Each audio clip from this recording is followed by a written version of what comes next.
morning, everybody. Welcome back to Krui Pro QS 6000. This is day number 4. Wave looking sharp, on point, on fire. There's definitely a couple waves again today. It's dropped off a little bit, but yeah, there's definitely a couple jams to be had for sure out there. Still really fun. Remaining heat of men's round of 96 and moving on to women's round 72 and into round of 64, heat 1 to heat 8 as well. So stay tuned, everybody. Choo!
We've woken up to a little bit of a smaller swell this morning, but we are on. We're going to finish the women's round of 64, head straight into the men's round of 64. It's going to be a big day of surfing, one that I'm really excited for. I'm True Starling, and joined in the booth this morning with me is Mark Clifton. Mark, what's going on out there? How are the waves? All right. Well, once again, free surfing makes it look pretty good. You know, there's people blowing up all over the place, so there's still some really nice waves. This is the overview of how the Ujong Bachor Reef looks this morning, everybody. But yeah, guaranteed it is our smaller day. It's a little bit broken up due to the lack of punch in the Indian Ocean, but there's sections.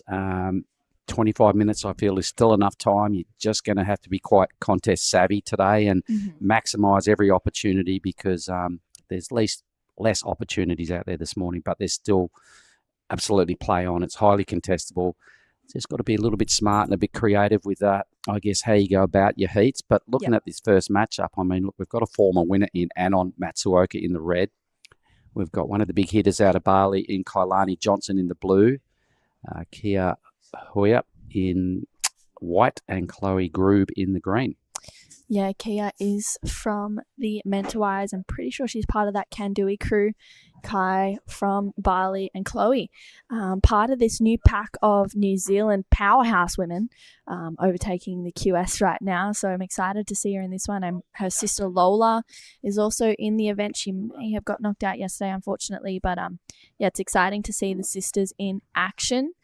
But yeah, this is going to be a really exciting heat. Anon taking this event out in 2023. She actually qualified for the Challenger Series, surfed her first event this year in Newcastle. Unfortunately, got knocked out first round. So she had a really quick turnaround and was able to jump on a flight, get that entry here for the Krui Pro QS 6000 to just, see if she can keep that Challenger Series campaign alive. Well, events look better with Anon in them, I agree. Now let's have a little look at Kailani's first effort here. So I'm sure I was just in the athlete zone and everybody's just looking out there going, what do you reckon? How's it going? I said, watch the first heat, watch the second heat, get some tips out of that. So Kailani's going pretty good. First wave of the morning. She was down there having big chats with Dylan Amar, the national coach.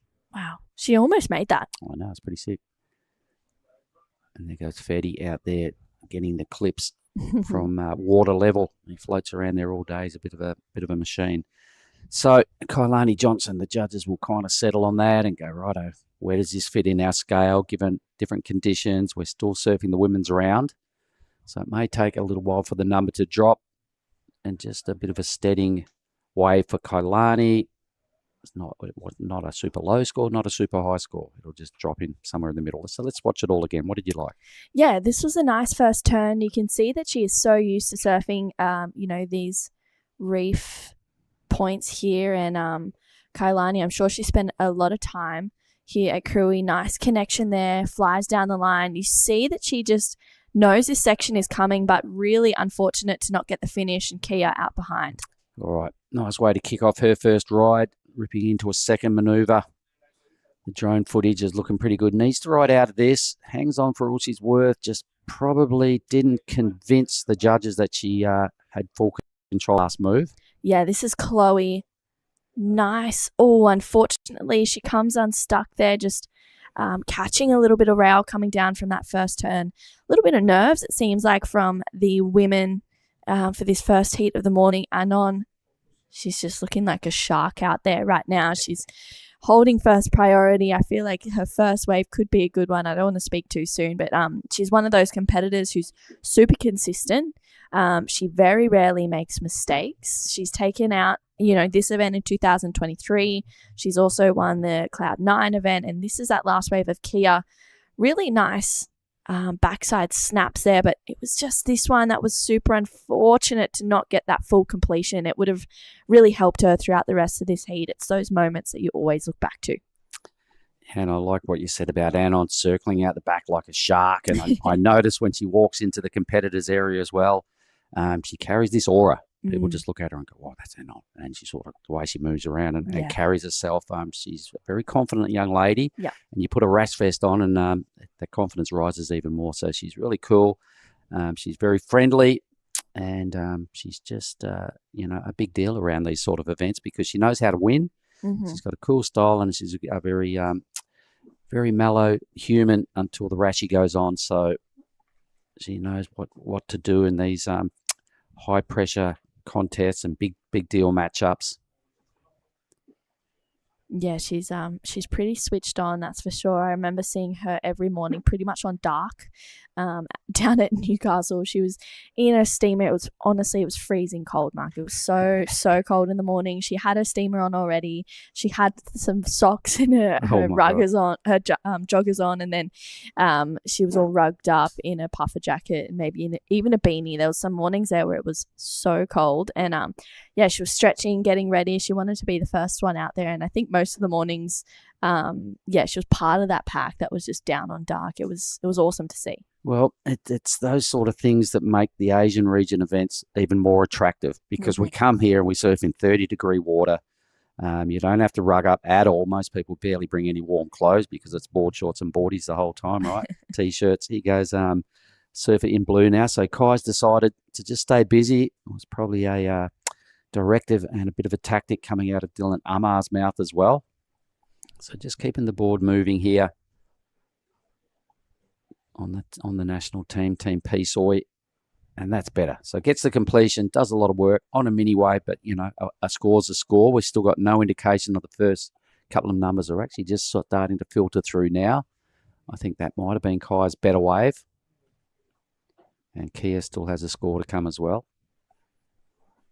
Yeah, a bit of a, we have seen that drop in the swell. We'll come back to that, though. This is the Bonsai replay of this last wave of Kai Lani. Gets that nice first connection. She drives through another one. She surfs with so much power. And Kai, she is looking really, really comfortable out here on her forehand. Tags it to get a finish. That's a better looking wave for Kai, I agree. I think it'll be her best. Her first locks in at a 3.33. So we'll see where that second one comes through. First wave of Kia, a 3.67. Kia's part of that Mentawai crew that drove here from Padang, which is so crazy. And this is Chloe, the New Zealander, up and riding. All right. Picked herself a good wave. This is almost a semi-set wave in these mornings surf. So just sort of starting to engage the rail, collecting a few points down the line, just tags it a couple more times. No super brutal moves just yet, but that was a little better. So Chloe milks that thing for all it's worth. Out she goes. So we're starting to see some completions from Kai and Chloe now, which is good news. Anon has not budged out the back. So at some point, she's probably going to have to pull the trigger shortly and go, all right, just jump on something, get some numbers. But she knows what she's doing with the Rashi on. She's actually circling around the back now, hunting hard, starting to head up the point a little bit. Shows a little interest in that way, but she's got priority, so you've got to be careful. Here's the Bonsai replay. Yeah, this was a nice first turn for Chloe. Gets that first connection. She drives hard through this second one. And she gets a lot of work done on this inside as well. Nice turn there for Chloe. It's this last one that has a little bit of extra punch to it. And she kicks out. So that's going to be Chloe's best ride in this heat so far. Scores for her and also for Kai to lock in. But it is Anon Matsuoka who's just sitting out there waiting for one of those decent sets to roll through. Yep. Are they even coming through today? I haven't really. They are. No, they are for sure. They're rare, but there's waves a fair bit bigger than what Chloe just rode. Yeah. But on a consistent scale, that's about the size of the set waves that are consistently sort of moving through. Every now and then there's a banger that's about a foot or two bigger. Kai's number is her best. It's a 4.83. Chloe's score is going to be in the neighbourhood, but maybe a smidge under. Yeah, it's a 3.93. Yeah. Oh, this is looking good. This is what Anon was waiting for. So here she goes now, out of Japan, former winner. Big-time player with Arashi on. I believe she's got a great future at the highest level. She's been chipping away for a long time. She's still a youngster. She was still in the Pro Juniors. So, her future is going to have some longevity when you see what she does and just the way she constructs heats, the way she connects sections. She knows the formula. She's very good at it.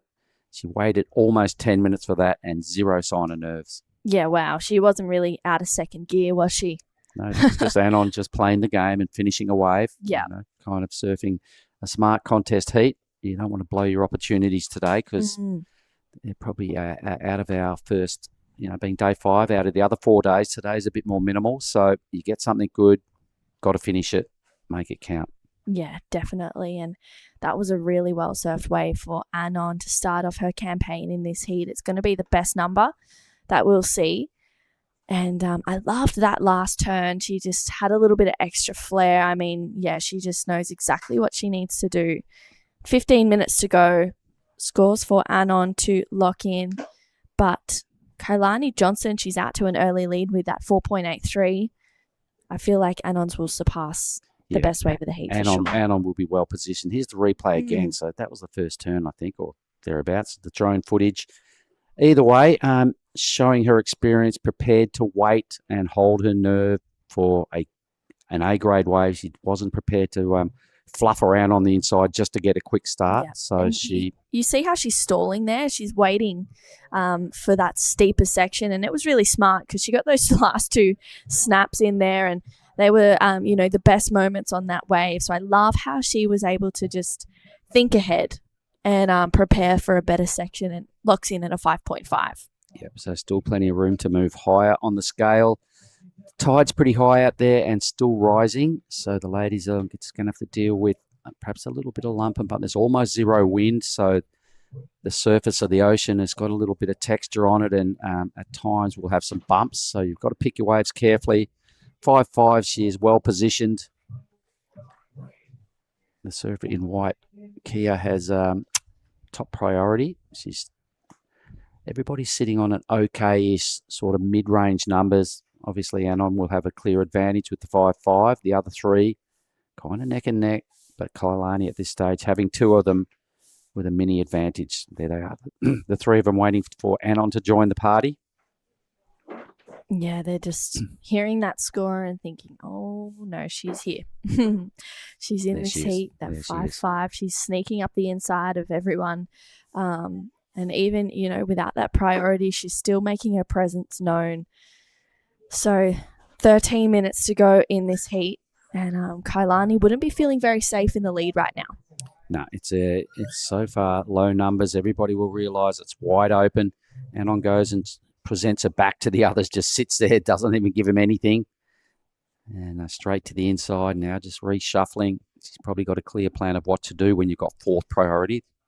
And where do you go? Where do you sit? What sort of body language do you send the girls? Yep. So it's called a cat and mouse. Surfing a heat, there's a lot of tactics you can do. Years ago, something I used to like to do, it was quite funny. Go back out after you get a wave and just sit there and go, boy, that was a good one. And just not even look at them, but just say that, and just like, crew is like, oh, no. It might not have been, but it's mind games, right? Yeah. Yeah, it's definitely all part of it. You hear so many stories from Kelly or, Mick, or even there's so many women as well that I'm sure would be doing the same. And it's just, part of that part of that mind game, that trick, and it sometimes it works depending on the competitor, and sometimes it doesn't. They're just so locked in that it doesn't matter what you say or what you hear, that it's not going to shake him. That's it. That's if you're really savvy and you're really, focused on yourself 100%, which you should be. But, there's times just a little word here and there and a little flex and a little how you going could just, be the difference between rattle the cages. Just take the edge off somebody's focus, or just have them looking at you rather than looking at and focusing on what they should be immediately concerned with. So Kia right now, her immediate concern, got to get away, got priority. It's not going to take much to get to second. You can see her in the white. Kailani has second priority. She's in the blue. It's been interesting watching Kai grow up over the years. Her and her sister Pua used to do the rounds a lot through Indonesia. Her old man Richard used to come around with the team, Team Johnson. So Richard, no doubt he's watching. Big fella, Shakas. Pua, wherever you are around the world, we miss you at this level. It was really cool having the big sister there as well. It was a really great team, and they were featured really highly for a lot of years. That the Johnson clan, and Kailani still carrying the torch there. Yeah, still enjoying going to these beautiful places and putting her hat in the ring for a Challenger Series qualification, I'm sure. And making these round of 64 heats, it's pretty huge to get into that round of 32, especially when you're talking about Challenger Series events.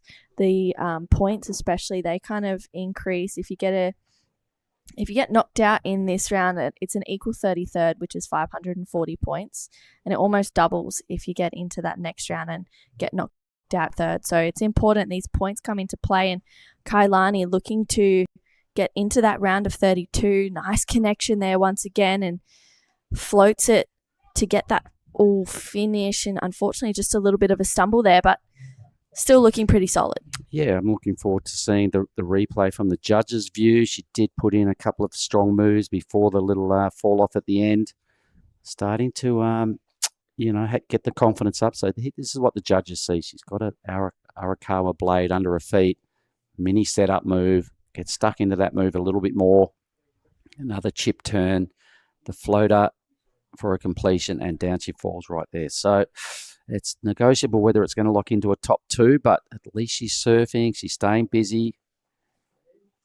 Yeah. And on moves up a spot now in the priority rankings. Kia still holding firm with that first priority. But time slips away pretty quick, down to 9 minutes.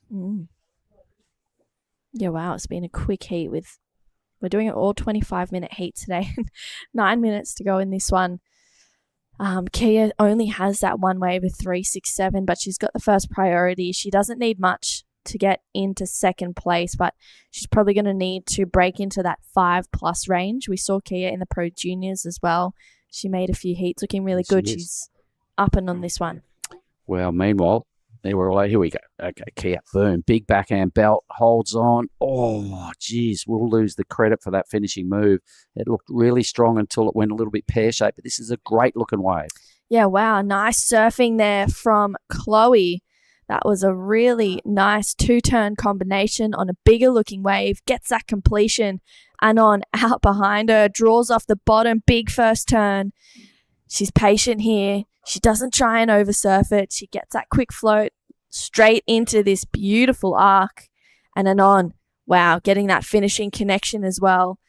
And she's more than likely going to get out. Well, she's going to see if she could take it through. But we actually saw that yesterday. A lot of surfers, trying to surf their way through to the inside. And it actually didn't work in their favor by the end of the heat. No, the judges realise the main part of the section is the first sort of 60% of the wave. After that, she goes a little flat. You can be extremely lucky sometimes and get a connection. Like we saw, I think it was Shimuzu in that last heat yesterday. She took off on a tiny wave that actually got better and hugged the reef and gave her the score to squeak through in that final heat of the day, I think it was. Or the second last heat, last heat of the day. No, it was the third last heat. But either it's all way, blurring into one. Yeah, either way, you can be lucky sometimes, but majority of the time not. The judges want to see you go hard early. Once again, the clear experience is shown by Anon. She's picked the two best waves that have broken out here in this heat. She's just faultless surfing. just like you said, she's hasn't clicked into even top gear. This is Anon's 80% game or 70% game. Just playing it well, finishing, getting numbers to put some pressure on the lady. She'll definitely go to first. She'll have the 2 best numbers, I reckon. But I think Chloe's got a good score to come as well. Yeah, I think so too. That 2-turner was really strong from Chloe. So I'm excited to see where that locks in. It was on a bigger wave. Only 2 turns, but quality over quantity for sure. So just under 7 minutes, and we got scores for all 4 of our surfers. That previous to last of Kailani's was a 4.1. She extends her lead. Kia's last wave was a 2.67. Waiting on this last of Chloe, it's a 3.7. And it's this last wave of Anon Matsuoka that is going to change the tides in this heat a fair bit. Yep, straight to first, 100%. So things are going good for the Japanese rider in the red. Just waiting for that number, and she will overtake Kailani. He'll still hold on to second at this stage because Chloe's number didn't reach the perhaps suggested.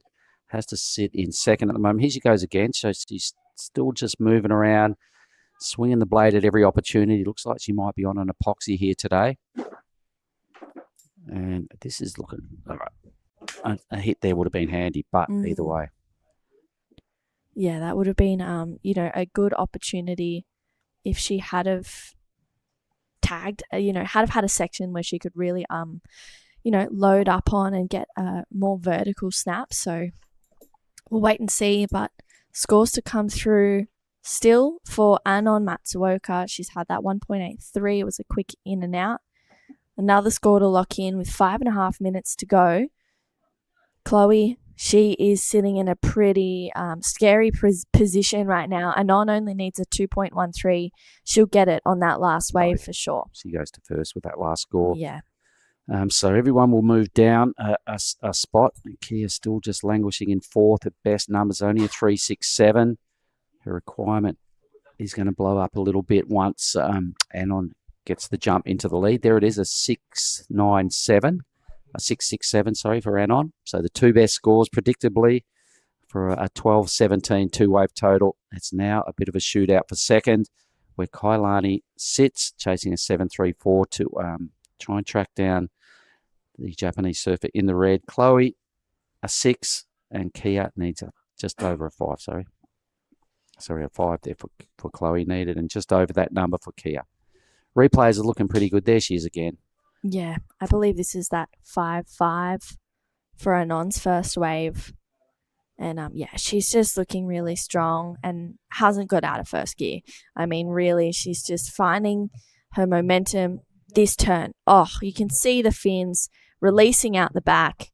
It was critical and, rewarded with that 5.5. It's this one right here, 6.67. Nice first turn. She doesn't try and hit it too hard. She just taps it there once again. I love how she just loads straight into that third turn. I mean, there was no real fumbles in between connections. It's just, hit straight back up into a carve. It was so great to see from Anon. Yep, replay. The Bonsai replay looked really strong. So, just doing business. This is just another day at the office for Anon, and I'm sure she really wants to make this 6,000 count. There is also the Bonsai Asia Super Series that's going on. Give everybody something else, a little bit of extra incentive to try and lead after all the big 6,000s and collect an extra $5,000 from Bonsai. Thank you very much. Yeah, it's a target on your back too. You get to wear that yellow jersey. It's the new tradition for the Asia region, so it's exciting, to see that implemented. This is the first event that we'll see it. It's Kana Nakashio wearing it for the women after taking that win at the Hamamatsu Pro QS 2000. And I'm sure all the women are seeing it right now going, hey, we want to be wearing that yellow jersey. And Nico Watanabe will be strutting it for the men's when we get to that round, which is predicted to roll out this afternoon. I wonder if we'll just see where Iko is. Oh, Chloe, unfortunately, coming unstuck on that turn there. So 2.5 minutes to go in this heat. And it is Anon Matsuoka out in front with a 6.67 and a 5.5. Kailani needs a 7.34 to go to first, or if she can better that 4.1, she'll make it a little bit harder for Chloe and Kia. Chloe needs a 5, and Kia chasing that 5.26. And with 2 minutes to go, it's definitely not out of reach just yet, but Kailani and Non have a first and second priority, so it makes it a little bit harder. Yep. So Kai's going to have to. She doesn't even really need a wave. She's just got to keep an eye on where green and white sit and just kind of fend them off a little bit. Anon's just whatever. She's in the zone and she knows she's got it nailed at this stage. Some big requirements for people to advance, but right about now it's more about playing a little bit of defense. I think if you're got your head on the chopping block in second, because the other girls would do it to you, you've just got to keep a close eye on them. In a slow-moving ocean, a big set wave could make a huge difference for Chloe's campaign, and Kia's back out there now with third priority.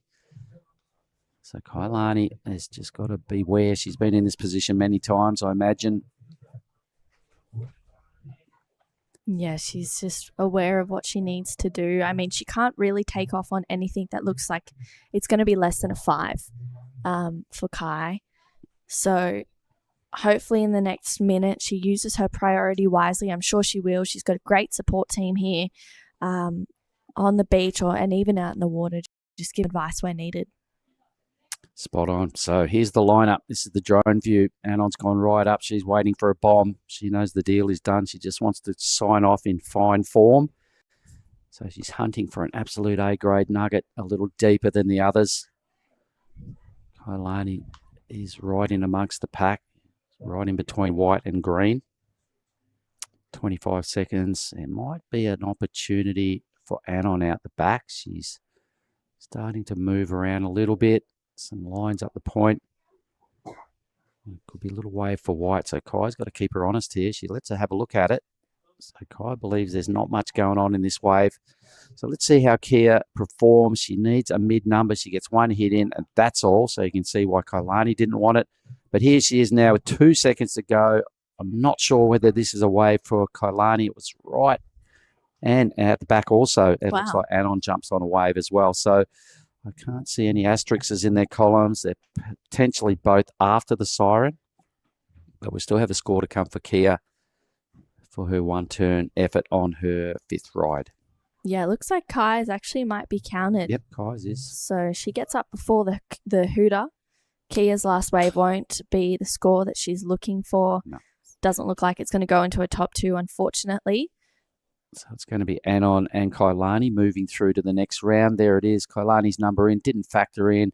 I doubt whether Anon's will either. So it's over and out for Heat 9, the first heat of the morning. Let's throw to a quick break and we'll be back shortly with Heat 10. How? Oh, mate, I just went for a drive. Surf is cooking, bruh. Wind's gone offies. Swell's starting to pulse. You all fueled up? It's you and me, man. We're going to get cane today. Yeah, let's go, brother.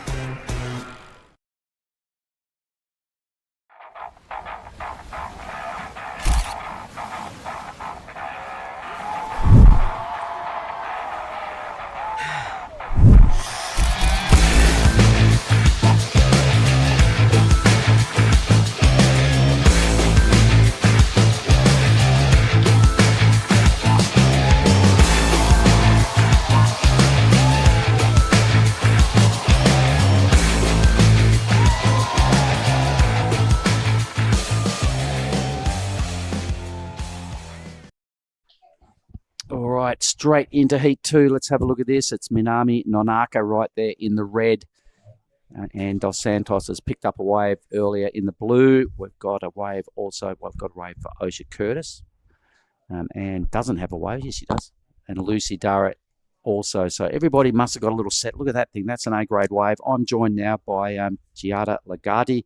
G, how's your morning going? Really good. I was just at the competitors area supporting Kai. I was there with the whole team. So I'm super happy she got through that one, as well as Anon Matsuoka, which we will be hearing from soon. This is the first wave of Minami Nonaka. That's a huge first turn and sets it up for that second one. So this is a great start for our surfer in red. Best wave I've seen this morning in competition. So she was in the right place at the right time, probably in the first minute. She's just paddled onto a screamer, connected it really well. Minami will be stoked with the way her campaign's ripped off because there hasn't been a wave like that all morning. Meanwhile, Osh just put together a 1.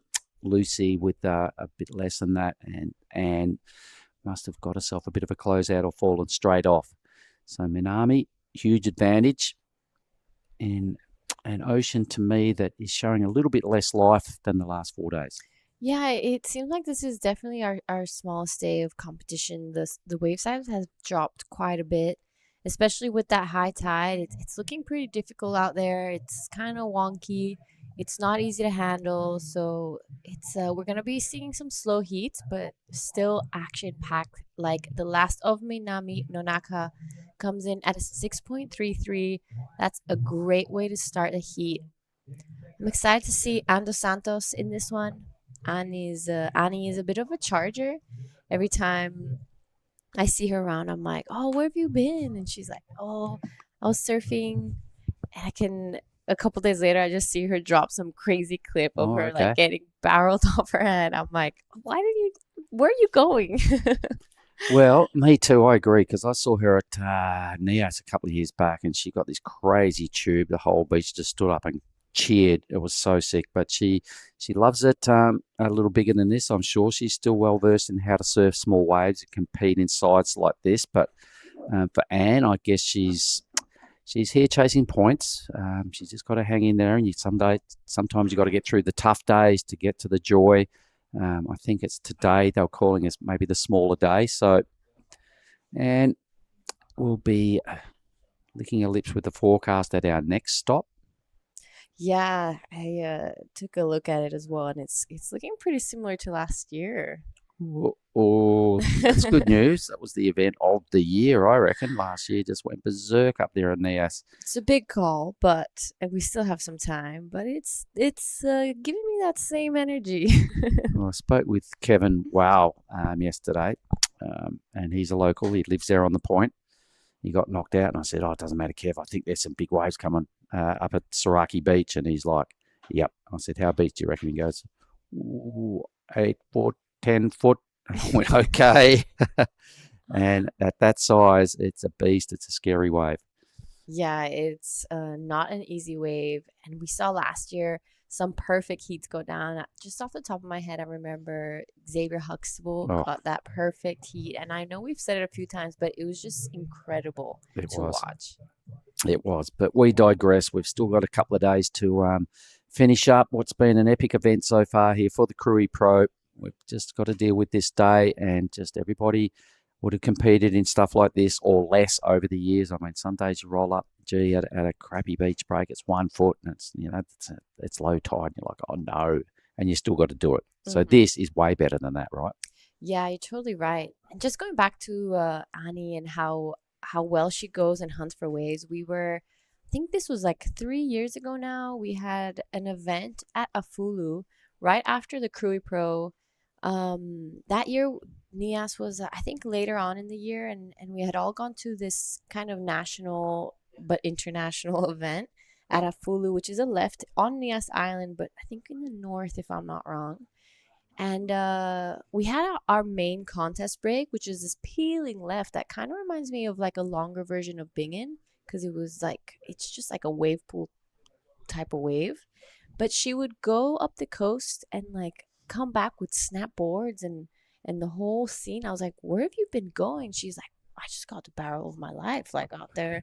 So she's always finding these waves, and it's incredible to see her really kind of taking the reins on that and just charging. Yeah, cool. And she'll keep doing that because it works for her, and she's sponsored, and she gets plenty of her credit just by living that life. This is probably her second hobby.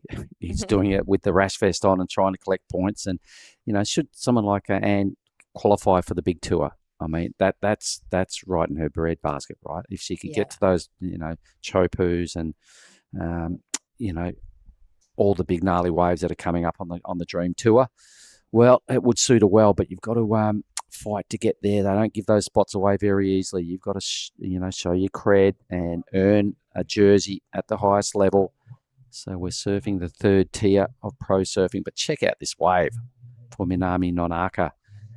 Absolute screamer. This is what we've come to get used to over the last few days. waves like this are still out there, Giada.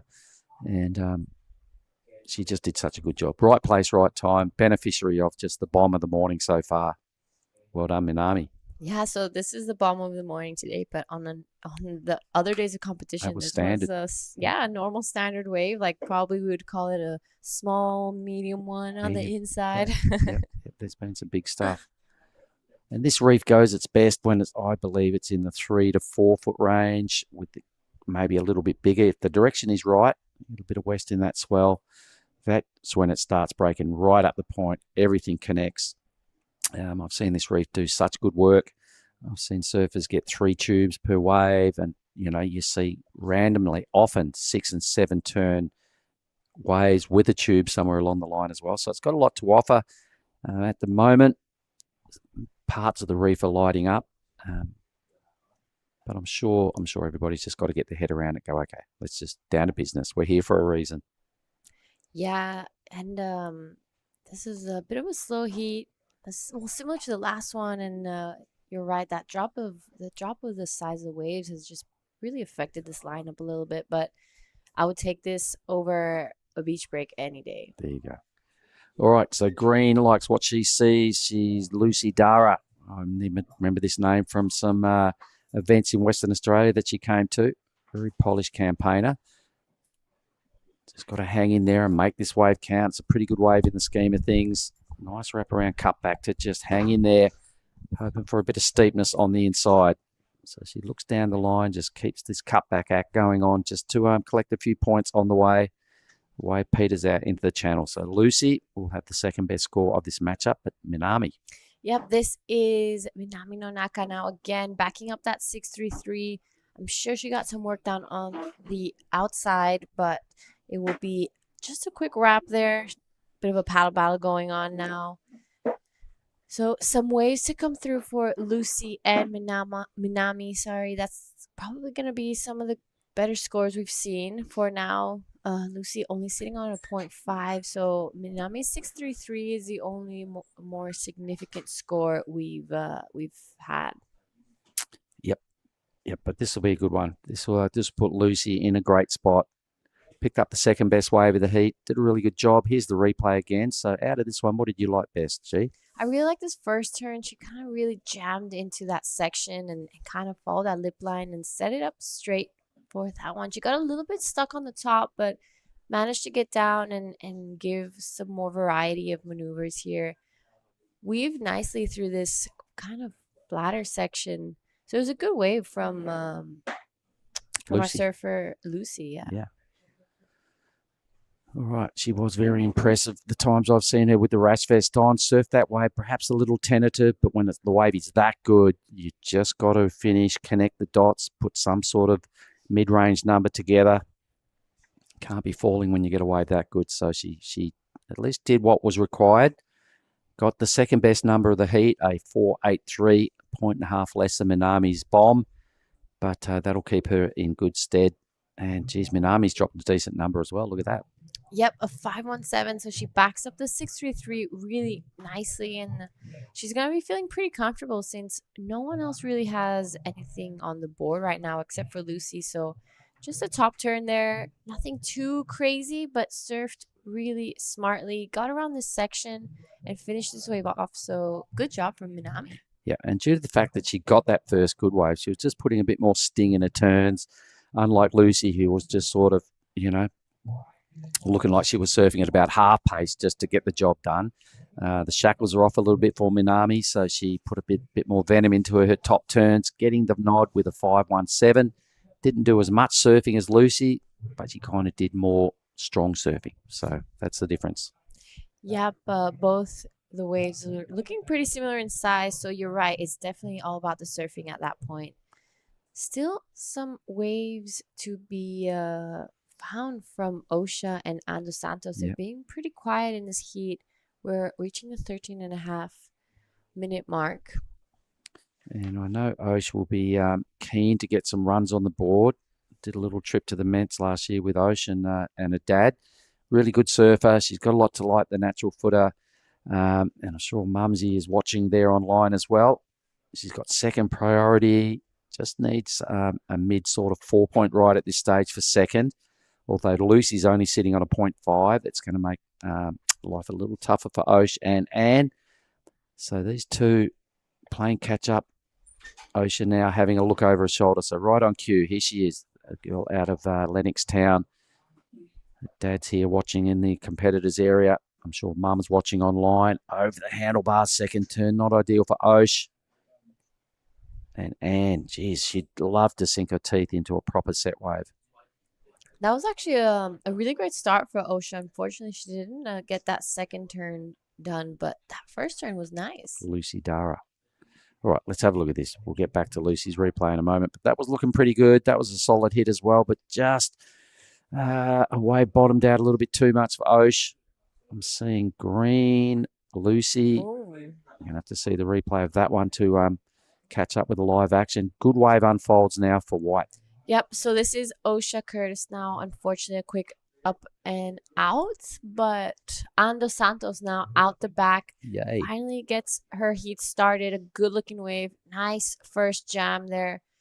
Oh, and unfortunately, this wave just running away from her. So, Minami, the current heat leader, on her backhand as well. This is a good-looking wave. She sets up for that first turn, upside down again. So Minami Nonaka kind of running away with this heat right now. She wants to get rid of that 517. She has a 633 to her name. We're going to have to wait for some scores to come through, but that was a good-looking wave for Minami. Yep, two strong belts. And unfortunately for Anne, we see that a lot out here in this lineup. If you chew off a wave and you think this looks pretty good, but I'm deep, 9 times out of 10 you end up being too deep. The wave just ran off without her. If you fall behind with the pace of this wave, it can be really hard to get back around the wash. So Lucy's number, this is what we didn't see, right? So here's our Bonsoir replay. So good. Oh. All right, great. 3-turn combo there for Lucy. Second move looked ideal. And this is Minami's last ride. I love her bottom turn. Look how deep she gets. And then straight upside down again on that one. Minami Judges landing gonna love it. nicely. Yes. Yep. Lucy and Minami are definitely going to be getting the best scores of that exchange. I think Minami's would have really caught the judges' attention just by the criticalness of those two turns, blasting above the lip, actually hitting the lip. Haven't seen a lot of that this morning. On a decent size set wave with speed and power and control. Minami's definitely going to improve her 2-wave total. I think the judges will send a little bit of a message here. I could see it maybe going in as the highest wave. Wow, Lucy, last wave of 717 pushes her straight into the lead. Yep, that was so sick. That second belt, a lot of the turns coming from that. So let me rephrase that. Minami's wave is going to be up there. It's going to be a really strong number because the judges will still reward the commitment to big-time surfing, just big moves. Here it comes. All right, so it's going to right there with Lucy's number, a 733. There we go. Thank you. All right, well, for Osh and Anne, things are rapidly getting away from them. Look at these requirements. They're not great viewing if you're in Osh's camp or Dos Santos. So the judges, that they demand high-quality maneuvers. Minami delivered. That was super brutal, that last move. Thanks for the Bonsoir replay.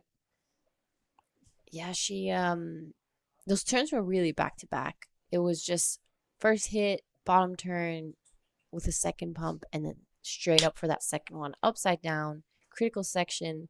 So really well done from Minami. Yep, that just proves the theory. You don't have to ride all the way down the line and get a long ride. If you get a couple of sections, you've just got to do your absolute best surfing and leave it over to the judges. So that's the message they're sending once again to the ladies in the upcoming heats. Just be brutal, take every opportunity, surf top to bottom wherever possible, and do that with speed and flow. All right, Minami, that's the best 2-wave total of the morning. All right, just taking a look at the heat draw here. We will be finishing off this round of 64. There we have Annie's corner. Pretty sure that's her boyfriend and friend, no doubt. Just I'm not sure who it is there sitting next to him, but they're at the on-buck side. This used to be right where they're sitting is the where our judging tower used to be for a lot of years. Sai. Yeah, Okay. Simoniwa and her Annie's boyfriend watching her and giving her the best energy. This is a replay of Minami's The big number. 633. Yep, the 633. Yep. So she did a lot of surfing to get the 633 on a good wave, but then a shorter ride for the 733 was just brutal. But great surfing. She's in the zone. She's on a in perfect rhythm with the ocean. Lucy with second priority, trying to upgrade her 483. So this is the two-turner. Watch this. Crunch. And again, big last hit. Move of the heat. So good. So the judges want to see more of that, everybody. If your competitors are tuning in and maybe even listening, take notes. Minami surfing, what the judges are looking for. And speaking of, it looks like Lucy Dara. We'll get right back to it. So this is probably a wave that we missed from Ando Santos. Two really nice turns. She turns. She's really trying to get back into this heat. Hacks into that third one. So giving the judges variety. It was really nicely done from Ando Santos. A lot of power went into that. We're waiting for that last score to come through. We're going to see a replay of Lucy Dara soon. So a couple scores, but That wave of hands will keep her in striking distance. yeah. And I think we're owed a number also for Lucy. So replays are flying around all over the place. Here it is, courtesy of Bonsoy and our drone footage from Ryan Williams. A nice two-turn combo so far. If she finishes this, she's in for a big score as well. Oh, that was brutal. Lucy will extend big time on her second placing. Yeah, that was a really nice finish from Lucy Dara. Wants to get rid of that 483, and I think after that last one, She pretty could challenge well for on the way. lead here. That was a seriously high-quality ride. There's caddy corner down there in the bottom of our screens, courtesy of the drone footage. That's the playing field everybody's paddling into. Red sits up the top of the pack. She may be threatened for the lead. Lucy Dara really clicking into gear with her last couple of rides. And we'll get a number that'll keep her in striking distance, but we'll still have some big work to do to get out of trouble here. Osh, wow, she needs a 9 at this stage, and that will even blow up a bit once these other numbers drop.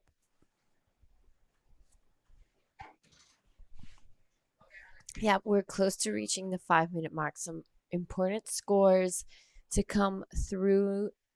We are waiting for the last of Ando Santos and Lucy Dara. Annie looking for an 867, so that's a pretty solid number. Bit of a paddle battle there right now with both the surfers. So we'll see. So the judges are really taking their time with these last couple of waves because it was, I believe, potentially Lucy's better ride. Definitely Anne's best ride. But with the other 7s and 6s that have been thrown already, they've got to kind of figure out where this sits in the scale. So they've had a few looks. And is going to go definitely her best. It's almost in. It's going to be roughly 6 points. Maybe a smidge over. Just to keep her in striking distance of Lucy. But Lucy's pulling away as well because Lucy's wave, the judges are saying, is probably looking like it's going to be better than Anne's. So a 597 for Anne drops in. Moves her into third. The 604 needed to get up in a second is going to blow up a little bit because Lucy's score is about to drop. I think it was right there with her other wave that was really well surfed. Yeah, Lucy. The girls are having a powwow. Look at this. Yeah, so there are some great scores coming through right now. And there we see Lucy Dara not even looking at the ocean. She's looking straight at Annie. Like she's playing maybe a little bit of mind games. We're reaching the 4-minute mark. But you're right. I think Lucy is going to be getting rid of that 483. It's going to be similar to, I think, either Minami's 633 or better. Between or better. Yeah, it could be between that and her best ride. It's such a strong ride. So the judges are having a good think about it.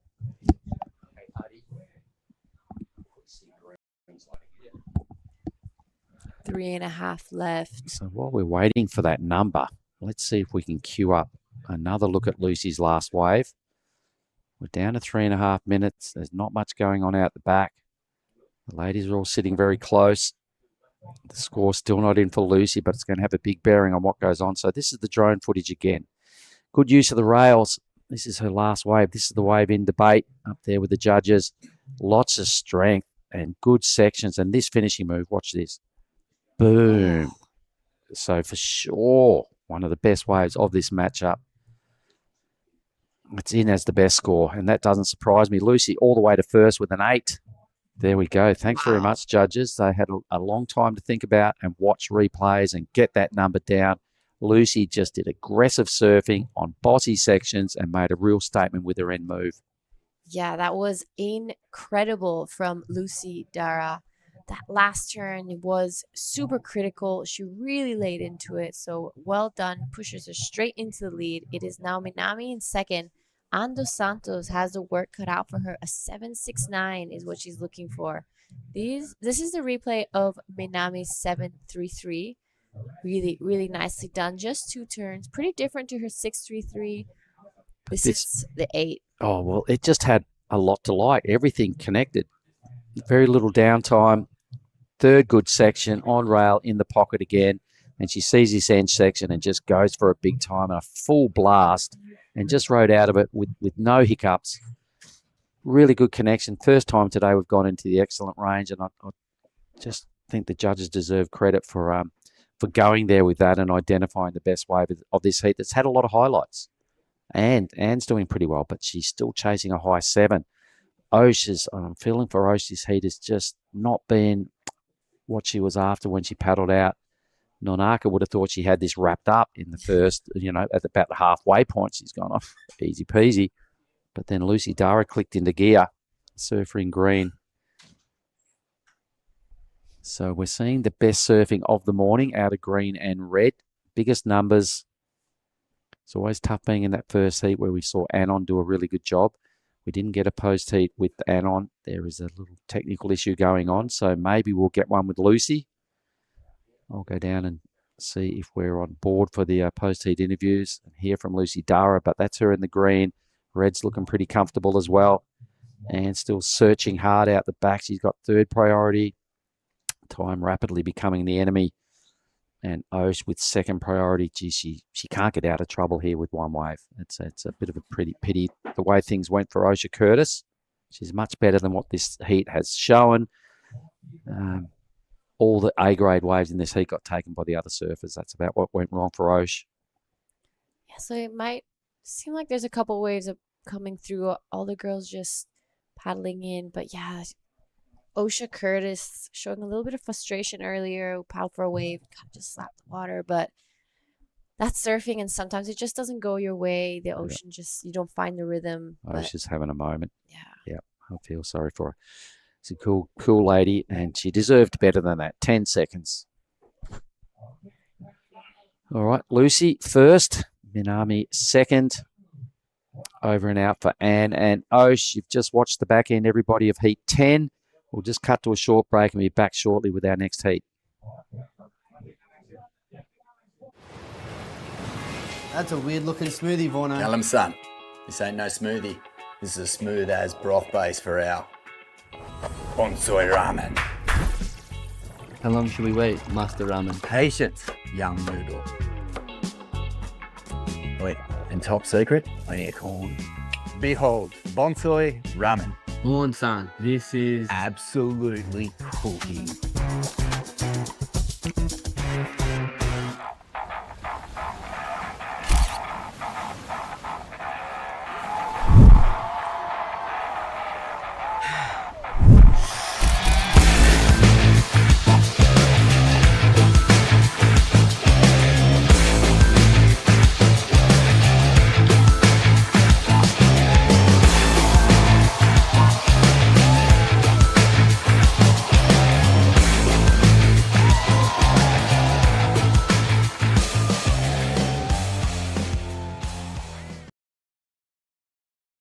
Welcome back to the Krui Pro QS 6000. This is round of 64, heat 11 in the water right now. We have in red Sara Wakita, in blue Jasmine Studer, in white Dea Novitasari, and in the green Juniper Harper. I'm Jada Legati, and I'm inviting back into the booth this morning Dai Wako. Good morning, Giada. Good morning. We've got a pretty fun heat in our hands. I'm excited to see Sara Wakita and Jasmine Studer. Right. Sara of name I've seen since I was a young girl. You know, she spent a lot of time in Hawaii and now live in Japan. Her family has a pretty prestigious name in Hawaii, especially in the big wave surfing. Right. As you've said. Jasmine Studer, one of the young up-and-coming surfer girls coming from Indonesia. She is dealing with an injury right now. I think she torn her meniscus, but she's looking in great form. We saw her in the Pro Junior looking pretty unstoppable. Looking still sharp with Yeah. injury, though. Yeah. So just shows how talented Right. she is and how hard she works for these moments. I'm pretty sure she told us in an interview a couple days ago that her mom just arrived in Krui and will be here with her to kind of help support and have that backup. It's such a great opportunity to have, mom or dad around, the family is around, especially in this countryside area where sometimes you can feel lonely, traveling by yourself. Yeah, you're right. Surfing is a super individual sport if you're not traveling with a group of friends or family.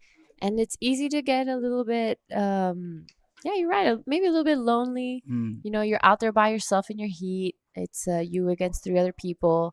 It's not a team sport, maybe like basketball or football where you're depending on your team.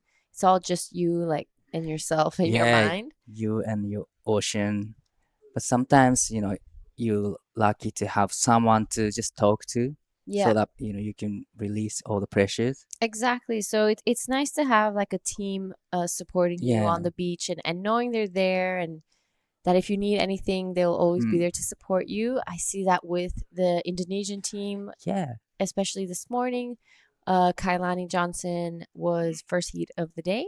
I was down at the competitors area with not only her team, the national team of Indonesia that come here together and are training here, but all the other guys that, are from Bali and are there supporting each other. So it's great to see that family spirit. Yeah, probably big Indonesian team is at athlete area this morning. A lot of super talented surfers from Indonesia will be surfing in the next few heats, probably. And here's the first wave. Nope, it's not going to have that one. But 25 minutes heat already, 5 minutes in this heat. Yep, so after this morning, all the women from the QS would have surfed already. And just taking a look at the heat draw of what's to come, some of the big names I'm seeing are Safi Vetti. She'll be in the next heat 12. I'm seeing Jolly Stokes had a really great run here last year. Minori Kawai is a name to see. Shino Matsuda, finalist here, I think, in last year when we were at Krui Left. I'm seeing Ziggy McKenzie, Sumomo Sato, and Simoniwa. So some big names to come up still. Right. Still 8 heats remaining in this round. And this is the first ride from south of White Dia. Up and riding, just racing down the line, trying to get the section. Waiting for the section to just step up for her. And gets the first hit. Nice off the top carve. And put the nut in. Gets to the inside section. A lot of connecting turns, but still managed well to connecting the inside. And now she kicks out but at the back. So looks like Jasmine got a good wave. Yep, so it was Diana Tasia on that first one and right behind her from Indonesia as well, Jasmine Studer, both really good looking waves. We're going to wait for the scores to come through. But Dea is here with the national team. On your screen right now is who we're talking about, Dea Natassia. So kind of gets around this first section. Then as the wave slows down a little bit, she wraps it around nicely, sets up for this second turn. So nothing too crazy or critical. but it is pretty early in the heat, so it was a nice way to start for Dea. You know, kind of Definitely. to get her feet on the wax and get a couple waves in. So I'm sure as the heat goes on, she will be looking for something with a bit more wall to it. Right behind her is Jasmine Studer. Bit more aggressive approach to this wave. There's some whitewash on it. Oh, And unfortunately, just goes over. actually, yeah, the wave looking good on that one. It has more wall to work on for Jasmine Studer's last wave. But a few minor scores coming in: 2.83 for blue, 3.67 for white last wave. Yeah. So Dea has represented the national team not only in shortboarding, but she's an incredible longboarder as well. She has this beautiful style. I don't know if you guys saw when she surfs. She's very elegant and calm. So she translates that in surfing. And I'll get to Dea in a second. We're going to go quickly down with Mark and the winner of the last heat at a post-heat interview.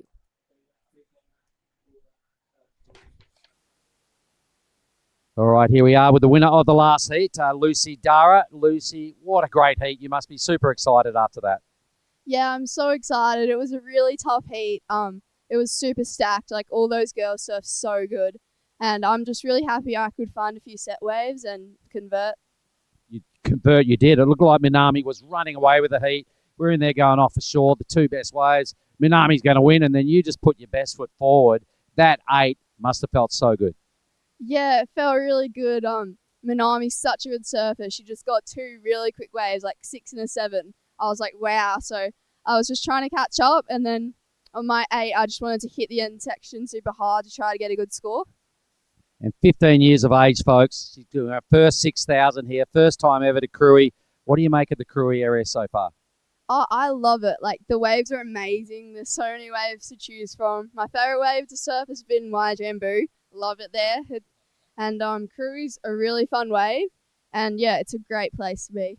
All right, well, I believe you've got a big future, so I guess the plan is you've got some ISA Worlds coming up this year, a lot of big events, and you're definitely on a charge. So would you like to thank your sponsors? Yeah, thanks to all my sponsors, especially Tully from Wave Creations for making me a really good quiver for Indo. And also shout out to my mum who's watching at home and maybe my little brothers. Unreal. Well, thanks very much, Lucy. I'm going to shake your hand and say all the best for the rest of the round. You're on fire. Thank you. Good on your team. Back to you guys. Epic. Thank you so much. Great to see the next generation just killing it. So Osha had an 8 and a 7 on her last heat. She was killing it. Yeah, it was really, really well done from Osha. But yeah, back to Dea. So Dea is not only a shortboarder, but an incredible longboarder as well. She has represented Indonesia in both shortboarding and longboarding. So she's multi-talented. She loves to spend time in the water. She's part of the Halfway Kura board riders. Ooh, She's a vital part of the team, you know, one of the kind of pioneer girls from there. I've been competing with Dea since we were really, really young in all the Magic Wave contests, all the Rip Curl Grom Search. I remember the Volcom Crustaceous Tour when we were younger. I'm not sure if those are still around. So she's always a very calm, collected girl. Not too many words, but when she's there, she's always saying hello to everyone, and her presence is seen in the water through her surfing more than anything. Right. Well, this is the first wave for サラワキラ。脇田選手1本目のライディングになります。しっかりとカットバックでパワーゾーンに戻りながら1発2発と技を繰り広げていきます。ここでスティープのセクションに1発。これはインサイドまでつながってはいかなさそうです。ここでキックアウト。まずの出だし、脇田沙羅選手。This is surfing green juniper. Up and riding, just quick in and out, only one minor turn. So quickly gets back out to regain the priority.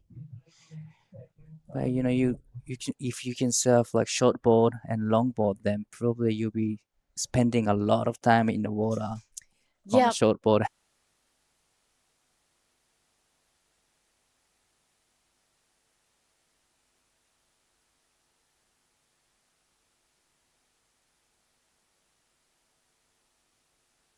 the beach of Sarawakita's first wave. Nice cut back to the whitewash. This wave standing up for her on the inside. She wasn't able to really go super critical on it, but a pretty strong finishing there for Sara. So it's gonna go up into the best wave of the heat of 5.5 for Sarawakita. So well done for her. It is Dea in second, Jasmine Suter in third, and Juniper Harper in fourth. All four surfers already have a wave to their name. It's been a Right. little bit slower this morning. Maybe we just, right around high tide now, so probably waves are backing off a little bit and has a little bit of a bump on the face. So it's kind of tricky out there, but getting a solid 2 turns at the back is very crucial, probably, as they don't really hit the inside section. But here is Blue up and riding. Jasmine, first stand, nice wraps around, carve, and that was a good looking second stand, but unfortunately it comes unstuck. Yeah, I was really liking the look of that wave. This is now on your screen. Juniper Harper on her backhand. Nice first turn. A bit of a smaller wave here. I don't think it's going to be a massive score, but she's surfing it really nicely and manages to get some nice turns in. But a smaller wave, but nicely surfed. Right. She did what she could do on that wave, smaller size waves. But just a little slightly smaller size wave than others. So like you said, it's not gonna be a big score, but still it was a great surfing.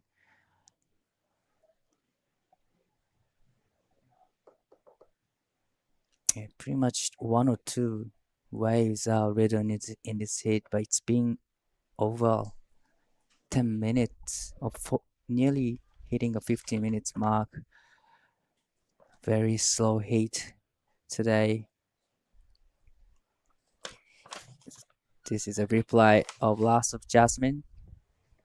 Love the first down, throwing a lot of sprays into the vertical snaps, but unfortunately it comes unstuck, and that wave comes in 3.47, and this is the last of Juniper. Comes in 3.40. She surfed really nicely. It was a smaller size wave, but she did what she could do on that wave. But like I said, it's a smaller size wave, so the score comes in 3.40. Yeah, so we're about to reach the 10-minute mark of this heat. A bit of a slow one, the highest score of Sarawakita coming in at a 5.5. The previous heat, we had so many sets come through, but that kind of tends to be the tendency when there's a heat with a lot of waves. The next one tends to be a little bit more quiet. Right. So this is a replay of Sarawakita's 5.5. Yeah, size-wise, it's bigger than others, and this wave had a really, many walls to work on. So it was a good wave selection from Sarawakita. Managed to put 2 pretty good turns in.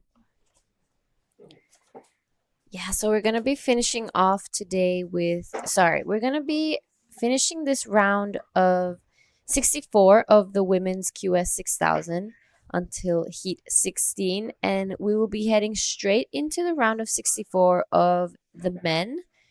We will be trying to get through as many heats as possible and just taking a look at some of the names in the heat draw of the men's. I'm pretty excited to see people like Kutu Agus. We're going to have Bronson Mady surfing today. John Mark Takong from Philippines. He's always a great person to have around and an incredible surfer.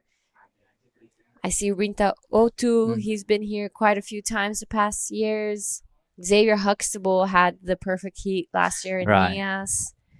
Bodie Williams has been doing his rounds here. Dylan Wilcoxon from the Mentawai. So great heats coming today. It's going to be super action packed. Hopefully, we get up to Heat 14 where Kian Martin will be surfing. He's one of my closest friends, and we grew up together in Bali. He has unfortunately been a little bit sick, but All right. yeah, I'm sure he's feeling much better now and he's ready to go. So a lot of actions, and we're going to be seeing the top seeded surfers in men's today. Finally, it's at day number 5.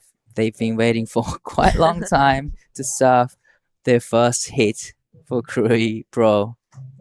Yeah, they've been waiting a really long time to get started. Day 5 already. We've had so much surfing, and it's not done just yet. We still have many heats to power through, and this is looking like the smallest day of the forecast. We've seen a drop in size compared to the other 5 days. And with this high tide, it's not easy out there. We're seeing a lot of lulls, and there's a bump on the face. You can see at the bottom of your screen a lot of current and water moving around. But as the tide starts to go down, it's gonna clean up, and we're gonna have a bit more of that Indonesian picturesque lineup. Right. So we have now Jazz Suter on screen. This is our surfer from Indonesia wanting to get rid of that 283. This wave kind of fattening out a little bit there for her. So Jazz, I'm pretty sure, is riding her dad's surfboard. Right. This is Team Indonesia on your screen right now. But yeah, Jasmine Suter is the daughter of Luke Suter, and he has his brand there in Bali, so has shaped for many years, made incredible boards for everyone, and a couple waves being ridden right now. I think we saw Sara Wakita, this is on your screen, Juniper Harper now on her backhand, wanting to improve that 190. No crazy scores just yet, so it really is anyone's heat. Yeah, nice to have, that shaper, because you can always communicate with him. And this is the last of blue. The wave didn't offer too much for her. Didn't really steep up, but she managed to put a couple checking turns in. So she was looking for wave to better 2.83. To me, it's gonna be close to better that score, but nothing major turns on it. We are still waiting for the last of blue, red, and green. And last of blue comes in 3.33, extending her lead slightly.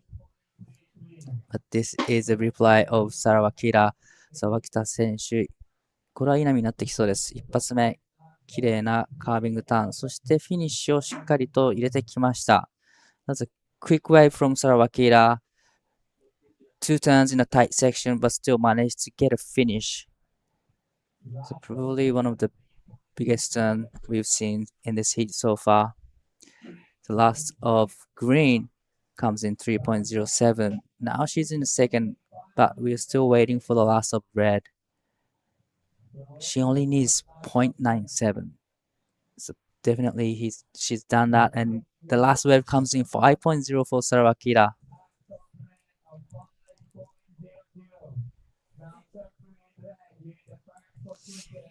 Yep, so Sara taking the lead on the rest of the field right now. It is Jasmine Suter in second, 7:03 to go to first.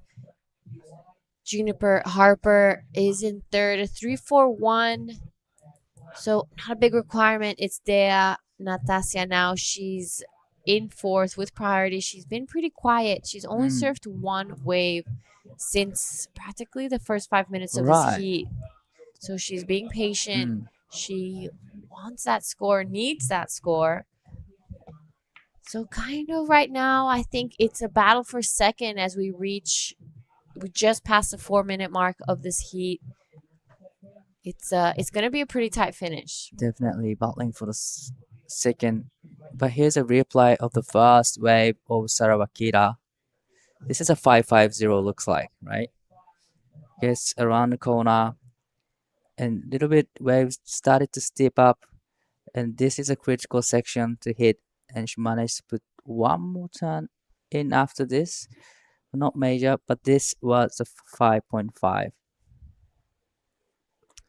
Yep, and this is her backup wave, a 5.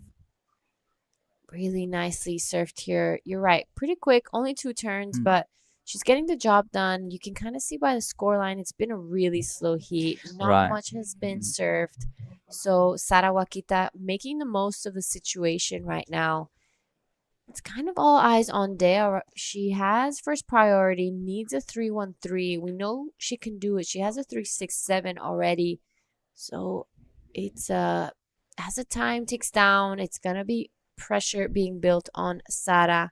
Juniper and Jasmine are gonna be wanting to stay close to her and maybe create a little bit of pressure. But Dea does have priority, so that is complete right of way. Right, with the 2 minutes and 30 seconds remaining in this heat, 3.13. That's what Dea needs. But it's not a big score, and then she's already got 3.67. So pretty much, if she's done similar kind of maneuvers, then she will definitely get that requirement. And has priority is crucial now. But just time is ticking so quickly. Yeah, we're already reaching the 2-minute mark of this heat. So you can kind of see Dea getting a little nervous, taking a look at the inside, looking out the back, hoping for some waves to come through. I would like to see her get one more chance to kind of get that score. She's been pretty quiet. She's been patient. A little unfortunate that not too much has been happening in this heat compared to the last one. I'm sure the girls were watching the Heat 10 super excited to paddle out, and then it just goes flat. So we'll see if in the last minute and a half, Natasha gets a chance to get into that next round. I know her and the Indonesian team have been training so hard, training almost 5 times a week. They spent a lot of time in Canggu. I know most of them have been surfing Uluwatu, which is the most similar wave we have in Bali. There we have the team all supporting her. Coach Dylan looking a little nervous. Yeah, he looks really nervous at the moment. Minutes remaining in this heat. Still no waves coming through. But I could see that, a few lines coming into the lineup on the horizon, but they're not just hitting the reef right. Yeah, so maybe a change in direction and the swell, and it's dropped so much, and this high tide definitely isn't helping. So we're going to be going into the last 20 seconds of the heat. It's looking like Dea might have seen something. Will she get one more chance to get that 3-1-3? What about this wave? Well, she's onto it. Last 10 seconds. She needs a score. Oh, it's looking like it could be what she's looking for. Will she stand up in time? And she does. A 3-1-3 is her requirement. Goes up for that first turn. Will she get something else to back it up? I don't think this is going to be enough. Unfortunate for Dea. This wave just really small. Not much to work with. A 3-1-3 is a requirement. Oh, unfortunately, Dea having a moment there. I think she knows is probably not enough. This is an important score. It comes in at a 2. So unfortunately, Dea isn't going to go into the next round. And with that, we're going to head on to a quick break and we'll see you guys in the next heat. This is the smoothie I've been waiting all day for. I'm going to start with a couple bananas and then mixed berry frozen blend, my favourite. Bonsai almond milk and heaps of peanut butter. Nice little bit of coconut to finish off. Get that in ya.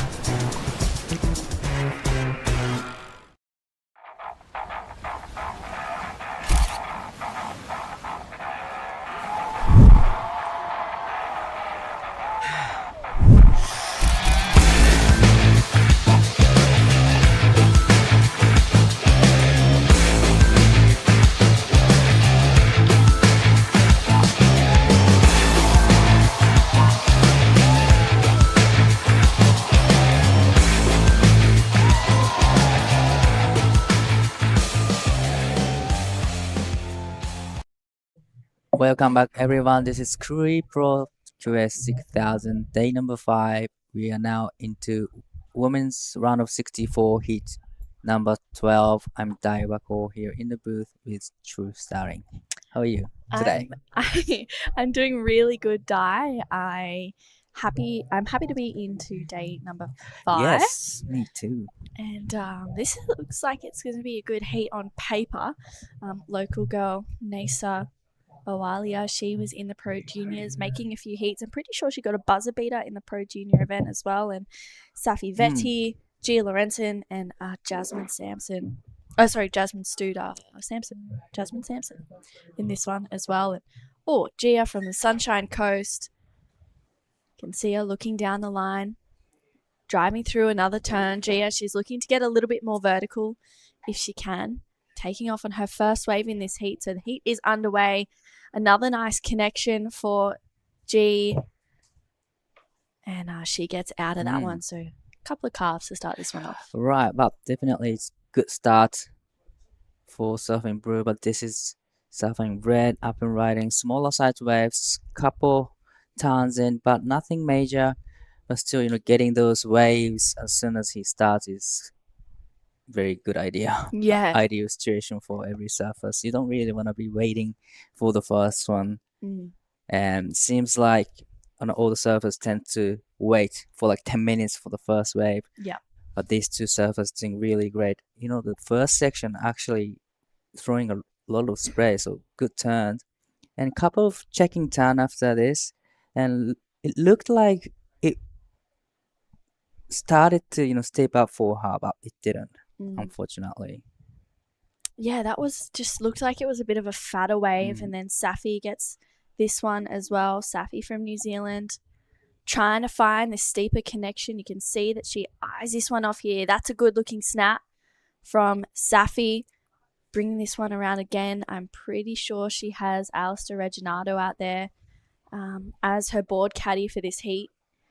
You can see him clapping in the background of that one. So Safi's originally from Gisborne in New Zealand, but she's moved over to the Gold Coast. She spent the last 2 years, maybe a little bit more. 2 years, everything's blurring into one. But yeah, I'm pretty sure the last 2 or so years up on the Goldie. She actually was an Olympian in the 2024 Olympics as well. Wow. Over at Chopu. That's a heavy place to surf, I for know. an Olympic. Yeah, pretty crazy. So she had the year off competing last year. I was talking to her the other day. She said she hasn't surfed a heat in about 8 months or 10 months or so. Wow. Yeah, which is pretty crazy. So she's this is her first heat back, and what a place to start. She got a 5th here in 2023. So she's got a good connection with this place, and I'm sure that she's happy to be back. And starting off with a 4.5 is a good way to kick off this heat. Wow, it's been almost a year, and this is the first heat. But she's looking sharp, though. Yeah. She doesn't have, any nerves. She looks sharp. She's on point and gets 4.50 to start this heat. Yeah, looking good. And G. Lorenzen, she's been here plenty of times before. She's from the Sunshine Coast. She's traveling with Taj, Stokes, Zeb, and Jali. And I'm sure that there's heaps of other girls that are floating around as well. And Gia is, she's a fierce competitor. She's a heavy back-footed surfer. She throws so much spray. She's really strong and really powerful. So I'm excited to see her in this heat too. She's been putting in a lot of work with Adam Dufner, training with him back in Oz. This is that last wave of Safi's though. This was a smaller size waves, but she managed find a critical section right here. Pretty much all the points come from that turn. That was a really great turn. But after this couple, checking turn to connect, but she kicked out. So that was great surfing from Safi. 4.50. 4.50 could be like 6 or 7s. Out there today. So it's getting 4 or 5 is kind of hard. Yeah. We just right around high tide now, and a lot of bumps on the faces, and kind of the waves don't really hit the inside section, so you don't really get the last turn in. Yeah. So getting those good turns out the back is really, really important. But that's exactly what she did, and she got 4.5. Yeah, really well done. And it seemed like in those last heat or two Right. it was a little bit slow with waves to come through. Definitely not many waves coming through. Yeah, it seems like, I mean, yesterday we saw it as well. Maybe that drop in weight mentality is just not going to pay off today. Being busy, catching waves, getting that momentum and adding that pressure seems like it's the way to go in these heats, especially when it's slow out here, because so many people feels like they've been waiting for the perfect wave to come and it just hasn't shown up. We've seen so many perfect waves last few days, but you gotta forget it. Today. Yeah, it's just totally different condition, and you gotta know that the waves are just quieter than a couple of days. So you gotta change your game plan to be in the heat. Yeah, absolutely. It's a new day every day. This is Nasa, quick in and out, local girl here. It's been amazing to see her, grow each year and get better at surfing and show up in these events and really challenge for progression. She had some great heats in the Pro Junior, so I'm excited to see what she can do in the QS. Right. So Jasmine Sampson holds first priority. She's actually been in Indo for a while, Jasmine. Yeah. For practice surfing or just I think filming? A bit of both. A bit of both. Yeah, I think she's been here to surf and hang out, and then also practicing for this event. She's really strong surfer, so she's got a really, really good backside snap. So I'm excited to see what she can do once she gets onto a steep face. And we'll see what happens with 17 minutes to go.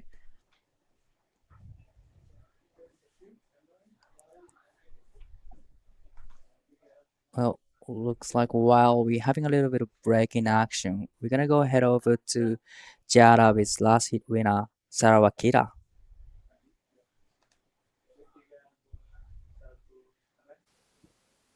All right, I'm here with Sarah Wakita. Congratulations. It was not looking easy out there. You told me you were a little nervous. How were the conditions and how do you keep your nerves under control out there? Yeah, it was pretty slow out there, and I was watching a couple heats before us, but there's a couple waves coming through, so I was like, oh, it looks pretty fun. And when we went out there, it just kind of stopped all of a sudden. So I'm just happy to just get 2 good wins. I've been having a stressful surf out there all the time, so just to catch a couple, it's been it feels really good. All right, so leading up to this event, you told me you were in Japan. How do you get ready for a wave like Krui, and how do you prepare? We don't really have these kind of waves back at home, but I grew up surfing in Hawaii, so I really like reef breaks. And I went to Bali before, 2 weeks before I was in Japan, so I got a little bit of practice at Uluwatu and stuff. So yeah, it's been fun. All right, I'm sure you have a lot of support at home, both in Japan and Hawaii. So is there anything you'd like to say? In Japanese. Okay.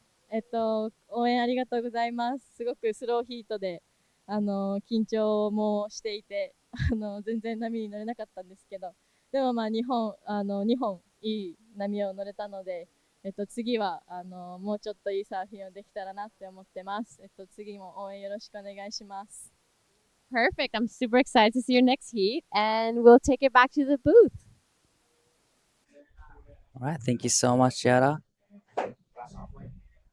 So it was a really slow heat last heat, but she managed really well to get 2 waves, and 2 of the 5. She get 5 and 5.5. So wow, yeah, it's slow heat, but she had a great heat. Yeah, that's pretty awesome that she was able to lock in some good scores. Jasmine just got a good one there in the 3.6 with one really strong backhand snap. As we were saying before, she's been over in Indo for, I'm not too sure how long, but I know that she's been here for a while. And she loves coming over here. She loves being in, escaping that Australian winter, which we're experiencing right now. Yeah, right. It's a winter time in Australia now at the moment. Yeah. It must be super cold. I mean, compared to here.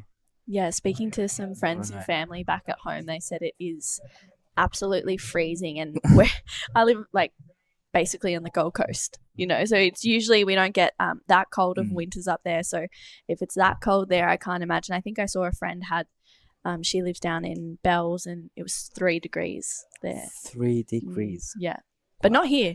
We're in beautiful sunny Indo, and it's way warmer than that. It's probably like 28 degrees right now. Right, definitely. It's lovely. Oh, Jasmine unfortunately gets caught behind on that one with, 13 and a half minutes to go already. Safi's having a look. This is her second wave, trying to get a score, but this was just quick in and out, and she was holding on to the first priority. Wow, that was a little bit of mistakes, maybe, from Safi. She's got a best wave so far in this heat 4-5. She needed a backup score, but she just couldn't get around the corner. But here it is. Very important wave for Gia. Open riding, comes around the section. Nice off the top. Oh. Throwing a lot of spray, and it comes around the section again. A little bit comes unstuck, but she did some of the work at the back. Here we go. This is Nasa. Floats that first section. Gets a little bit hung up, but she does well. Driving through that turn there, and she's doing really well on this wave, gaining some speed. You can see that, she was maybe hoping for it to be a little bit more vertical, but unfortunately that one not offering much more. So she'll lock in her best number. It's this last score of Gia's that I'm interested in. Yeah, I reckon it's going to be a pretty healthy score. She only needs 0.43. Whoa. Oh, huge turn from Safi Vetti there. She has a solid backhand. Definitely one of her strengths is that backhand snap. I feel like that's going to be a pretty good score, Di. Definitely, it's going to be a really good score. Probably could be a best score in this heat so far. That vertical hit was insane. Yeah, so strong. Seamless, and there was no doubt that she was going to complete it as well. So Safi has a good score to lock in. Gia, I think, also has a good one to come through as well with 11 and a half minutes to go. We'll see what happens towards the back end of this heat. That 3.6 for Jasmine Sampson has her in second right now, with a backup of a 0.5. She needs to really find a nice, clean, green, open face so that she can get some good backhand snaps going. I feel like this could really be anyone's heat, especially if a good set comes through and someone just capitalizes on it. They could just go from fourth to first within. Definitely. Very close heat, actually. But we are now looking at green up and riding. This is a nice, clean wall to work on. Couple checking turns and didn't get a vertical section to hit, but unfortunately it comes unstuck on the last section. She needed 3.83 at the moment, but last of blue comes in 4.07. So this is a replay of last of Nisha. Yeah, she's just unfortunately this moment right here, you can see her board just gets a little sticky and unfortunately just stops. So it was a good wave from Nasa, unfortunately not what she was looking for. You can see on there that is Charlie Stokes on screen. She is a Challenger Series surfer. She's made her way over to Krui after that first event down in Newcastle. I think her brother Zeb may have been the caddy there. We could see Taj on screen supporting girlfriend Gia Lorenzen out here. I'm pretty sure Ben is Gia's board caddy, who Ben is probably the biggest hype man out there. He gets super loud, so I'm sure Gia's appreciating that support. This last wave of Safi, a 5 for one turn. Wow. Yeah, well, no doubt. It's a 5, definitely. Solid big turn, and went vertical with the flow, speed, power, everything with it. So yeah, 5-0. Yeah, great wave for Safi. Very well rewarded for that quality maneuver. She takes first place with 9.5 minutes to go. The ocean gets a little bit quiet. And that means that Gia is in second place. She needs a 5.43 to go to first. Nasa, her last one looks in at a 2.4. She's looking for a 5.34 to get up into first place. And Jasmine Sampson holding priority, only needing a 4.14. Not a big score, Di. Not a big score. If you manage to put one solid turns even, you can get 4.14 because Safi just locked in 5-0 for just one turn. Yeah. So it's not a big deal still, and she's holding on to the first priority. And if she can capitalize that, then definitely it'll be easy to get that requirement. And we still have like 8 minutes and 30 seconds remaining in this heat, so there's plenty of time to wait. Yeah, still plenty of time. And coming up in that next heat, heat number 13, we have Jarly Stokes. She's going to take on Minori Kawai, Hana Suri Jadbrick or Suri, and Deng Zuiying from China, which is going to be another fun heat to watch. Another one. And while there's a little bit of a break in the action, we are going to go to a bonsai brew break. We'll be right back. This is the smoothie I've been waiting all day for. I'm going to start with a couple bananas and then mixed berry frozen blend, my favourite. Bonsai almond milk and heaps of peanut butter. Nice little bit of coconut to finish off. Get that in ya.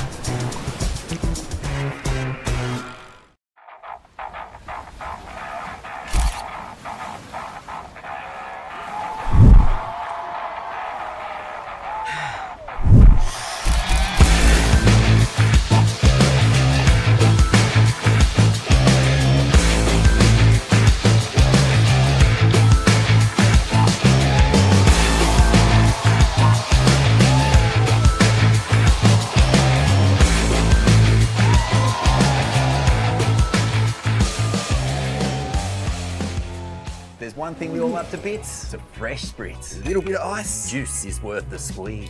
Now the magic elixir. Next up, a bit more citrus. Mint, agave. Hey, that is incredible. Welcome back, everyone. That was a really great break, bonsai blue break. And we have now straight into the action. This is a very important wave. Needing 4.14 gets to the finish. So 2 turns in. Very important wave. Needing 4.14. What did you think? Oh, I don't know, Di. I feel like she fumbled on that first turn just a little bit. The judges might really criticize that. I hope not, because it was still really smooth surfing. We'll have a look at the replay and get back to that live action. And yeah, you could tell a little bit of nerves. Yeah. In her body language, but yeah. still managed to put two turns in. But like you said, kind of broke the rail on the bottom turn. So I'm not too sure it's gonna be the requirement. It comes in 2.30, so not enough. Yeah, and this is that last wave of Gia Lorenzen. We saw her paddling into it before we had a look at that replay, and wow. Big turn there from Gia. I really love that commitment. On par to maybe a little bit less than that one of Safi's, I feel like, score-wise, but she did really well. I feel like it's going to be a mid-4s, so definitely, yeah, it comes in 4.27. Now extending her lead over Jasmine and Nasa. Now Jasmine needing 4.74. Wow. Yeah, it's so hard because, you look at these scores and it's like a 4.74 is actually not a big requirement, but they're hard to get today. Yeah, hard to get 4s and 5s today. Yeah. It's like getting 6 and 7s in normal heat. Yeah. But this is another good looking wave from Safi. Nice off the top. But unfortunately, the wave just dies out a little bit. He only managed to put 1 turn, but that was a great 1 turn though. Yeah, really nice 1 turner for Safi. I don't think it'll go into a top 2. That wave just didn't really offer much, and 4s and 5s is hard to get today. A 4.74 in respect of this heat is the second best wave of the heat. Right, but every surfer knows what you have to do to get 4s, but just you don't really get that opportunities on the wave. Yeah, it looked really good. Yeah, this is the replay of the 5-0 from Safi. Yeah, that was a huge turn for Safi. And we'll take another look at this last wave of hers. It locks in at a 2.87, so doesn't go into the top two. Still, really strong surfing from Safi. She's looking confident on her backhand out there. I know she loves a left. I'm sure she's been over to Raglan many a time, hailing from New Zealand, so enjoying her the time. best left break to me. I mean, Yeah. my dream wave, Raglan. Uh-huh. But now she lives on Gold Coast, so there's a She's in the great- land of the rights. Yeah. Wow. She's been practicing a bit of both. Yeah. Yeah, it's awesome to see her over there. I mean, I'm pretty sure she goes home every now and then to see her mum, Ness, and her brother, Finn. So, it's exciting that Safi has that 5 and a 4.5 out there in the lead. And that 5 is looking like a bit of gold, a pot of gold in this one. Right. For sure. Down to 3 minutes mark. Precious building for white and green. Green has the first priority, looking for 5.94.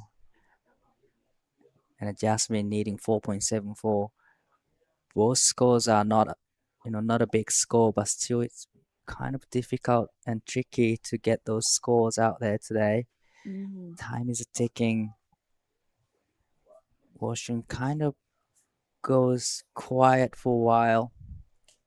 Hopefully there's gonna be few more waves for all the surfers. Yeah, hopefully some more opportunities.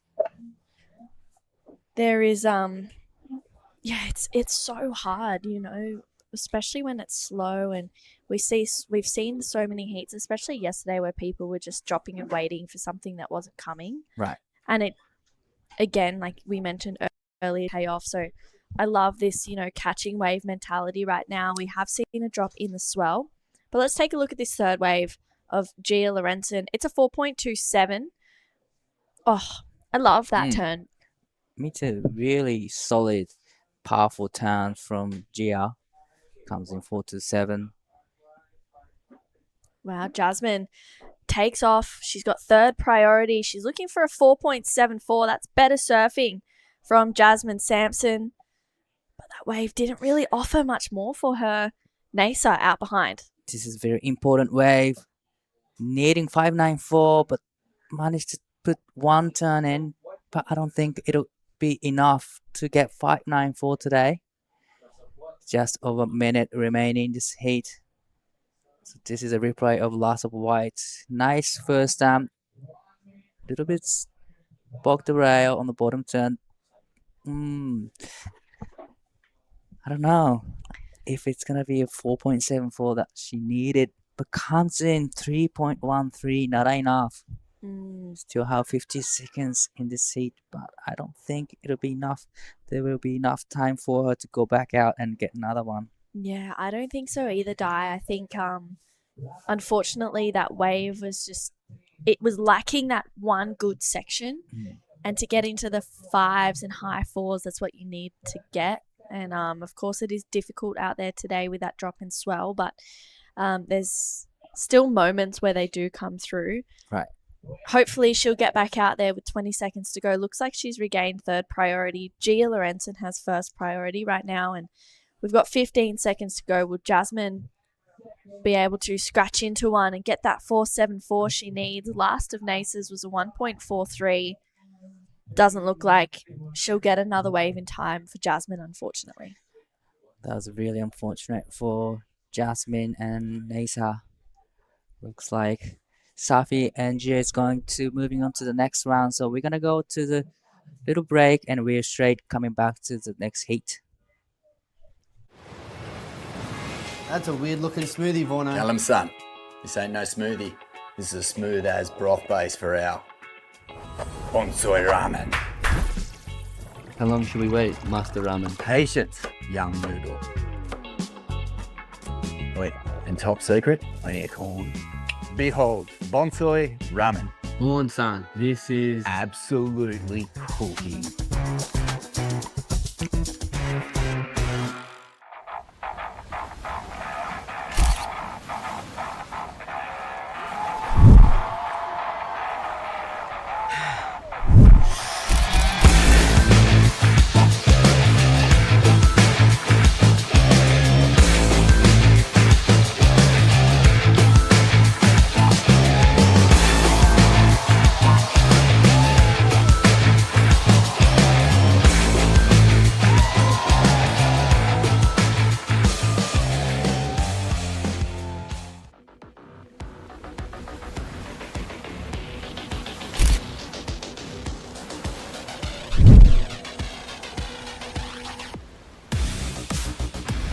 morning, everybody. Welcome back to Krui Pro QS 6000. This is day number 4.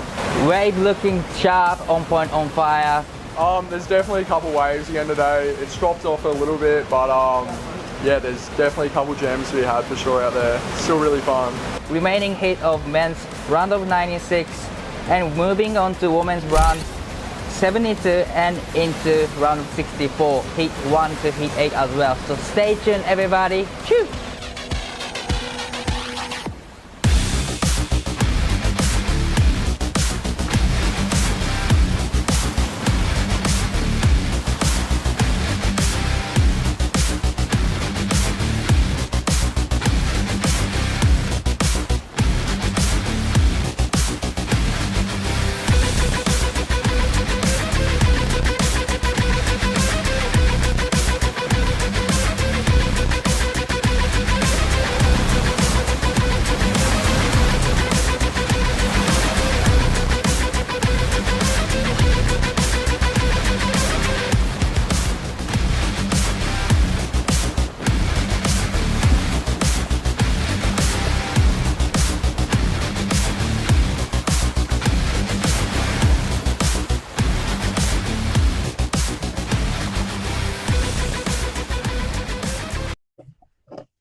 Welcome back to live action. It's day 5 here, sorry. At the Easy to Krui get Pro. lost.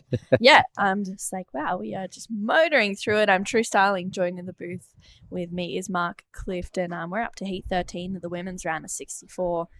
And you've been out around the contest area. What's the vibe like out there? Being a Saturday, a lot more locals getting around. They all like to come down and just see what all the fuss is about and what these bullays are getting up to down there on their beach. It's random and rare that big activity like this goes on in Tanjung Setia in the province of Lampung.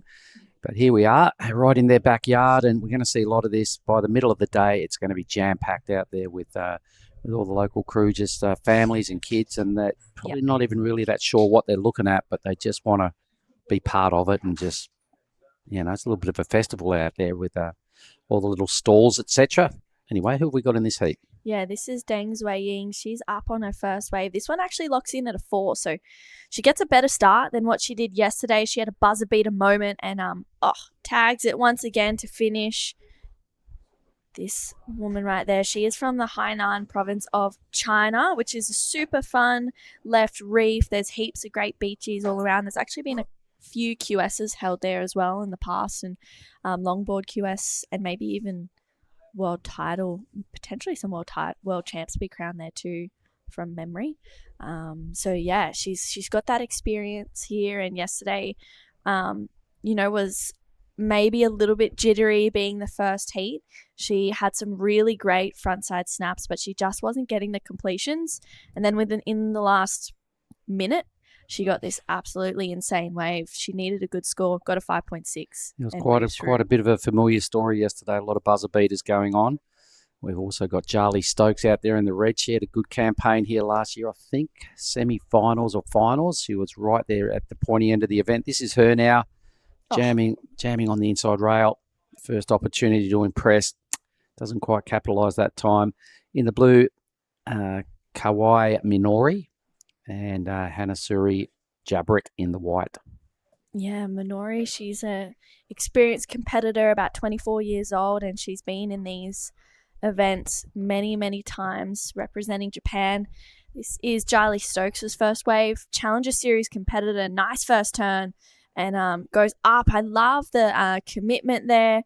Unfortunately, she just isn't able to make that second turn, but that's like probably the most attack surfing that we've seen that I've seen in the last few heats. Well, she's tall, she's experienced at this level. Like you said, got out of this region last year onto the Challenger Series, so she knows what it takes to impress the judges. In some totally different ocean last year. It was really big. We had to change venues, had no option. And over we went to Krui left to finish off finals day. We actually went there twice in the event. Due to the fact that this place absolutely maxed out. It was like 10 or 12 foot. On days we moved, you couldn't even get out. There was a day we're at Krui Point, Krui left, and people online are going, how come you guys have run off to a 2 foot left, 3 foot left? It's like, well, Kai Martin showed up. Kian Martin, who is a big deal in Bali and a great surfer, and he said, man, I was just at the reef. There's no way you could get out. Yeah, I remember them. They were doing jet ski lifts out the back. They'd stop the heat, jet ski lift people out, and then restart that next heat.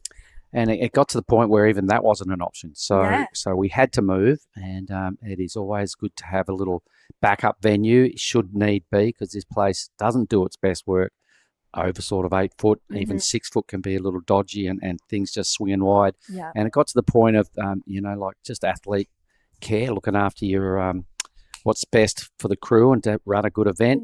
Yeah. I think Charlie might have just scooped up another wave.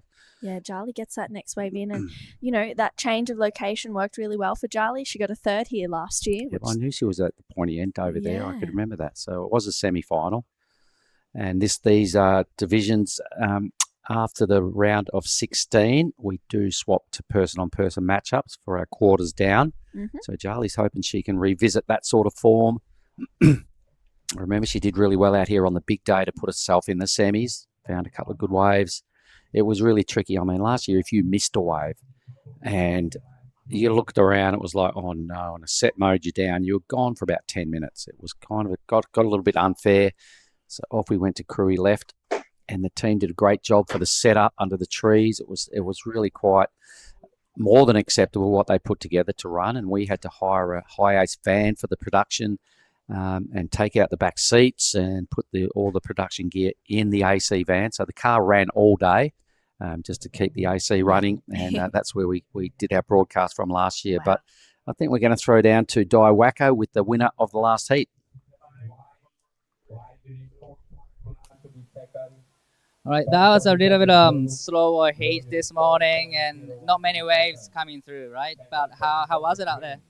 Look, it's still really fun. I had it was slow at the start for sure. The whole heat was pretty slow, so it was so important to get the first exchange, and tried to tee it off, but the wave didn't really cooperate. And honestly, my decision making going on some waves wasn't too flash, but it's nice to be back in the jersey for sure.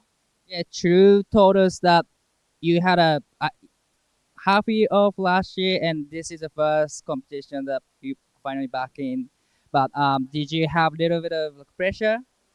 No, I don't think so. I think going into these events, I just want to stay cool, calm, and collected, and just tee off when I need to tee off, and hopefully just get some really fun waves while I'm over here. And I really want to get back on the Challenger, so hopefully my surfing can improve while I'm over here, and we can make it back on the Challenger. Right, yeah, you did a really great job. But is there anything you like to say to your family, friends back home? Yeah, I'd just like to say a huge shout out to my mom and my brother over in New Zealand. All my friends and family. Special shout out to BSC for getting me over here. Wouldn't be here without you guys. So huge shout out to Greg and the team. So thank you. Thank you so much, and see you in the next round. Safi. Safi she surfed a smart heat. There was low scoring, but she got a 5 for one turn. It was the most exciting turn of the heat that we saw. And wow, there's some lines rolling through right now. This is bring it on. Bit of motion in the ocean. Yeah, we want to see more of this. Green lets it go. They're all getting a bit fussy, apart from Suri Jabrick on the inside. Wave number 2 now for Suri. The last wave looked about similar to that. Not much really going on, but just investigating options. And Safi Vetti, she's a glass half full at every opportunity. She's a very likeable person. Mm-hmm. Yeah, no, she's great, and it's good to see her back in the Rashi, and back competing again here at Krui. Mentioning to Di in that last heat, she got a 5th here in 2023, which really solidified that Challenger Series qualification for her. But right now, this is Jarly Stokes. This is that last wave of Jarly. It locks in at a 3. A couple of nice carves, but she kicks out. So maybe just looking to get a completion to start. And Minori Kawai, it looks like she's been busy on this one. Yep, her first wave. So she'll be hoping she gets a little bit more joy as this wave goes down the line. It starts to grow. It's a lot bigger than when she stood up. couple of sections present themselves. They're a little flattish, but boy, oh boy, when you wait almost half your heat, something like that is better than sitting around stressing out the back. So I congratulate you there, Kauai, back in the hunt. And look, she's only really got to go close to a 4 to stay in touch with at least second place. A couple of low numbers there for Suri. Here's the replay again. So what did you like best about this one? Yeah, I think Minori was had some really great flow. She was surfing with, intention, really smooth. Loved how she just fades through there to see if she can get that steeper section. We've seen a lot of people do it. We saw Anon do it this morning. She was stalling to try and wait for that sections to stand up on the reef, and it worked out for her. Unfortunately, that one of Minori's is staying a little bit fatter, but she got some great work done out the back. So we'll see where that score comes through. And yeah, she needs to keep up with Deng Zhuiying. Her first was a 4. And she did some really great surfing. Charlie Stokes hasn't really got a good score on the board just yet. She's done some great surfing, but it's been those completions that have really gotten the better of her so far. Yeah, this will keep Minori just in strike because you've got to sort of stay close and give yourself a chance. It might come down to the fact that they only get 2 reasonable waves each. A 4-5 is good news, and a low-scoring matchup takes it all the way to second. So more than job well done. Locking in the best number. Minori right on cue, did more than stay in touch. She's kind of in the box seat with that 4-5 as the best number. Yeah. So you can see what's happened on the scoreboard so far. All these numbers that are present between red, blue and green, they would be hoping become at least their backup scores and not your A-grade number. But limited opportunities here today. Got to get down and do it. Got to adjust and just be a gnarly competitor and kind of make it happen, a bit like Minori here. This wave actually gave her a bit of love as it went. It was pretty tiny right here. And then she drops into this little inside bowl in a moment. The thing starts to stand up a little bit more. It grew in height, but it didn't get brutal. But at least there's the best wave of the heat. Yeah, 4.5, and she surfed it really well for Minori. I mean, a 4.5 and 4s and 4.5 plus on a day like today is they're in your top it's 2. a keeper for sure. And we've got 11 minutes to go in this heat. It is Deng Zhuiying from China. She holds first priority, and she's got that 4, so it's a second best wave of the heat. She doesn't need much to get back into second, and looks like we might see someone having a little paddle here. Yeah, we'll just stay with the live action and check out. Yeah, this is Deng Zhuiying from Hainan. Nice opening carve to start this one off. She's seen something down the line. You can see she's gaining some momentum, goes up and into that section, and she gets a completion. So that was a good wave there, and out the back, Charlie Stokes. What looks like an even better wave for the big Queenslander. Here she goes, tagging it really nicely. The judges now will have some clear comparisons against those 2 rides from green and red. They're both pretty strong in a slow heat. Let's see what Suri can stick together. Yeah, Suri flying down the line on her backhand. You can see she's waiting for this one to stand up. Gets a little caught behind there, but goes up and into that section. That's a strong backhand snap. She gets another one up over that whitewash, and Suri, this is going to be her best wave by far. She kicks out with just under 10 minutes to go. Looks like Minori got a little bit done there as well. So scores everybody's owed for a wave. Yeah. Things will get a fair bit closer now because I like what Green did. She had a lot of clear intent and manufactured her own speed and looked pretty strong on her feet. And same with Charlie, although she only got 2 turns. Look, any turn in a slow heat and a couple of them on the same wave look pretty promising for numbers. So this is the judges' angle of Deng's wave, and she looked really invested in this wave. She had a lot of body language going on, a good amount of positive motions coming out of her body and a board. Yep. She got to this section here. She's eyeballing it. She identified it from a way back and gone, that's the spot I got to hit and make, and rides out. Boom. Pretty good. That's definitely going to narrow the gap. She was already sitting on the second best wave of the heat. For sure, she's going to go into at least first or second. And Stokesy will have a similar, better ride coming her way, as does young Suri Jabrick. So she did get up there and put the board above the lip. All Yeah. right, so the judges will see that. That's kind of cues they look for when they start awarding numbers. Took her a little while to get to a section, but some spray out the back, board above the lip twice. Nothing that dynamic on the second hit, but a hit's a hit. Nice work. And not much going on for Minori. So out of all that, I think maybe green might get the better number.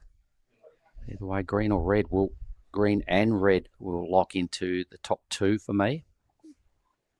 Yeah, for sure. I feel like Deng Zhuiying is going to complement that 4 nicely with her last wave. Charlie Stokes gets out there to regain first priority with 8 minutes to go.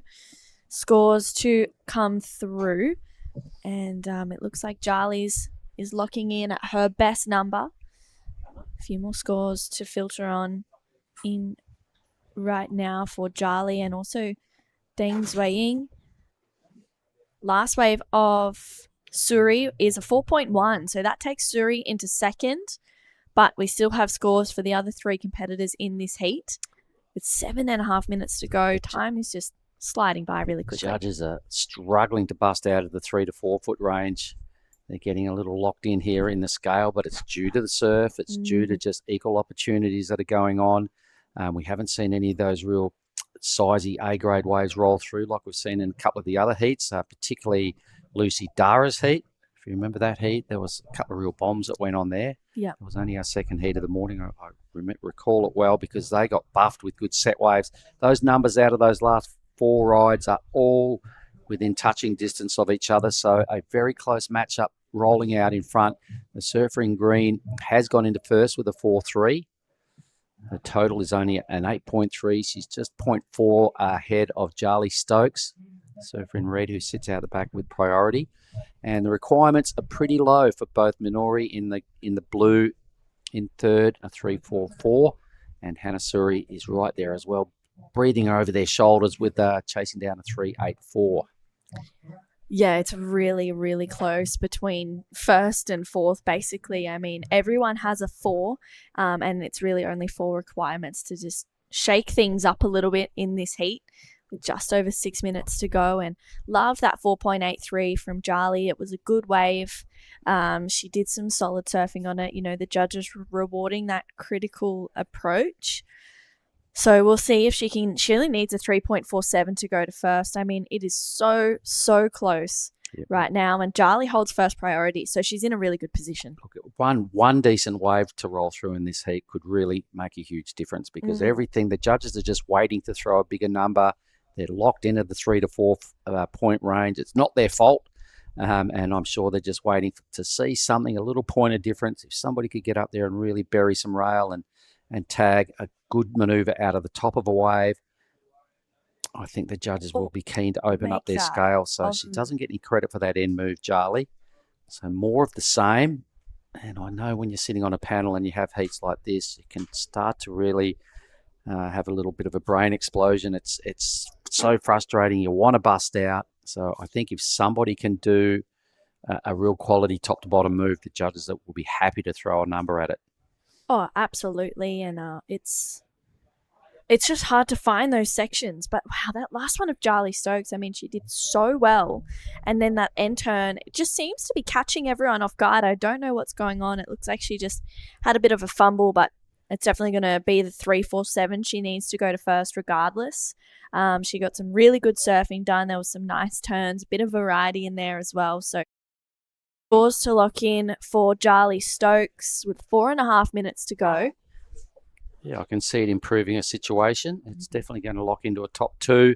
She only needs a 4.7 to go to first. I think she does. So here it is again.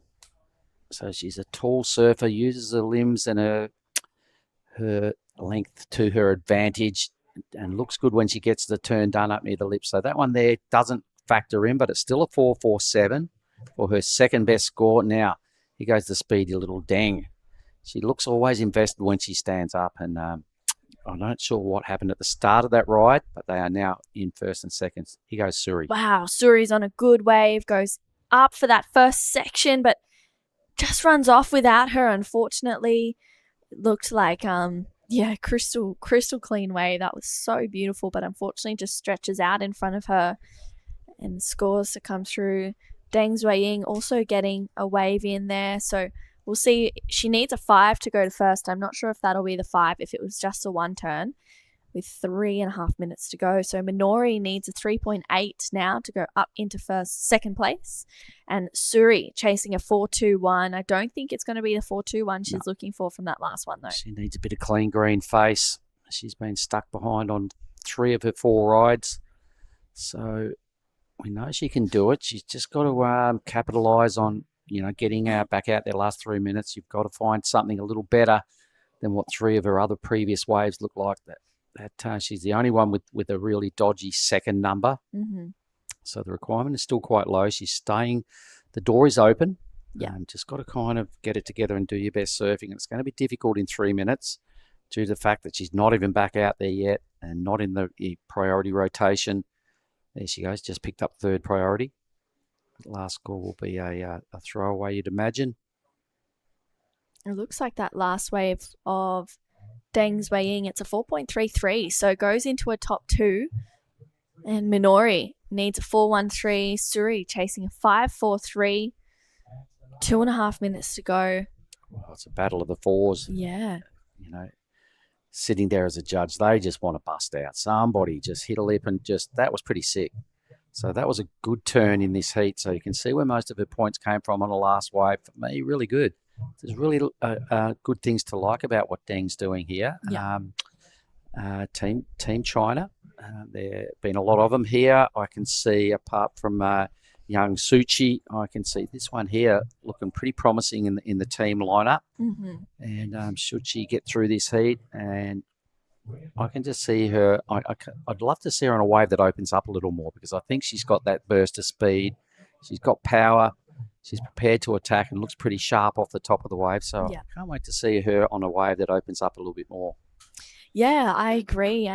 She found some yesterday and her surfing was lightning fast. She had a lot of spark to the sections that she kind of had. So I can't wait to see her on a bigger wave, and hopefully something that is a little bit more Juicy. Juicy with a bit more power. But you can see Charlie Stokes is not really letting her get too far away. Charlie has that 2nd priority and she wants to maintain the lead, and this is Deng Zuiying up and into this one. She needs a 4.97 to go to first. Nice connection there. She's not really putting a foot wrong on this wave, but it just doesn't really cooperate like she was hoping for. It was a smaller one as well. Yeah, look, she didn't really need it in the big scheme of things, but at least she's active. She's competing well. Does create her own speed and good use of the rails, as we saw evident in her second last wave. So good things right there for Team China and the lady in green. 30 seconds to go. I reckon Charlie surfed a great heat. Just capitalised on most of her opportunities, and in a very tough lineup here today. A win's a win, right? And you've got to just sometimes get down, and to win a little bit dirty is at least a win, and you're through, and she'll just be hoping the next round delivers a little more. So with 10 seconds to go, that's all you can expect as a coach or a parent or whatever, is just do your best. It's just the same for everybody. And well done to Charlie in the red and Deng in the green, both moving through to the round of 32. Yeah, that's going to be an exciting round. It's already shaping up to be some stacked heats. All right, we will be right back. We have heat number 14 about to start with some awesome surfers in it. So don't go anywhere. We've got more surfing coming right up. This is the smoothie I've been waiting all day for. I'm going to start with a couple bananas and then mixed berry frozen blend, my favourite. Bonsai almond milk and heaps of peanut butter. Nice little bit of coconut to finish off. Get that in ya.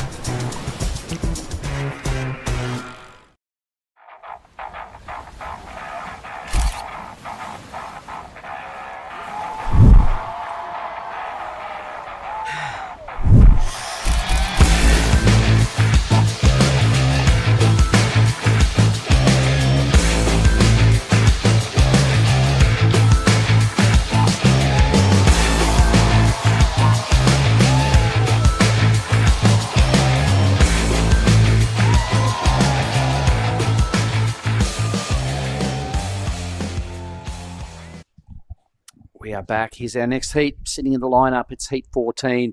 We have 16 of these heats to roll out. You can see there's the official results of that last one, and this is what Heat 14 looks like. It's featuring a couple of the Japanese contenders. Shino Matsuda in the red, had a great outing here last year, went a long way through the draw. Nayo Amura in the blue, Natalie Fensom out of Australia in the white, and another Aussie there, Eva Bassed, in the green. Now, you were here last year. You can remember Sheena. She did some really strong surfing over their finals day at Krui left. Yep, I think she got second. She is such a strong competitor. I know she's an Olympian as well. Got qualified for Paris 2024. Yep.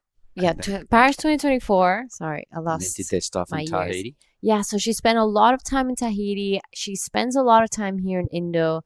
I see her around Bali quite a bit, always around East Coast, Uluwatu area. So she's used to the reef breaks. She likes it. She's used to the warm water. She's a bit of a weapon out here. All right. Well, let's see if that rings true. She's the number 1 seed in the heat. And it is Team Japan squarely up against 2 Aussies in the white and green. So, at these events every year, you see some fresh names. I haven't seen Eva surf before, so no stats on Eva or Natalie for me. But here is Natalie Fensom right now. So the natural footer got herself a nice mid-range wave here. Kind of just might have pulled that turn back a little too far, lost the momentum of what was going on down the line. And I imagine the tide's starting to drop now. So at some point, hopefully we're going to see these waves run off further. There's a lot of 2-turn waves going on. That last matchup, out of all the numbers that dropped, there would have been about 10 or 12 4-point rides in that heat that were all locking in. So the judges are looking to bust out of that range. Yeah, but after all the surfing we've had and how the conditions were the past 4 days, it's dropped so much. And honestly, with this tide going down, I'm seeing it hard for this wave to kind of be as long as it could possibly be, especially since it's so small. I'm also afraid it might slow down a little bit until we get that switch of the tide and it starts pushing in as well, and then we see those bombs come through again. Right on. So the men's next round has been formatted to take place. I'm sure the powers that be and the head judge are watching it closely and just determining, do we take options of maybe extending heats a bit later on as we go through our draw. The men's, the top seeds are about to hit the lineup in that round of 64, so they might be giving the fellas that make decisions some input as to what do you reckon, is it or isn't it, or can we do 30s? I don't know. We'll know as the day goes on, but 25-minute matchups to finish the women's round. It's difficult as a judge when you do get locked into just the super low range of the scale, 3s and 4s. Does your head in a little bit because you try and separate numbers, but there's not a lot of room to move when you're only using 2 numbers out of the whole possible 10, and it's just due to the conditions. So even 3-turn and 4-turn waves are rare today.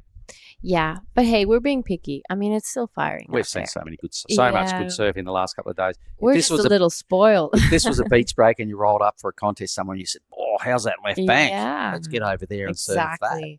So I'm pretty sure the competitors have had that experience a lot in the past, and I'm sure they're still stoked on getting these types of conditions for their heat. It is still running nicely. The wind hasn't picked up.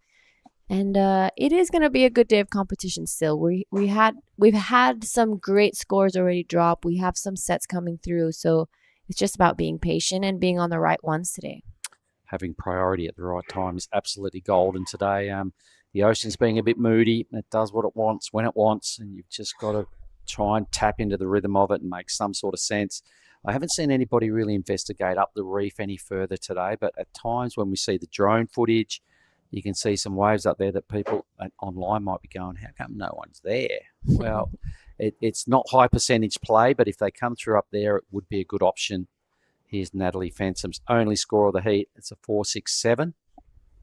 The Bonsoir replay, so thanks, fellas. I'd also like to thank a few other people that helped make this year's event, a possibility. Came onto the schedule pretty late, but I'm sure everybody's stoked we're here for the 6,000 event for the first time. We'll throw down to True Starling with Charlie Stokes for the post-heat interview. Let's do it.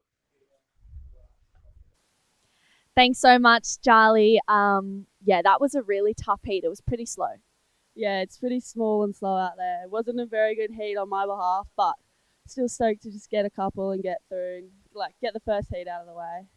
You had some really good waves at the start, but it was just those completions that were getting the better of you. How did you change that mindset? Yeah, I know, I kept falling and I was getting a bit frustrated, but I just knew that if I didn't need to do anything crazy to make the heat or anything, so just get a couple average ones under my belt and then I could start building my house. But I didn't get a really good one at the end, but at least got a couple fours, so that got me through. Fours seem like sixes and sevens out there today. You had your brother Zeb out there as a caddy. Was he giving any words of advice out in the lineup, or was he leaving you to it? No, you can usually hear him screaming from the lineup, but actually couldn't in that heat. He was a bit more quiet. Maybe thought he should just leave me to it. Maybe he was feeling a little bit stressed for you. You're moving into the round of 32. You had a third here last year. Are you feeling comfortable out in the lineup? Yeah, I love this wave. It's probably one of my favourite waves. I love coming back to Krui, and I'm just happy to be here. And yeah, hopefully can get some more swell towards the end of the comp. That'd be sick. So yeah. I'm sure you have lots of people back at home watching. Is there anyone you'd like to say hello to? Yeah, hey, mum and dad and my sister and everyone else back home that's watching. Awesome. Thanks so much, Charlie. We'll send it back to you guys in the booth.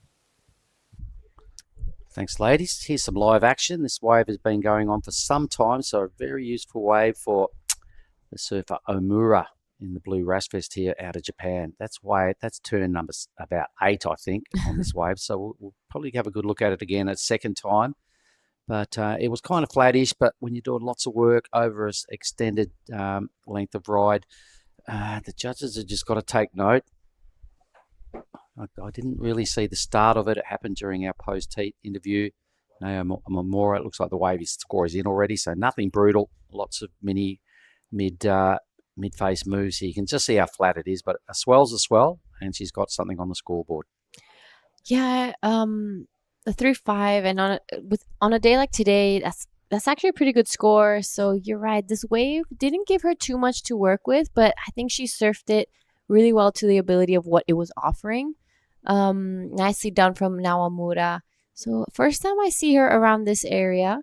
Afterwards, I think I'm going to be asking Dai for a little bit of insight maybe about Omura. Shino Matsuda and Eva Bassett being pretty quiet in this heat. They're going to be playing the patient game, but I'm excited to see Shino. She's been surfing so good. Saw her around Bali and training so much. So she's a bit of an all-round surfer.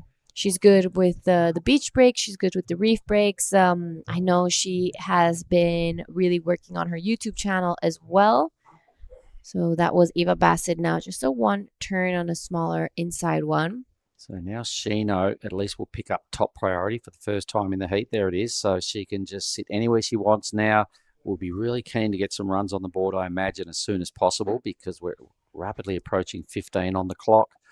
All right, so who's she been training with? Is there a Japanese program going on, or has she picked up an Indonesian coach, Shino, in Bali? I'm not too sure.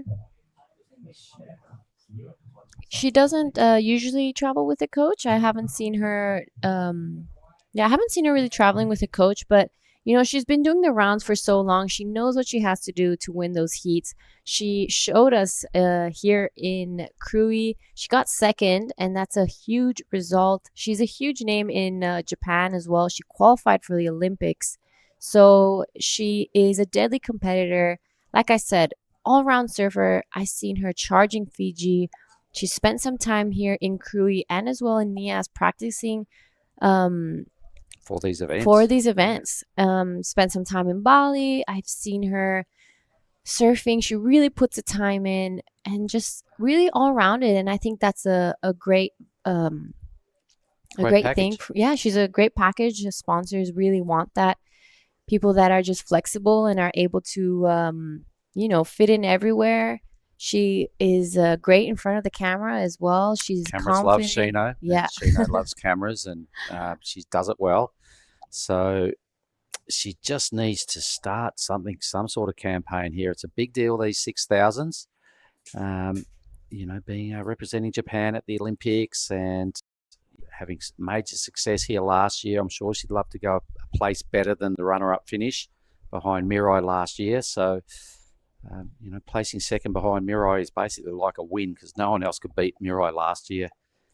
And Shino has had, 12 minutes slip off the clock, has not budged. The ocean is just looking super sleepy.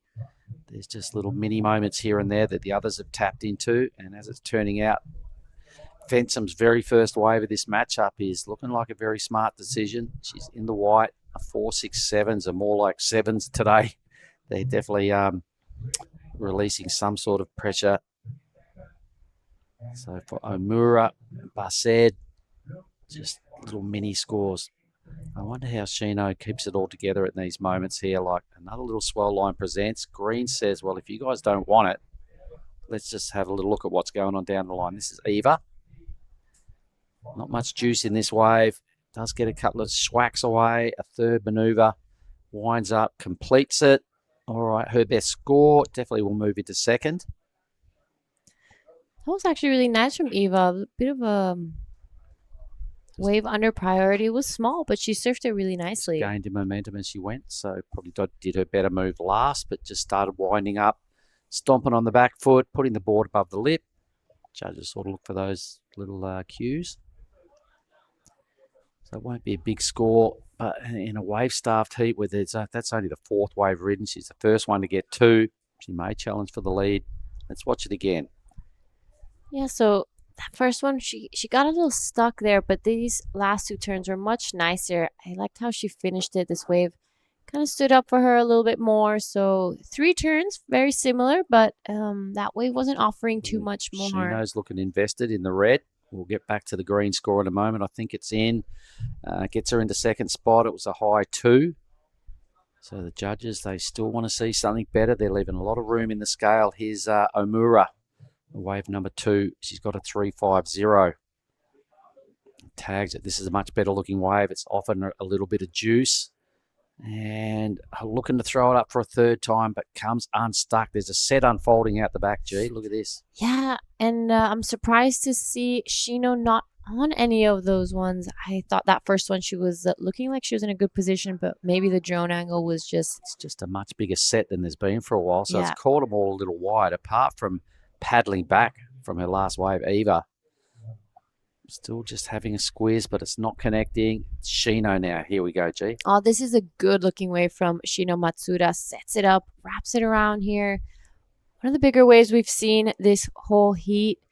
Does a little bit of a check turn there. Hits that top section and manages to go through. So I think that is in contendance for the best wave next to now Omura's last one. Goes now Natalie Fensom, her second ride. Connects a couple of times there. So in a very wave-starved matchup, something's better than nothing. Natalie will be happy. Shino's relieved.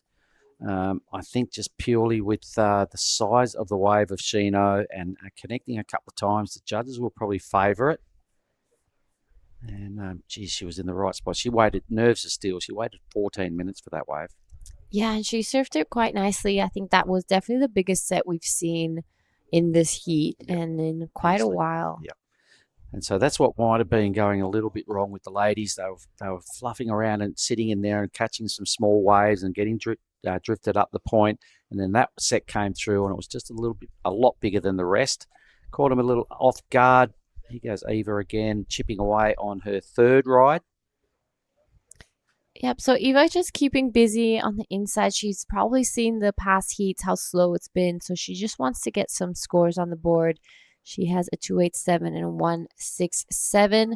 The last of Natalie Fensom comes in at a 4.67. So that's the best wave of the heat for now. But we're still waiting for scores of Shino and Nao to come in. So I'm pretty sure we're going to be seeing a bit of a change in the leaderboard. Yeah, a lot of waves rolled through in that set, even though they weren't ideal. There was still quite a bit of motion and a little bit of energy in the ocean pushing through. So at times, it's going all right. Let's have a look at blue now. A nice big attack early. Second good strong hit as well. I can see this. So this is, if she had a finish there, you would have seen the best number of the heat. It's another 4-ish score, a 4.33. Here goes Shino's. Really like that first It's got a bit turn. of wave of the heat, doesn't it? Yeah, really strong. She it looked like she was getting ready to do a turn on that second section, but just decides to do a bit of a check turn, get around that section, and just finish it off strongly. Right behind her, this is Natalie Fensum. Good looking wave. She finished it off pretty nicely, but I think it will be Shino who is going to be taking the wave of the heat for now. There we have it. Shino's a 6.33. On your screen right now is Eva Bassett, keeping super busy. I think wave number 4 for... Yep, still got a score to drop for Eva and Natalie. So the 6.33, big number in the scheme of things. So it was the first wave that's offered a lot of speed and push. And it's the first time a surfer's really been able to dig super hard on the rails and get up there and connect with a strong first maneuver and finished it. We're talking about Shino 6.33. Other numbers, again, there's more 4s getting thrown down here. Natalie Fensum's got a pair of those now. That's a 4.00 for her last effort. And that's fair enough compared to what Shino did. 2.33 spread. You've got to get those spreads and the comparisons correct and separate numbers. So at last, the judge has been able to throw something bigger than a 4. I'm sure they're relieved. It does your head in sitting on a panel when, 3s and 4s, 3s and 4s, 3s and 4s. It's like, no. Shino gets a bigger wave and lent into the first turn. I liked it.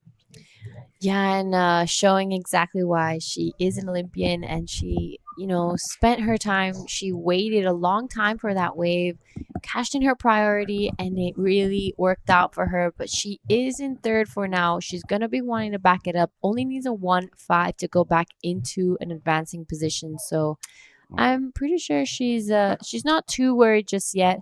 This is a replay of Shino's 6.33, huge first turn. And I really liked how she finished strongly here. Yeah, just took the foot off the gas pedal a little bit to kind of give herself a good chance of that completion because she did the real strong work early. She went, I'm kind of going to get a number here. Finish. She did, 6.33. Thank you for the Bonsai replay. Now just a 1.5 out of second and just over 2 points shy of the win. Yeah, so we've had some really slow heats lately, and I'm hoping to get a bit more of a pulse today as the tide switches maybe. Still, so fingers crossed. Yeah. 6 minutes. But it's still looking really fun out there. Priority sits with the Aussie Fensum in the white. Omura got third priority, but she's got second. She's sitting deepest. Shino's just regrouping. She's only got one wave, needs something super low to extend and challenge for the lead. Just over a couple of points would take her to first. So she would be no doubt the most experienced campaigner in the lineup. She waited a long time for that first wave. So the first part of her plan went well. She's got the best wave. The clock is now suggesting in a hurry, something else has got to happen. She's got second priority, which is kind of good news as well, because at least it's not fourth priority. Fensum is got top priority. She lets this thing go, so Shino could catch it. It's looking like she's well invested in this wave. So let's watch Shino Matsuda. She needs just over 2 points. One good hit here and she will go to first. I reckon that's enough for the lead. Something else now to extend. Boom, another quality hit. Good use of the rails, tight surfing in a pocket, in limited opportunities and conditions. Another strong ride here. For sure she will have, and rides out. She's got the two best numbers of the heat. 100%. And behind her, it is Natalie Fensum on a good-looking wave, too. Unfortunately, gets a little bit stuck on the whitewash there, but manages to get around that section. This wave is going to give her some more to work with on this inside, and she takes it all the way down. It's the wave that keeps on giving. That was nicely done for Natalie Fensum, but I think it is Shino. Yep, compared to Shino's, it's a little under. So the judges always compare rides and separate scores as much as possible, trying to throw and open up the scale. Shino's done the deed again. For sure, I reckon this next ride is in the good range again for Shino. because they had a strong finish and there was a lot of spicy turns. Not sure what Blue's got done so far. But Omura is going to drop out a second. Fenson will drop down into out of the lead. Shino's going to jump up 2 spaces. I'm confident of that. And Ava, with priority, the surfer in green, is going to be chasing a score, which is going to blow up a little bit. Here goes the last. This is what the judges saw of red. What did you like mainly out of this ride? I love that it was it's a bit of a smaller wave, but she surfed it really nicely. I mean, this wave, you kind of see that it doesn't have too much of a wall in this section, but she made the most of it and waited until she got that last finishing section. I think this could probably be the best wave of the heat, actually. Yeah, I think that was the second best move of the heat, and she's got the best waves. She's doing the best surfing. Deserves to roll through with a win under the belt, and I believe she's going to do it. Fenson, meanwhile, is doing a lot of work as well. The judges are going to have to be comparing totally against Red's last wave, and in that respect, it's going to be a point or 2 less. Yeah, I feel Shino like did quality surfing. Natalie Fenson had great surfing there, but just her timing was slightly late, maybe on the turns, whereas Shino had was like a little bit more in front. She timed everything really nicely and finished it off strong. Shino's wave also just had more push, so it allowed her to not get stuck. Yeah. All the moves connected pretty well. I agree with you. I think it could be the better wave of the heat. Her last wave was much taller, but the boys that make the decisions will be pretty keen to open the scale at every opportunity. So here comes the numbers. They're looking really favourable for Shino. A 6.57 is the best score of the matchup. So as predicted, she got the 2 best scores quite easily. Fenson into second with a score to come. She could extend her hold on second place here. So at this stage, requirements for the other 2. Blue is a mid to low 4 and a mid to high 5 needed for green, but that could just change a little bit. Should they get another opportunity, they'll be pretty anxious to hear the beach announcer giving them the requirements. I think they're both going to just need slightly bigger numbers than the present requirements here for both blue and green. 90 seconds. Yeah, so we're getting to the most critical part of the heat right now. Yep, Fenson's looking like a little mini upgrade on her 2-wave total. Not good news for Omura. That's a 4.5, so half a point added to the requirements for both blue and green. We can see them on the right of screen right now, the numbers needed. Time, though, is a real enemy here for these surfers. Red's on the hunt again. She doesn't even need a wave. She lets Fenson have a look at it. And it's actually not a wave. It's pretty unfortunate. I mean, now I'm only looking for a 4.84, and any other day that wouldn't be a big score, but today that's like pretty much asking for a 7. Kind of. Fours can be a little bit golden. Anything in the 6 range is you don't see people lose with 6s today. Shino surfed a great heat. She was last to get a wave. She's made them all count. This was her first wave. All right, so that's probably the best turn of the heat.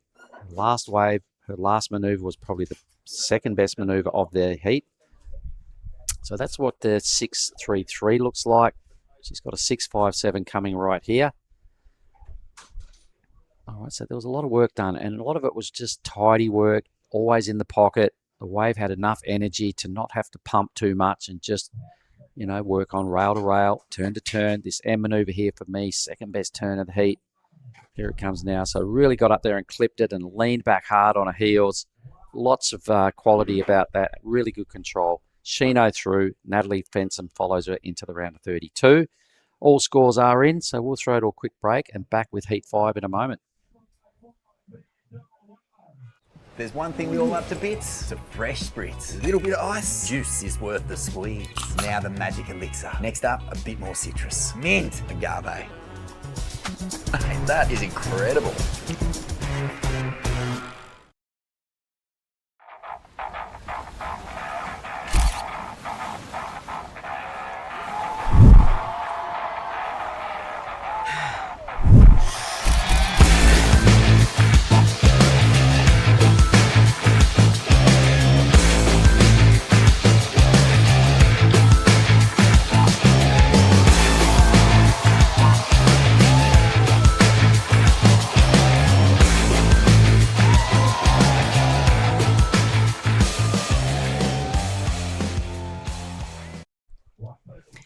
All right, guys, welcome back to the Krui Pro QS 6000. This is day 5 right now, and in the water we have the round of 64 women's. This is heat 15 already. Some waves ridden. Ooh, there we had a bit of a wipeout there. From blue and green. Yep, so bit of an awkward situation there, but I'm Jada Legati. I want to welcome back Dai Wako into the booth. This is the second wave from Taylor Green from New Zealand. Managed to put a couple good turns in and started to step up a little bit for her, but a little bit for me section to work on. And kicks out there, couple of good turns in, but nothing major. But it was a great wave to start off this heat though. Yep. So we have some scores to come through already. I don't think it'll be anything too crazy, but this is Shu Han Jin right now. Good looking set. Nice first 2 cutbacks here. This wave is gonna be standing up for her. Will she finish it off? Unfortunately, it goes over the falls on that one. This is Taylor Green's last wave. Nice 2 first turns. This wave has quite a bit of whitewash on the face, so she manages it really nicely. Our surfer in white takes this one all the way down to the inside. We had a bit of an awkward fumbling takeoff earlier with green and blue, but I'm sure they're both okay. And out the back, ready for this heat. So conditions have dropped quite a bit from the past couple days of competition, but taking a look at the forecast really quick, it is going to be the smallest day. I mean, that's what we're hoping. Sometimes the forecast isn't always super accurate, but it's looking like this is going to be the smallest day, and we've had a bit more grindy conditions compared to the other days, but we still had a couple good scores come through. The last heat, Shino Masuda got 2 6s, surfing really well. So yeah, hopefully we'll get some more waves in this one as well. Dai, what have you been doing on your break? Having a coffee. Try to get as many as I can. But still on the first one though. Yeah. I need to get second one soon. But beautiful morning with the coffee, and just like you said, it dropped off quite a bit compared to the last few days, and kind of difficult to surf on it because it's got a little bit of bumps on the face and really not as consistent as the other days. But still, once the wave comes in, well, for example, like Shino Matsuda got us 2 6s, so you just need to pick right ones. Yep, that's exactly right. It's crucial today that you're on the right wave, and when the set comes that you're in that exchange, because otherwise you're going to be grinding on those smaller insider ones that if you're lucky and it has a good wall, you could get some scores, but you know, today people are going to be winning heats with 4s and 3s. You know, getting 5s pretty difficult out there today. It's like getting 6 and 7s in the last few days. Yeah, 100%. So that last heat, now Omura was looking for a 4-8, but on a day like today, that's pretty much asking for a 7. Right. And this is 清水選手、1本目のライディングにあります。大きなワンターンから、そしてここのセクションは抜けられず、ただ、インターフェアレンスコールがあったようです。最初のワイプアウトのシーンのことでしょうか。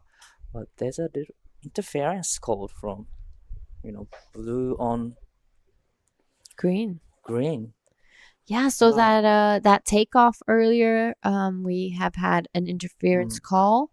Blue on green, looking like Ziggy had the right of way. She was probably more on the inside, and Hinano maybe getting a little bit in the way or took off as well. So it's pretty unfortunate starting the heat like that. So this is currently surfer in green now on a really good looking wave, opens it up nicely. She sets up for this second turn, wraps it around again, This is Ziggy McKenzie going to be weaving through this fatter dead section. We might see a bit of a couple more lulls throughout the day as the tide gets lower, but it will clean up the scene a little bit. Hopefully, once that tide switches at 3:20 p.m., we will be seeing a bit more of a push in the wave size and the wave quantity. This wave tends to kind of slow down on that dead low, so it's gonna be a good day of competition. We're just being a little bit picky because we've had incredible days of surf, in that 4 or 5 foot range. So this is the small say of the forecast. We're gonna be seeing it increase a little bit throughout the week, and then for Nias, we're gonna be seeing a big bit of a push. Wow. But even it's dropped off slightly compared to the last few days. There's some solid ones, so you just need to pick right ones. Exactly. And you get the scores. And with that, we're gonna go to a quick post-heat interview with Mark and Shino Matsuda. Okay, we're on. I'm down here with winner of the last heat. It is Shino Matsuda. You sat there for a long time before your first wave. What was going through your brain right then? Yeah, it was really slow heat. I really wanted to score quickly, but at the beginning of my heat, there's no waves. But I tried to come and get good waves. And you did. You got the 2 best waves, got the 2 best numbers. Runner-up position here last year. You must have some good memories of Krui. Yeah, Krui was really fun waves finals day, and I got 3rd place. So this year I really wanna win. All right. Well, you went to the Olympic Games representing Japan. What was the main takeaway? What's the main thing you learned about going to the Olympics? Yeah, I had a really good experience from Olympics. I practiced at the Tehupo before the Olympic. I spent a lot of time there, so I learned about a lot. Is it a scary wave, Chopu? Yeah, it was scary, but so good memories. All right. Well, you've got a lot of fans and sponsors that would like to hear from you in Japanese. So would you like to say something to all your friends and fans at home? 日本で応援してくれてる皆さんありがとうございます。今日はスローなヒートだったんですけど、いい波を2本つかめてよかったです。明日は少しサイズアップするかもしれないので、またいい波で勝ち上がれるように頑張ります。Thank you. Sheena, I'm going to shake your hand. Job well done. Good luck for the rest of the event. Thank you. Over and out, boys. Cheers. All right, awesome. Thank you so much, Shino and Mark. Shino's a name we've seen around here a lot. She has a very well-known name in the international surf community. As said on the interview, she's had qualification to the Olympics, has been to Tahiti. So that is a huge thing. I'm sure Japan is very proud. Very, very proud what she did, especially at Chopu.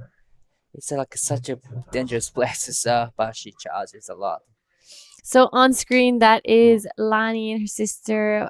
They are there right now. A big, big shout out. I know a lot of the competitors and even the crew go down to Lani's restaurant just a little bit more down the line every afternoon. The food is incredible, drinks as well. So huge shout out to everyone down at Lani's.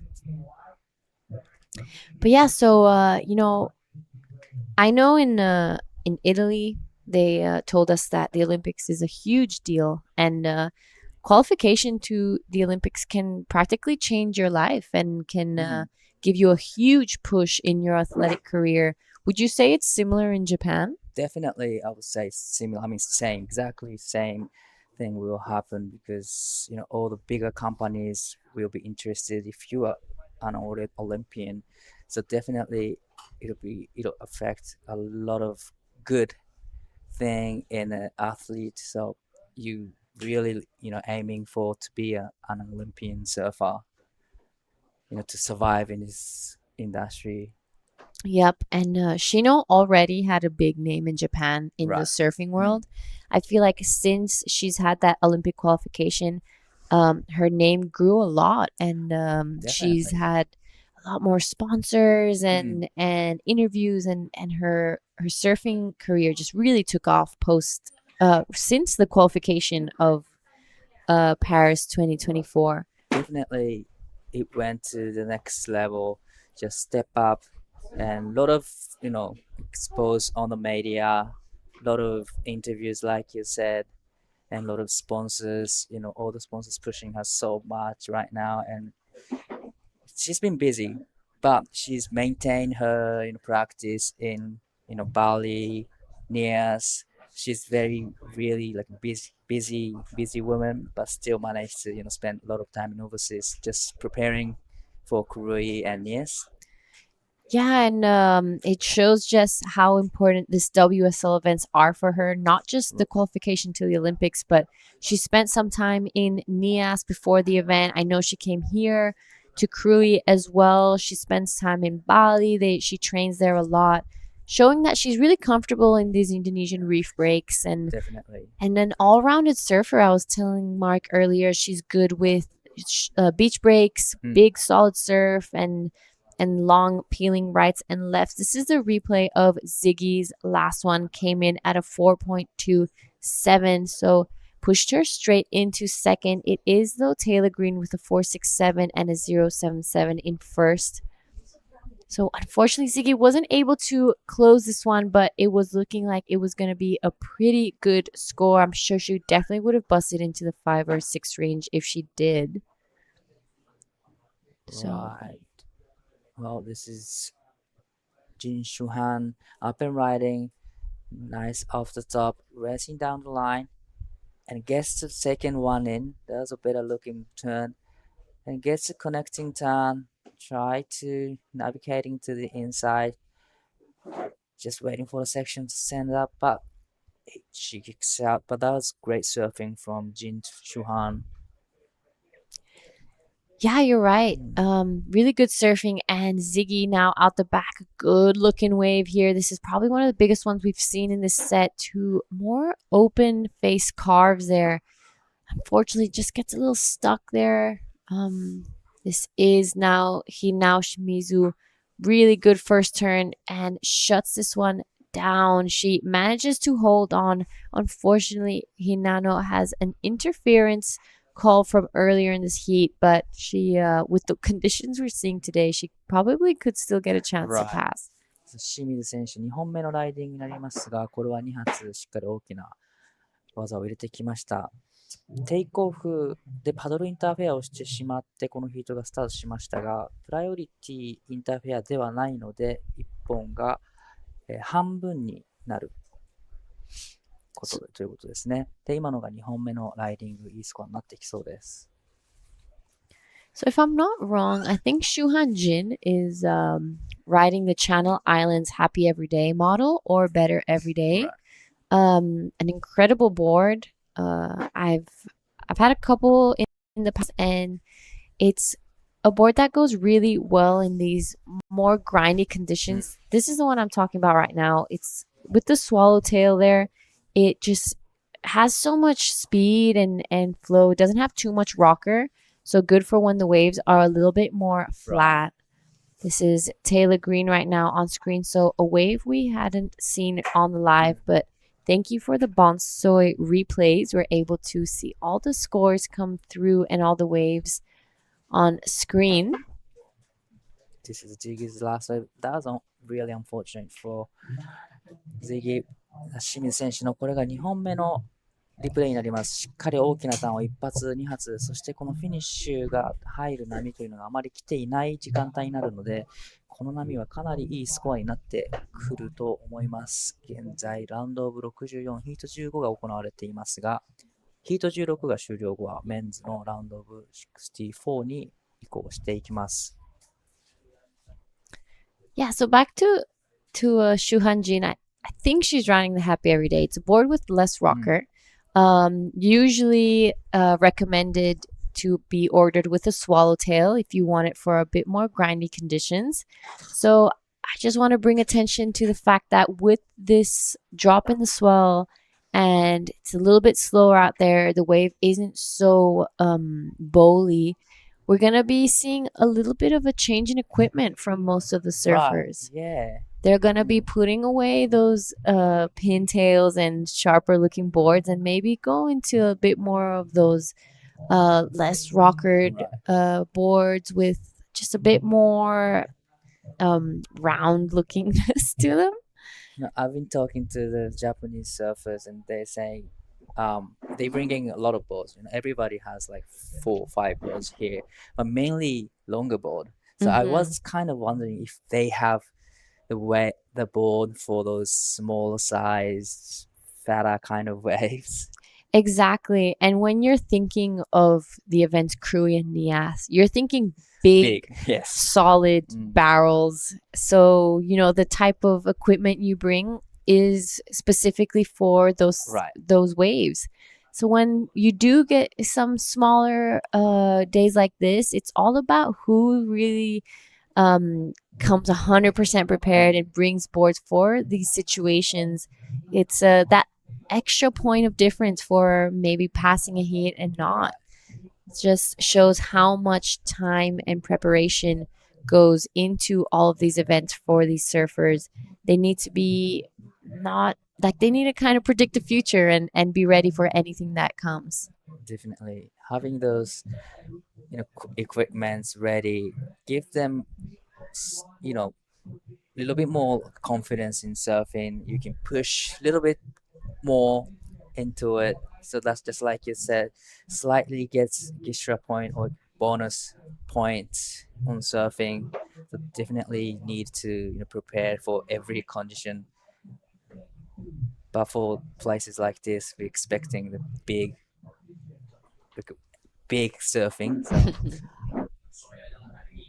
Yeah, you're right. Usually it's very different to conditions we have today. But with the technology we have nowadays, I mean, you can make boards so specific to every type of condition there is. And it's the beauty of modern technology. Here we have on screen right now Shuhan Jin on a small looking inside wave. She is in second, wants to get rid of that 3. Some nice turns. She's wasting no time in between them.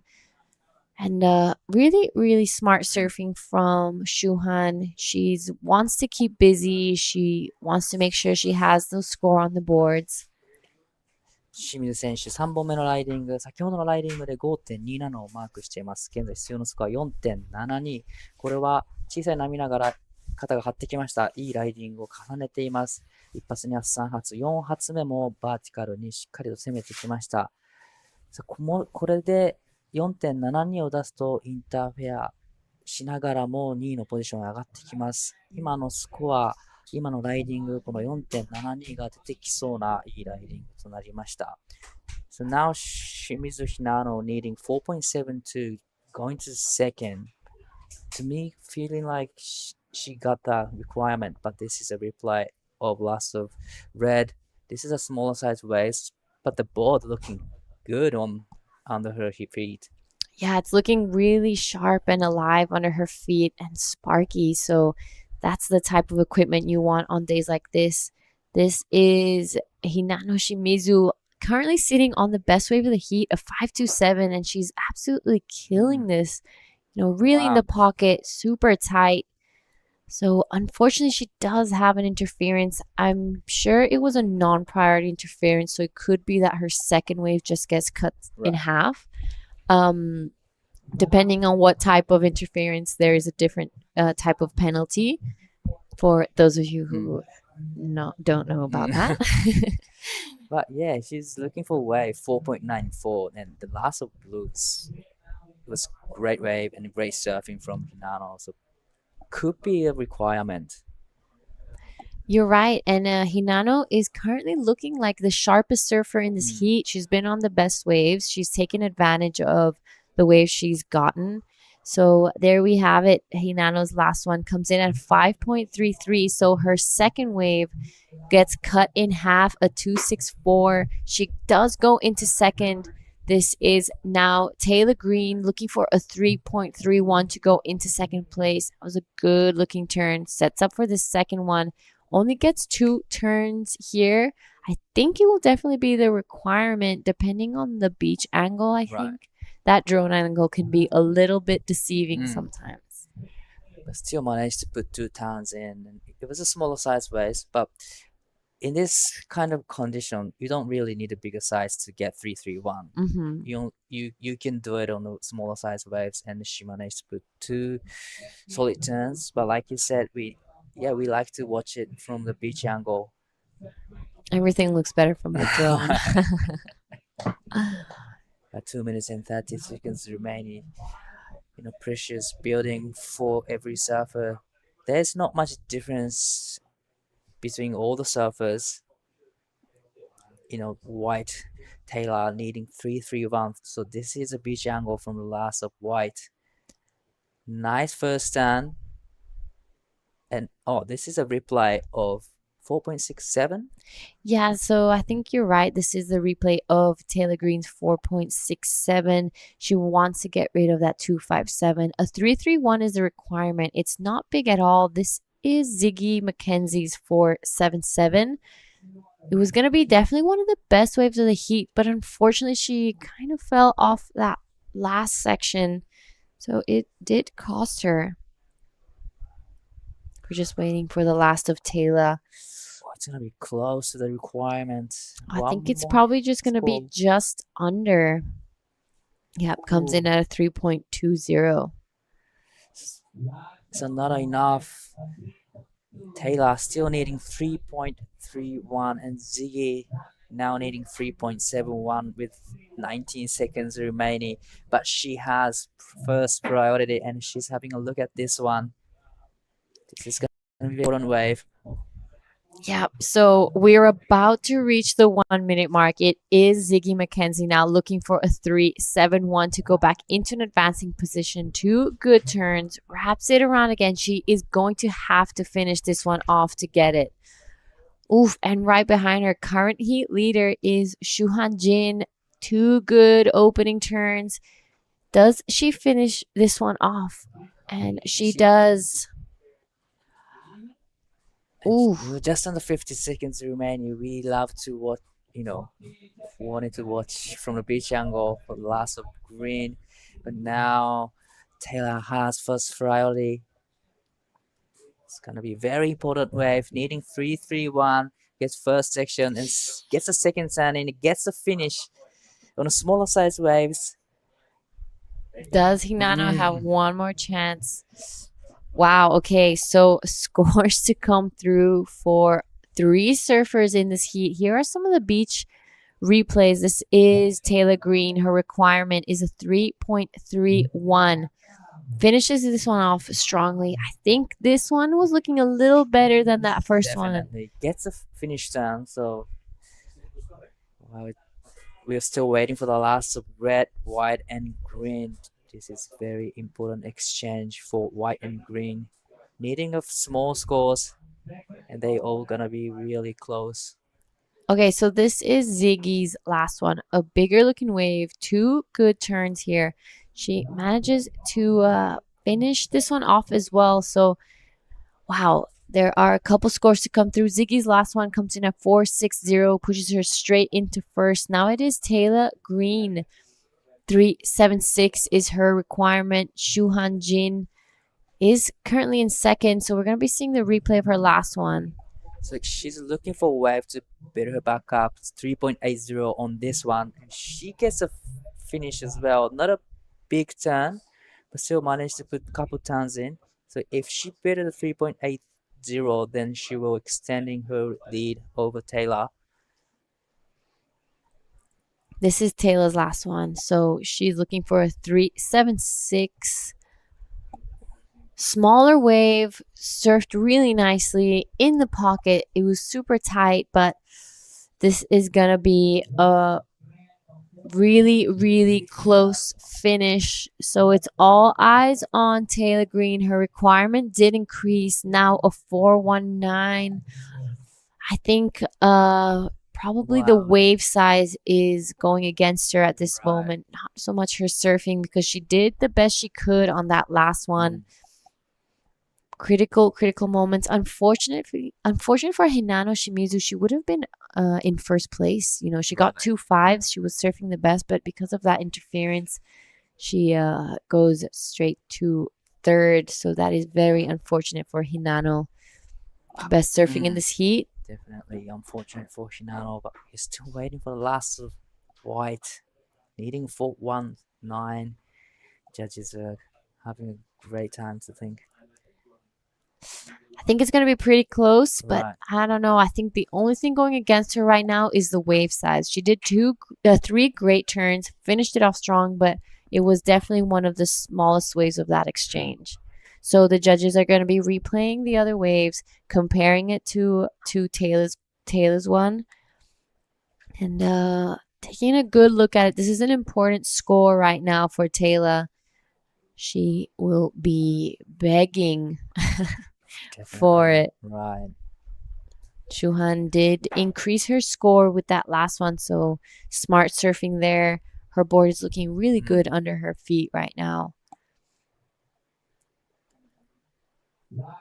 And there we have it. Taylor Green's last wave, a 3.8. Unfortunately, wasn't able to go into her top two, but that was a great heat. With that, we will go on to a quick break, and we'll see you guys soon. Cow! Oh, mate, I just went for a drive. Surf is cooking, bruh! Wind's gone offies, swell's starting to pulse.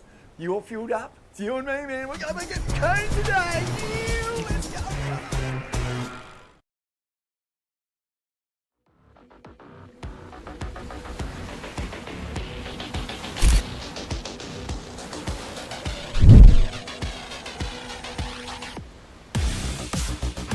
Good morning, everybody. Welcome back to Krui Pro QS 6000.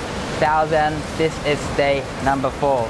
Wave looking sharp, on point, on fire. There's definitely a couple waves again today. It's dropped off a little bit, but yeah, there's definitely a couple gems to be had for sure out there. Still really fun. Remaining heat of men's round of 96 and moving on to women's round 72 and into round of 64, heat 1 to heat 8 as well. So stay tuned, everybody. Choo!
Welcome back, everybody. This is Krui Pro QS 6000, day number 5.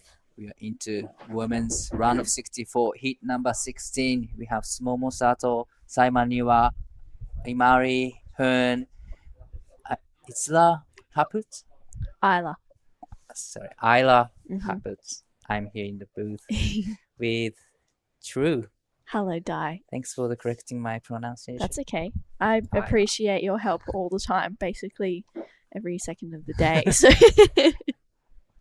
So this is going to be the last heat of the women's round of 64, and we are moving on to men's round of 64, heat number 1, straight after this.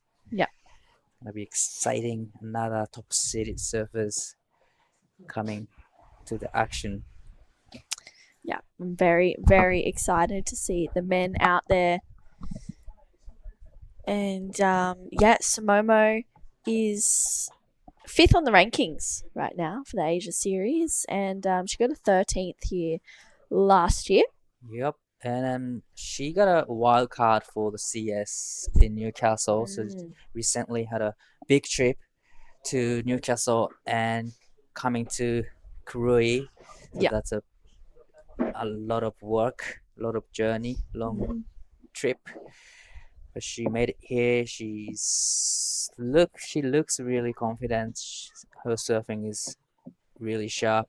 And we have Sai Manua who lives on Gold Coast. Yeah. Uni student.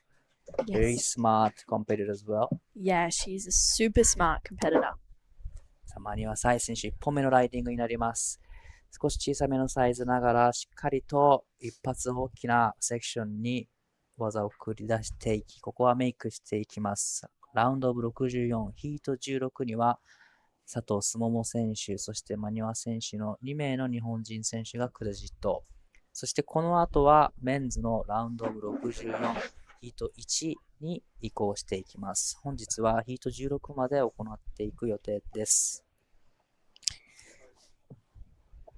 That was a nice one-turner from Sai. She's studying exercise science at Griffith University, and you can see she just loads up here, gets one big turn. Strong surfing. I think today's condition, you don't have to, get 2 turns in. I mean, one big turn will do the work. Yeah. So that was a great decision from Simon Yama. Just starts early, but this is 佐藤すもも選手1本目のライディングになります。少し早いセクションですが、しっかり前に出てくる。ここはカットバックを入れて波が切り立ってくるのを待ちます。どうでしょうか。ここからインサイドで切り立ってくると点数を上げてくることができますが、これは波が良くなかった。そしてブルーの1本目が 4.0、一発のターンながらいいスコアが入ってきます。That was a really unfortunate for Sumomo. She was racing down the line, comes on the section, but the wave just dies out a little bit and didn't offer too much. But the first wave for Simon Ewell comes in 4.00. That is a nice way to start off this heat. 4 point can be a crucial point. Probably a keeper for this condition. Oh, 100%.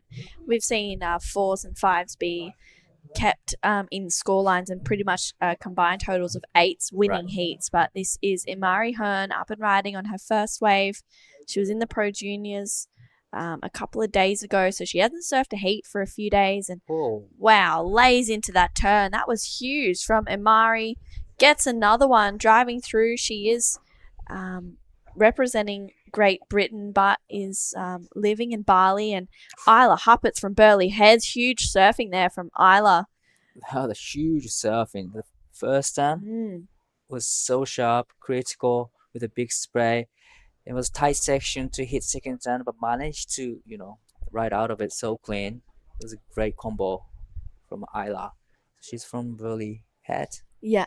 Isla's, well, her and her family are originally from Victoria. They moved up to Burleigh a couple of years ago now. I don't know actually quite how many years ago it has been, but they, fell into the life up at Burleigh really easily. Isla's and Mia and Anna are a part of Burleigh Heads Board Riders.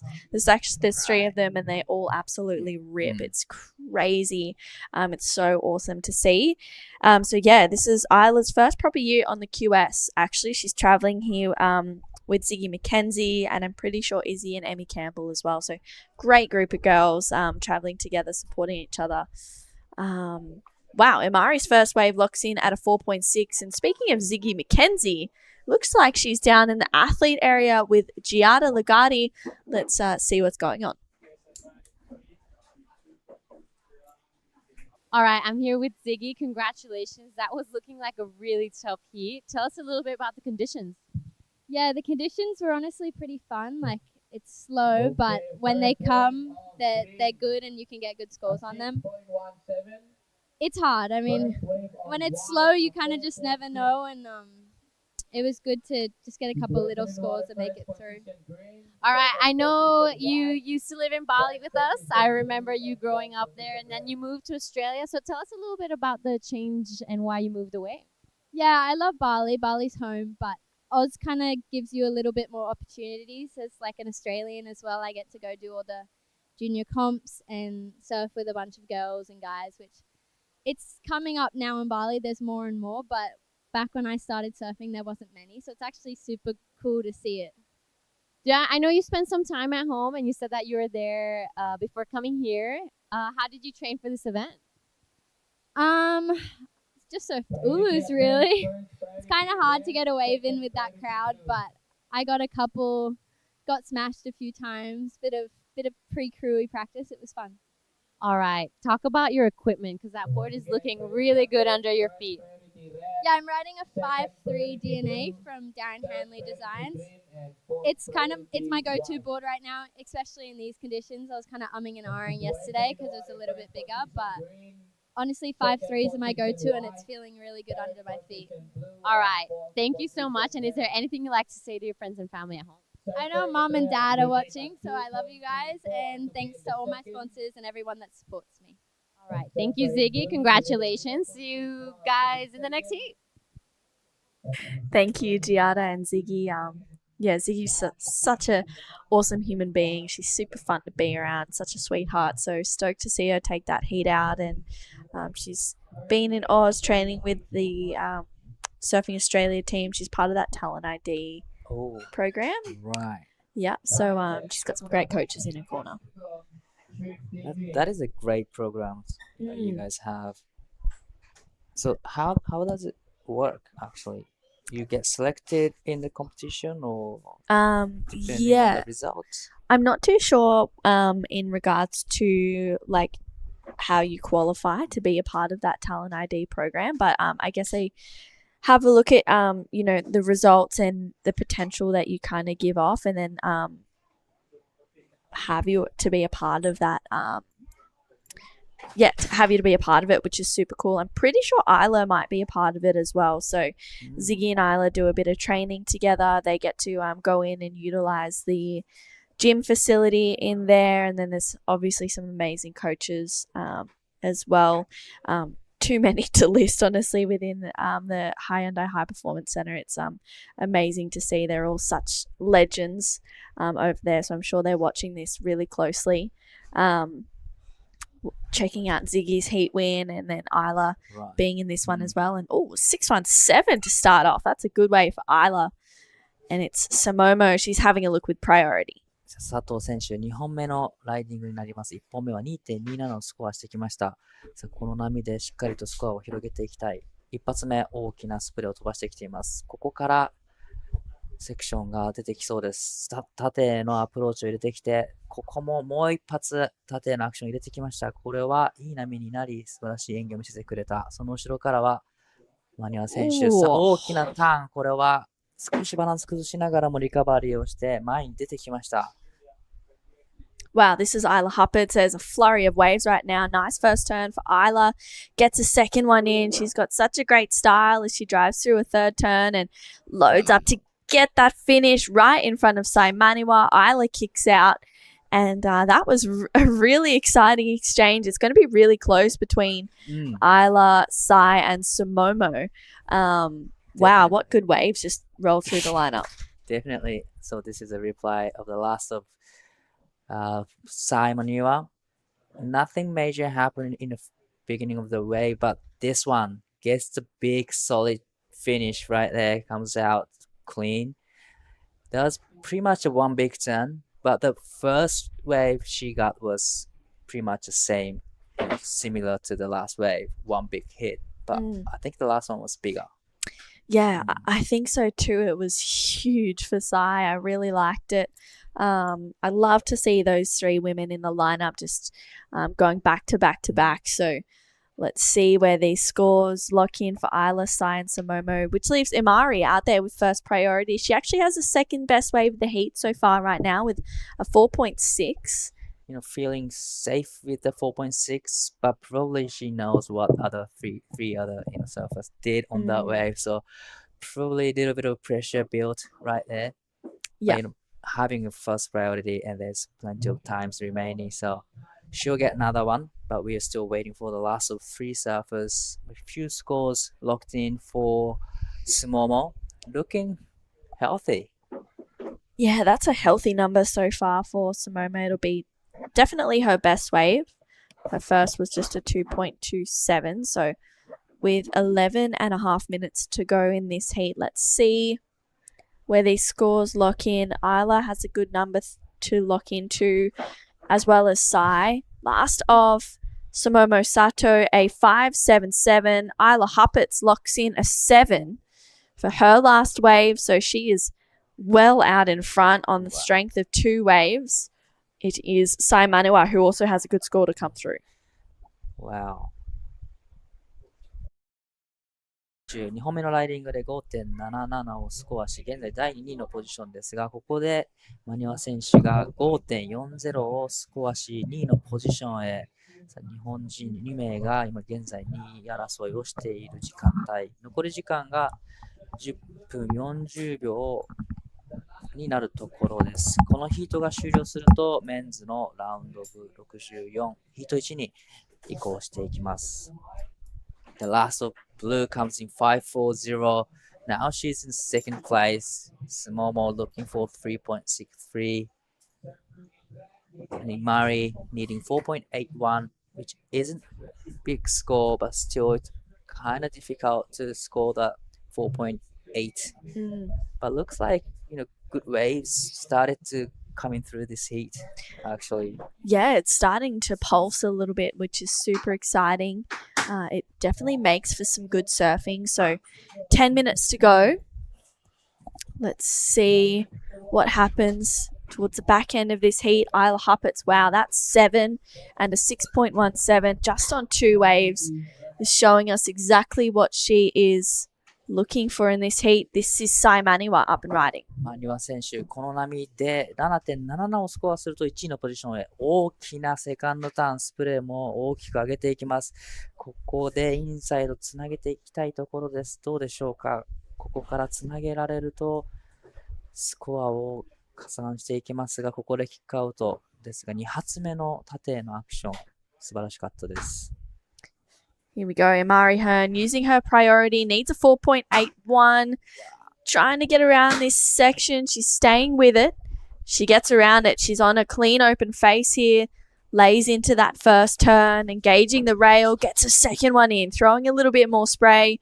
Imari opens up the wingspan, and that's all she wrote for the surfer in white. I mean, it was a really nice wave, but I'm not sure if it's going to be the 4.81 that she was looking for. Wow, that was great exchange between blue and white. Both got a great waves to work on, but a little bit unfortunate for Imari.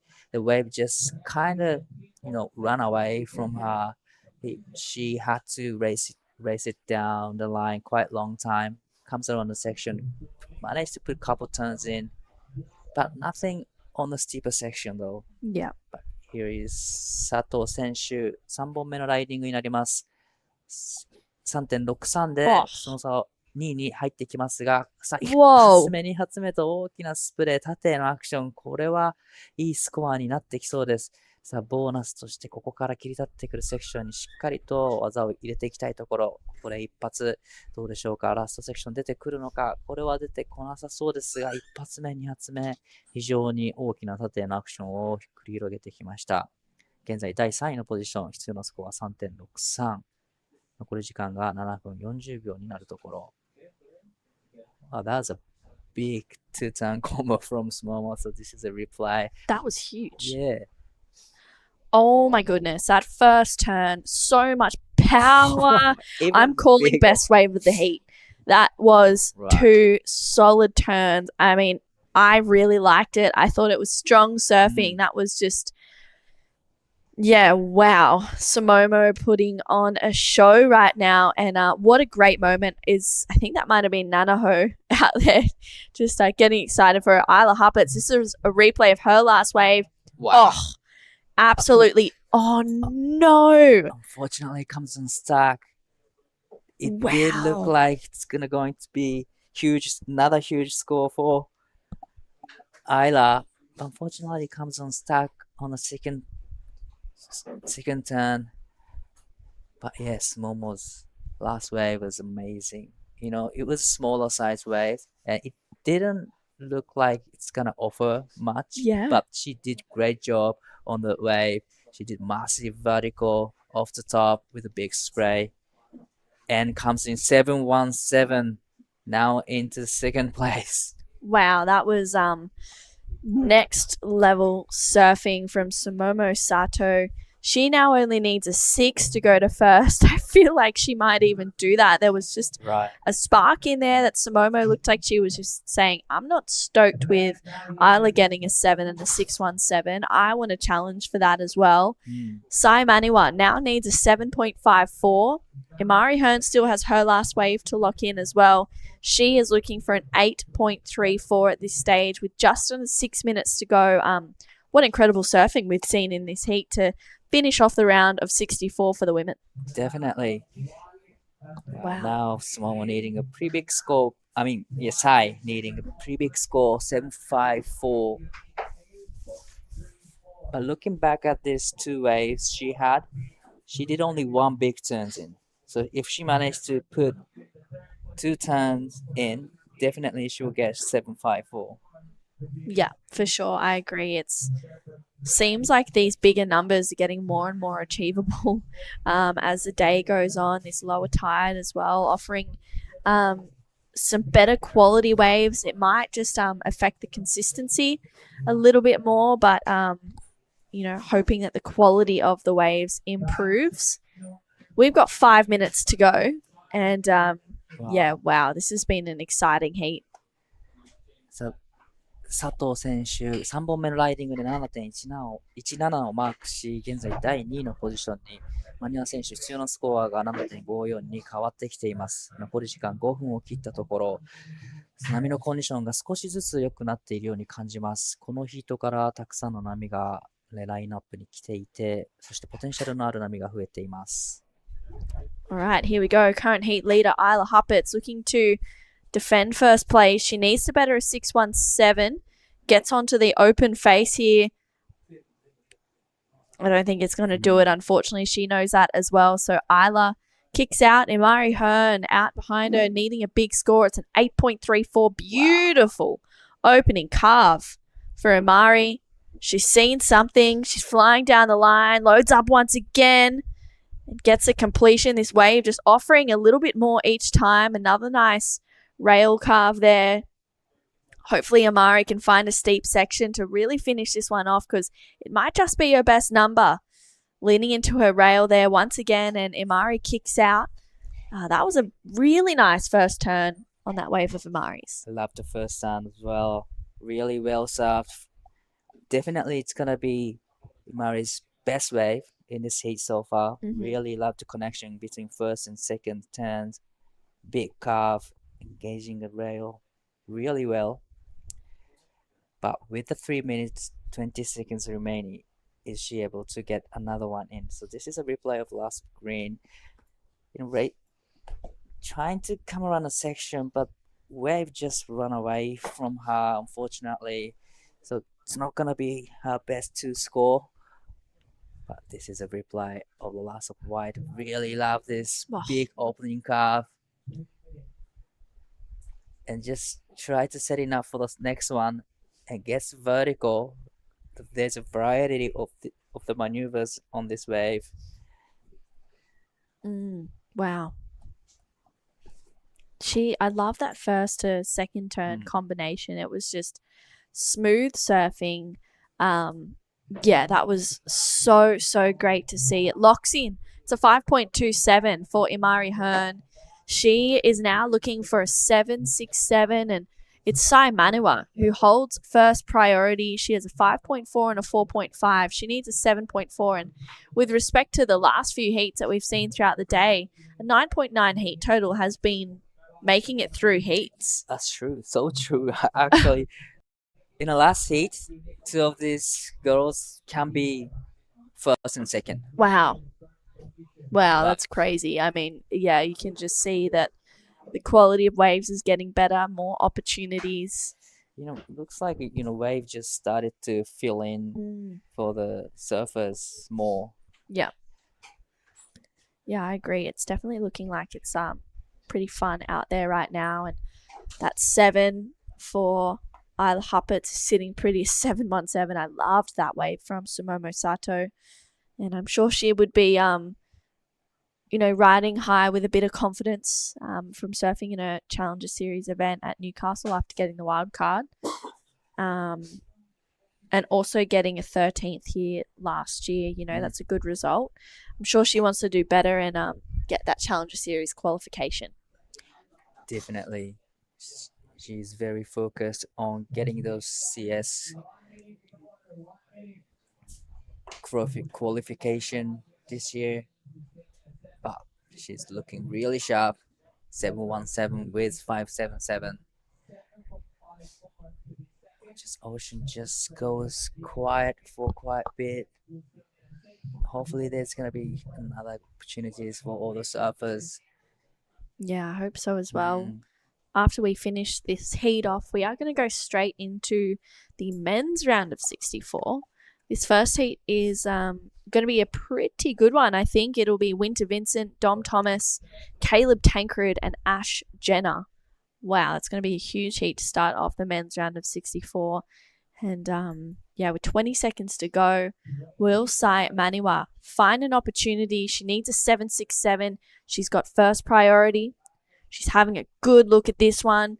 And oh my goodness. What just happened? Well, what just happened? Maniwa has first priority, but I am not too sure. Momo just took off on that one. I'm pretty sure it's gonna be crucial moment for Momo. Whoa, that was crazy. Well, we have to wait what judge is gonna think about that, but it was pretty wow. Yes, obvious that Sai she's had gonna the priority, and she's gonna get interference on that. That means probably there's gonna be change in the situation. Oh my goodness. All right, on this one. Oh, you can see that Momo just saw that she didn't have the priority and went. That was a really, I'm not too sure how to explain, but yeah. Okay, let's take a look. I mean, Sai, on our screens, Sai had the first priority. Right. And looks like Momo, I do not know what has happened there, and looks like it's come through. Momo gets an interference, red on blue. She loses her whole second wave. Wow, that was a pretty dramatic finish to that heat. Momo, unfortunately, dropping down into fourth place. Sai Maniwa moving into second. That was very hectic finish to that one. So, wow. It looks like, though, it'll be Isla Huppets moving on through. Sai Maniwa coming in second. A dramatic finish to that one. Don't go anywhere. We have the men's round of 64 underway. Winter Vincent has a stacked heat ahead of him. We'll be right back after this quick break. That's a weird looking smoothie, Vorno. Tell him, son, this ain't no smoothie. This is a smooth as broth base for our bonsai ramen. How long should we wait, Master Ramen? Patience, young noodle. Wait, and top secret, I need a corn. Behold, bonsai ramen. Moon-san, this is absolutely cooking.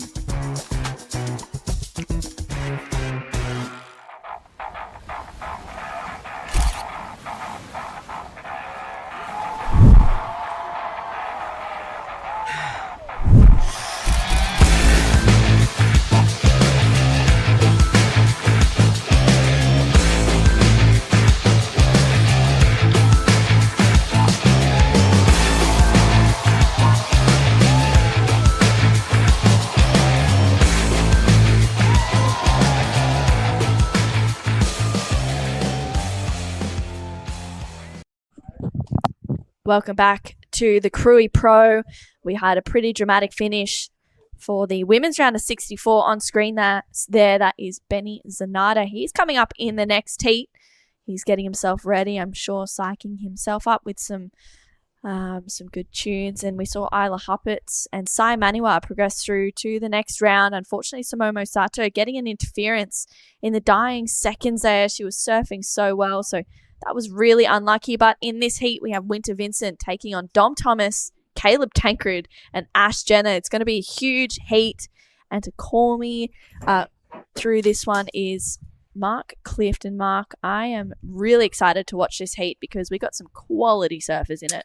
The heat is stacked. The draw is stacked. There are no easy heats in the round of 64.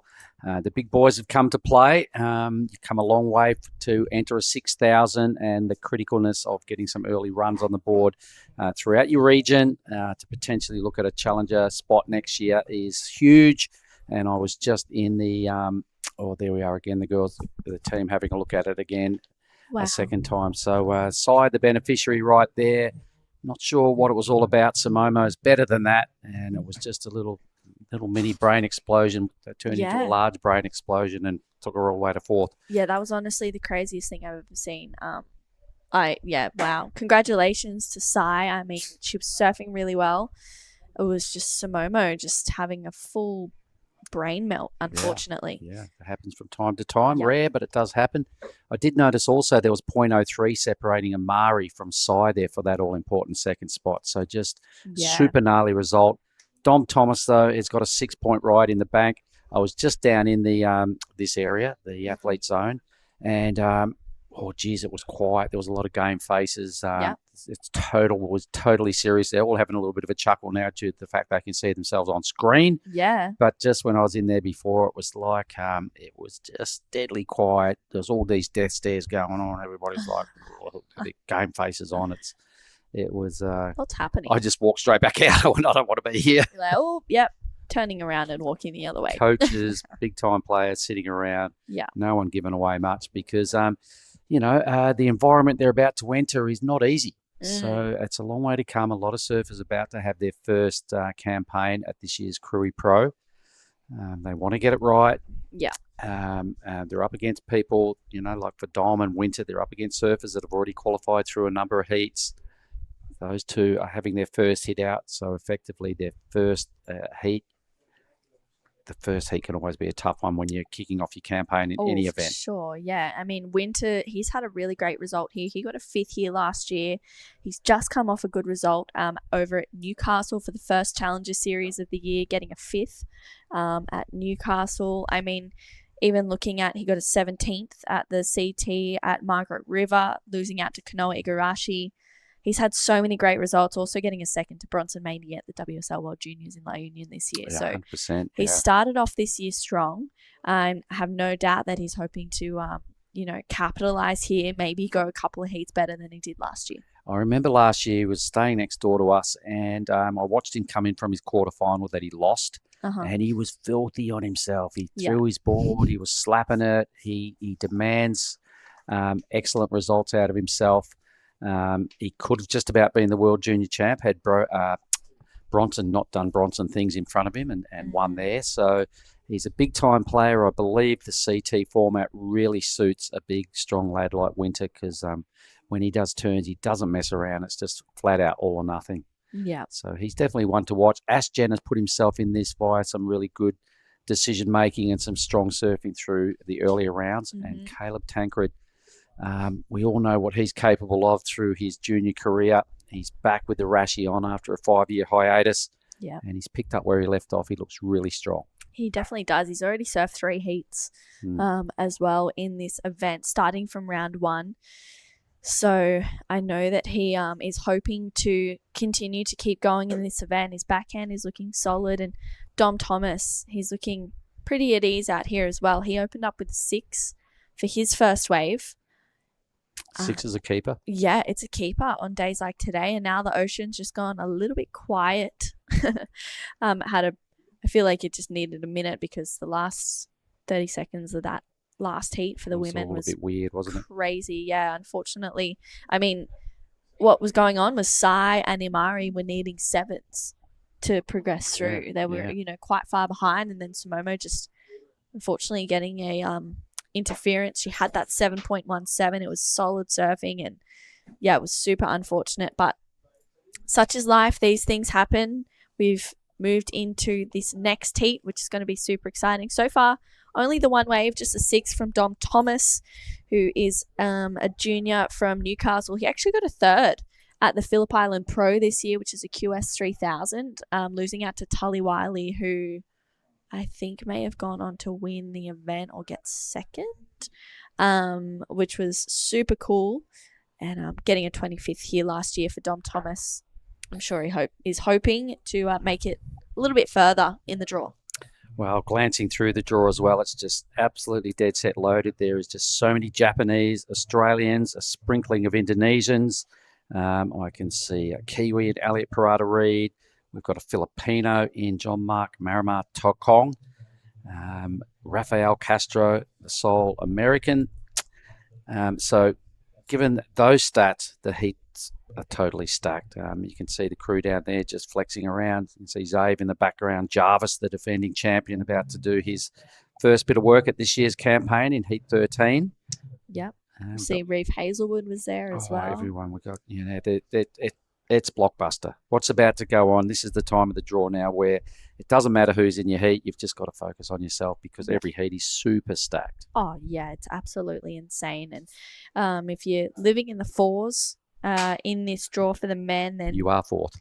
Yeah, you're not you're not making it through the heat, unfortunately, unless it's a super slow one. And Dom is just starting off well and he's setting the tone high with that 6. So, yeah, hopefully a few more waves start to come through the lineup with just under 17 minutes to go. Yep, I'm really looking forward. And no disrespect to any other QS event around the world, but these ones here at these dual-sanctioned Asian region events, for me, they've got to be some of the hardest in the world. When you look at that draw, there ain't no easy heats. There's 64 red-hot surfers involved in each heat that could all, on the given day, if they get a lucky break here and there, could win events like this. Yeah. But we've got to start culling at some point, and this is a heavy round. So for the crew online, I would advise you to stick around, just hang in there and watch because you've got to get 2 people through each heat. So it's going to be cutthroat, but it's a must-happen thing. And here is Caleb Tancred. So just weaving around now on his first ride, starting to look for a section where he can really show his best surfing. There's a better blast down the line here. Lots of lump and bump on the face as the tide drains out. He got himself a little runner here. Oh. He really got up there and did a tidy move. On the back end of that wave, things got really good for Caleb. Yep, it sure did. And Winter on the answer back. Out behind him. Wow, throwing so much spray for Winter. Up and into that section once again. He identifies this one, gets the fins out the back. And Winter from Queenscliff, he's just... looking really strong on his feet. That was a great turn there from Winter Vincent, starting off strong. Wow. And, him and Caleb just going back-to-back on some good waves. I thought Caleb did a good job, and then I saw this wave of Winters and went, advantage, Winter Vincent. So, he's a big lad. He's still quite young. He was just out of juniors, actually, and he's just stringing it together here. Although he's a big, lanky, heavy lad, you wouldn't know it the way he surfed this little wave here. Connected everywhere and then got really vertical and vicious at the end. Boom, just crunching heavily. The judges will be loving this because the spray flying everywhere, did not miss a beat. Got better as the wave went on and every section just offered him a lot of joy and he helped himself to every bit of it. Caleb's will still be pretty good. Winter's way better. Yeah. Yeah, well, we also have just had a schedule update as well, Mark, for the rest of the day. We're going to run to Heat 8 of this round, and then we're going to start tomorrow off with Heat 9. They're going to continue to monitor the conditions as this round progresses. I mean, there's still definitely some good waves coming through, but yeah, Heat 8 is going to be the last heat of the day, 16 heat day today. We might even get to go out for a paddle. Woohoo! That'd be good. I'm going to have to go and find where I left my surfboards. It's been a few days since we've reacquainted, but that doesn't surprise me. I mean, we couldn't finish the round. 24 heats would just be too much in this stuff. So it doesn't surprise me that call has come. 8 heats, monitoring just to see. I mean, judging by what's happened in this first exchange, I'd be thinking, we're on. We're going to keep moving and pushing hard because, you know, when you're getting scores like 8s and high 6s and 6s, our first 3 numbers are all respectable. Here's the Bonsoy replay again. What did you like most about Winter's effort? Oh, just this whole wave. I mean, Winter, he's just looking so smooth. He's flowing between turns beautifully, throwing so much spray. He gets an 8.0 for this one, and you can see why. Just tagging it there. That's exciting surfing to watch. And Winter is just honestly going to town. This was great wave selection. That last turn there was lethal. That was huge surfing from Winter Vincent. A 6.67 for Caleb Tancred as well. That was a really, really well surfed wave from Caleb. I mean, this is the level of surfing we're expecting to see in this round. And all of these men in this heat so far are setting the bar high for the rest of the competitors. They surely are. And Winters, an 8, so the judges have left a little bit of room above for maybe some sort of air show or something, because there was just so many good connections with that wave. I could have seen it being even a little bit higher, but, the bar is set, a tough round, and this is Caleb getting the job done on the wave previous to Winters. He was all over it as well, just not quite the brutality in his moves, because the wave didn't really offer as good as sections as Winter. That was pretty brutal, though. These last two turns were huge for Caleb. You can see he's checking out Winter's wave as well on that replay. A 6.67. It was maybe a smaller wave, but the surfing was still pretty incredible nonetheless. Caleb's been looking in form this whole event. He surfed 3 heats, which is just crazy. And how's his tactic? Straight up the reef now. He's already locked in one. So he's like, righto, boys, I'm just going to go up here and investigate, because he's got third priority, breaking away from the pack. I had a chat with a fellow competitor who's coming up shortly in a heat, and he reckons he identified that as a possible tactic, given your priority billing. So we're going to have a little look at some of the day 4 highlights that went on just yesterday. So check out this little clip. It's wicked.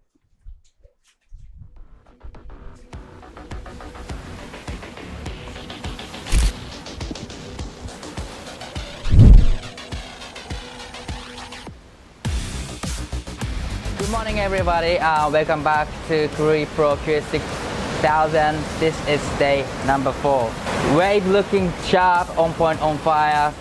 There's definitely a couple waves again today. It's dropped off a little bit, but there's definitely a couple gems to be had for sure out there. Still really fun. Remaining heat of men's round of 96, and moving on to women's round 72 and into round of 64, heat 1 to heat 8 as well. So stay tuned, everybody. Shoot!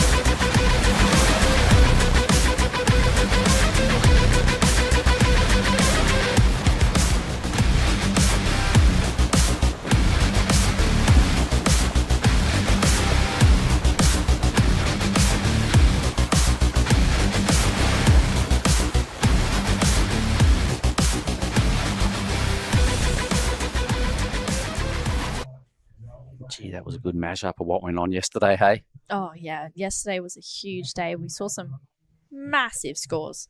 You look down, highlight for me, 933 from Kira Buckpitt. That was huge. Oh, look, I remember she had a 933. She had an 8-something, a 7-something, and a 6-something out of her 4 waves. Yeah. Absolute BOG all day. Best on ground. So well done, Kira. There were some other big moments from Mirai. She went to 8 and an 8-8 or something like that to just blow the competitors away in her matchup. Continuing on her deadly form. The waves, there was a little bit more on offer there yesterday, but we're looking at some different tactics. The surfers are stretched out probably 100 metres apart from white to red. Yeah. So Caleb Tancred has decided, if I'm in a lower ranking on the priority board, time to bust out, try something different, get another number to sit alongside his 667.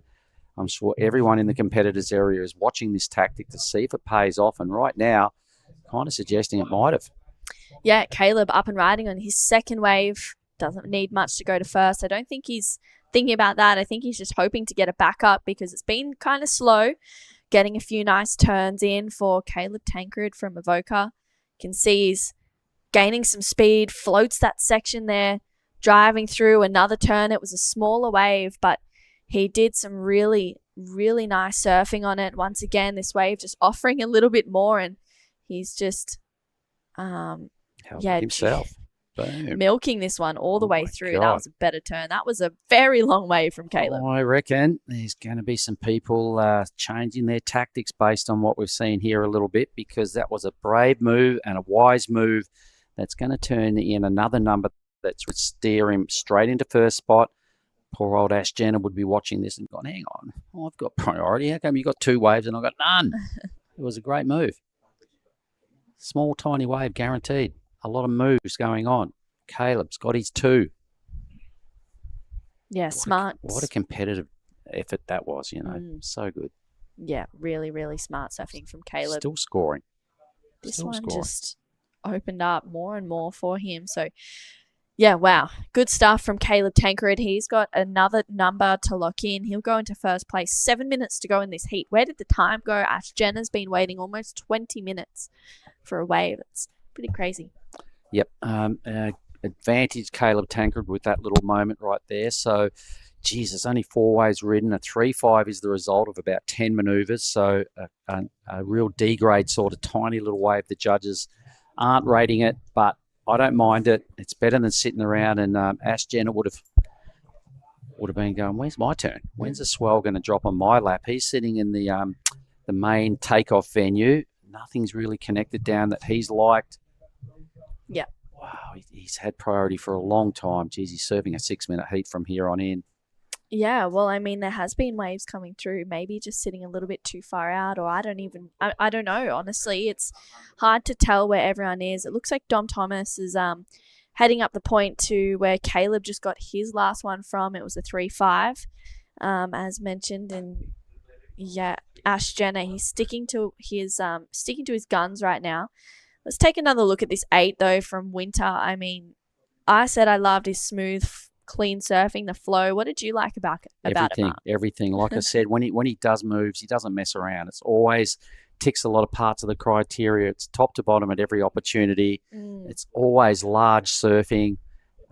He puts throws a lot of spray every time he connects, and this wave just kept on giving him section after section, and he must have just been grinning like a Cheshire cat when he flicked off, because there's been no better than that. That was lethal, honestly. Lethal surfing. It was just, he was bringing the energy in that one for Winter Vincent. And Caleb's making his way back up the point. Looks like Ash Jenner might have seen something here. He has first priority and yet to take off on a wave. Is he going to go this one? No. Interestingly, Winter's happy to hang wider and just hoping for another little wave down this neck of the woods to back up his 8. Caleb's done his backup work quite well. It was a tiny wave from up there. So there are bigger waves that hit that outside point. And in a totally different set of tactics, Winter Vincent has decided to sit wide and see what happens down here. He'll be desperate for another wave as well, because if everybody else starts getting their groove on and puts some numbers together, he's still in threat. Yeah. You've got to get 2 waves to get through, right? Oh, yeah, definitely. That's the aim of the game, to catch 2 waves. Sometimes it's only 2. We saw, I think, Mariah Akita, as you mentioned, only catch 2 waves. She only caught 2 waves in the Women's Pro Junior Final as well. But there's the gallery. Yeah. Everyone's looking pretty nervous. Tough day at the office to be a coach, to be a high-end competitor, having your first outing in a 6,000. There's some game faces down there. It was not a pleasant environment when I walked in, and I just backpedaled and got straight out of there. It's just a bit too gnarly for me. Yeah. And at least I don't have to do that. So they're making the decisions. Good luck. I hope you guys get it right. Yeah, they're experienced competitors, all of these surfers in the draw. I mean, now it's just up to whether they're in rhythm with the ocean or not. And looks like Winter, Caleb's having a squeeze again. Doesn't like it. Ash Jenner doesn't budge from his game plan. Wow. At some point, you've got to drop it. He needs an 801 to go to second. All right. Winter needs a second number. He knows it. Blue needs to hit. Blue got his first wave of the whole heat ages ago, right? And he hasn't been able to scratch onto another one. Wow. Ash Jenner looks down. He goes, no, that ain't an 801. Winter investigates as well. It's not going to connect. He realizes 3 minutes. I better just hold. hold firm for a second score? I honestly don't. I feel like Ash probably could have gone at least one of those two waves. I mean, yes, he needs an 801. There's probably time to break that up into two. But, wow, here we go. This is Caleb Tankred up and riding. He needs to better a 3.5. Nice first turn to start for Caleb. Driving through the second one and gets a third turn in there. That was strong surfing. 3.5 will definitely go, I think. That was a really well-surfed wave. Yep, he just opened up a little more on that wave. He did about 8 or 10 moves previously for his 3.5.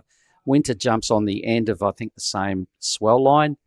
Either way, this is really going to put the screws on. Ash will be comboed after this. Winter does his upside down work on a small little squeaky little inside wave, but a second number is all good. You can see the next heat starting to position themselves. So Caleb, here's the work he did. This first turn was really good. Yeah, really nice. And then this end move as well. Boom, fins out the back. A big blast off the lip. He got a couple of steeper sections that time, so it won't be a huge number, but I'm thinking he's going to upgrade his total. Winter definitely will. Yeah, this was a nice wave. Gets that first float in. It's a smaller one, but really, smart competitive surfing. Pretty similar. Similar to Caleb's. Really. Yeah, really similar. Caleb's locks in at a 4.43. Winter only needs a 3.1 to go to first. I feel like he'll probably do that off the back of that last wave. We'll see with a minute and a half to go. Ash Jenner has been sitting with priority for this whole heat and has not had a wave. Let's take a look at this 8, though, from Winter Vincent. I mean, what smooth surfing this one was. He just stamping his authority really in this heat. He's showing up and he's like, yeah, I'm here. And this is what a Challenger Series surfer looks like. All right, so his second score is about to drop and sit alongside this 8. But in hindsight, geez, it could have been a 9 or a 9.5 because since then, there hasn't been a wave remotely similar to that. An 8 is good enough at this stage, and he's back up at 3.77. Wow. All right, so the number is in. He's in first. There's only 0.67 separating Caleb and Winter. Dom Thomas open first up. Hasn't had a wave for about 23 or 24 minutes himself. Ash Jen has had 0. Does this factor into decision-making for the rest of our format? I think there's been waves coming through, honestly. I think that this last wave of Winter, wow, a bit of a replay as well. He gets a 5.33, so he extends his lead. Caleb needs a 6.67. I think there's been waves that have come through. I just feel like Ash has maybe sat with priority for too long. You can kind of get stuck into that sit and wait mentality as opposed to just catching waves. You just need to adjust that expectation a little bit. No, okay, good call. Good call, but it's rare you see someone come in waveless. Ash Jenner has just had the biggest shocker of this year's Krui Pro, and he might have had to... That's so heavy. Sorry, but I mean, it's he's had a shock at the waves didn't come his way, and I mean, I hate to say it, Winter's going to move through with Caleb. Yeah. Over and out. Why don't you go and have a chat with Winter, and we'll move through to the next heat shortly. We'll be right back after this break. This is the smoothie I've been waiting all day for. I'm going to start with a couple bananas and then mixed berry frozen blend, my favourite. Bonsai almond milk and heaps of peanut butter. Nice little bit of coconut to finish off. Get that in ya.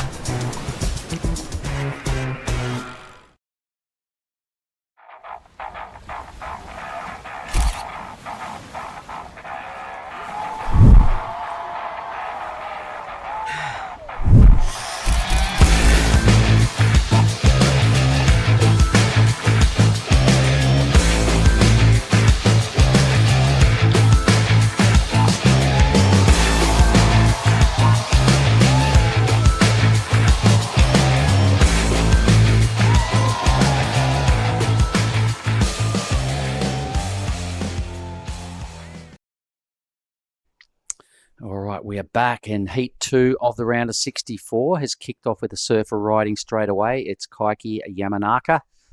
I'm joined by Giada Legati for Heat 2G. Would you like to take us through who's involved in this heat? Yep. So in the red, we see Daiki Tanaka. In blue, we have Hiroto Arai. In green, we have Kaiki Yamanaka. And in the white, we have Ben Zenara. It's quite a heat we have in our hands, and we're seeing a bit of a slowdown in the waves. Last heat was a little slow, not too many waves ridden.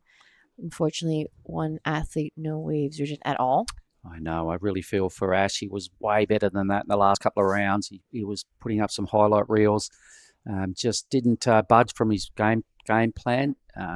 Caleb Tankred was the first one to investigate up the reef. He got 2 small rides from there that turned into a 3 and then a 4 as his backup wave, and he had a pretty good 6 to kick things off. Dom Thomas got a wave early in the piece for a 6 and then didn't ride another wave either. So 2 surfers kind of got in some sort of rhythm, and 2 surfers were totally out of rhythm.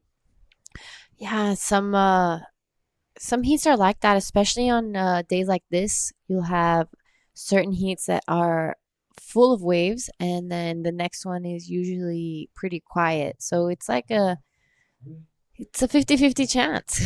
Kaiki's banked 2 straight off the bat.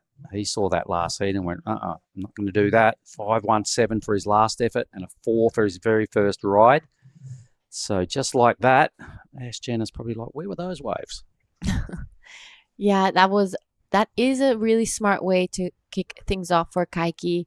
He was probably taking a close look at the previous heat. And when it's slow like that, as soon as you get those opportunities, you're going to want to take advantage of them or even create your own opportunity, kind of hunt up and down the line. That's what Caleb did. Yeah. And create that luck instead of just wait for it. Caleb went up there twice, got 2 waves. All right. Everyone else in the competitors area had a chat with someone else that was sort of mentioned. Maybe that's an option. It really does depend on your priority ranking, I suppose, because the judges only threw 3s and 4s at Caleb for doing it, but it proved pretty worthy at the end of the day and put a little bit of a spread between himself and Dom and Ash. Winter got an amazing wave. You would have seen Winter Vincent surf a fair few times, and he's just a quality act. He got an 8. Yeah, he's such a young, talented surfer in the Challenger Series, so he'll be flying straight to South Africa after the Krui Pro. So I'm sure this is a good way for him to get some heats in before getting onto that big stage. And he was also the defending champion of NIAS and won't be coming to NIAS, I imagine, taking straight to Bolito. But he did also string together a high 5 as a backup number at the back end of that heat. So he surfed really well.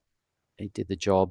And I believe if he gets a little bit of luck and some things go his way in the Challenger Series, I can see, and I think Winter would fit well into the CT format.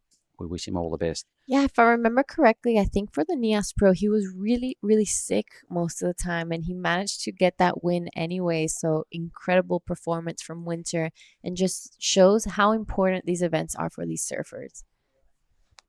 Yeah, well, you didn't have to do too many turns at NIAS. You just had to take off, make a drop, and flick off after a barrel. Yeah. So it might have worked in his favour, not being a long venue where you got to do 4, 5, 6 turns per wave. I think I'm looking forward to our next stop as well. So we still got 3 and a bit days to get through before we start our focus up there at Lagundri Bay. I think we are due for a start up there about the 20th. I got a message from Lisa, the owner of Casa Bebas, a restaurant right at the point in NIAS, and she sent me a screenshot of the forecast, and it's looking like it's going to be pretty solid again this year. And that is some exciting news. We had some perfect heats. We had lots of 10s and 9s being thrown around. Most I've ever seen. Yeah. All right. So we're just glancing ahead into the crystal ball as to what Lagundri Bay is going to offer this year. For me, it was the event of the year. Last year, it was just insane. And, people are still talking about it. Every person I bumped into for months after that just going, how was NIAS? I'm like, oh, my God, did you watch? They said, that's all I did.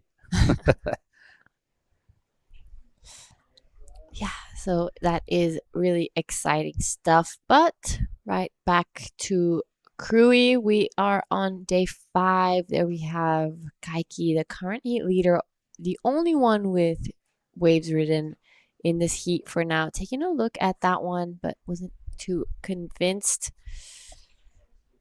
with 18.5. Dikey up the point, trying to do a Caleb and find something to kick off his campaign. He was looking back at the other boys, maybe questioning his decision. It's a bit of a gamble, but it did pay off for Caleb. Anyway, wave catching is at an absolute premium. So let's hear from True Starling, who's about to have a chat with Winter. Thanks, guys. Winter, that was a really tough heat, but you got the job done. Yeah, thanks, True. I only caught a couple of waves, but stoked to make that. It's hard when it's really slow. What goes through your mind in moments like that? I feel like, does your head get pretty loud, or you just try and stay calm? I was just knew that there was going to be one set. You need to be on that wave, and then you try scramble for a backup. But poor Ash didn't even catch a wave. It's pretty tricky out there. Yeah, it looks hard. We've had amazing waves throughout this whole week, but unfortunately today it's just getting a little bit slower. You're into the round of 32. You got a 5th here last year. Are you hoping to continue with that momentum? Yeah, I love Krui. We've had the best memories here, and with a good group of people, Axel, Saxon, and Zave, Benny, Sol, they're all about to surf, so I'm just going to go cheer them on. Awesome. Well, thanks for having a chat. I'm sure there's people watching at home that you'd love to say hi to. Yeah, I want to thank Noodles and Lisa back home. They helped all us boys get over here, and my sponsors and everything like that, and then Mum and Dad and my sister. Thanks, Winter. We'll send it back to you guys. There's the short and tall of it. True up against Winter Vincent, but good on you, Winter. Really just picking the eyes out of it. And like he said, he knew there was going to be one good set, and there was. He got it. It was a ripping wave. We saw it a few times on the Bonsai replay, and it looked great. He did probably 6 or 7 huge manoeuvres. Locked it in early. Got his back up as his last wave, the 5-3-3. So nice work, Winter. Set the tone for this round. And these guys now just trying to position, make some sense of these swell lines as they head into the Ujong Bachor Reef. Blue could be well positioned here. He's paddling flat out for this wave. This is Hirota Arai. So let's see what he can put together now. Starting to wind up, build some speed. That was a nice tag. Board above the lip, looked really good. Big second manoeuvre. It's going to be maybe denied a third opportunity here. He's probably just going to flick out and get back to the scene of the takeoff point. Pretty good ride in the scheme of things. A bunch of good manoeuvres above the lip. Drone angle thanks to Ryan Williams. Flying the drone straight into Hirota's wave. Yeah, Hiroto Araya name we've seen a lot, not only in the Asian region, but international scene of surfing. He's done his rounds. He's been competing for many years. So a first little check turn and sets it up upside down on that one. That is going to be the money turn of this wave. Unfortunately, this kind of flattened out for him, but he did most of the work out the back, and this is going to be a crucial wave for him throughout this heat, especially because it's looking like it's pretty slow out there. I just like the way he really stabbed those last 2 moves, particularly the third turn. So sort of 2.5 moves there for Hiroto, but they were good. They were top to bottom, crisp sections.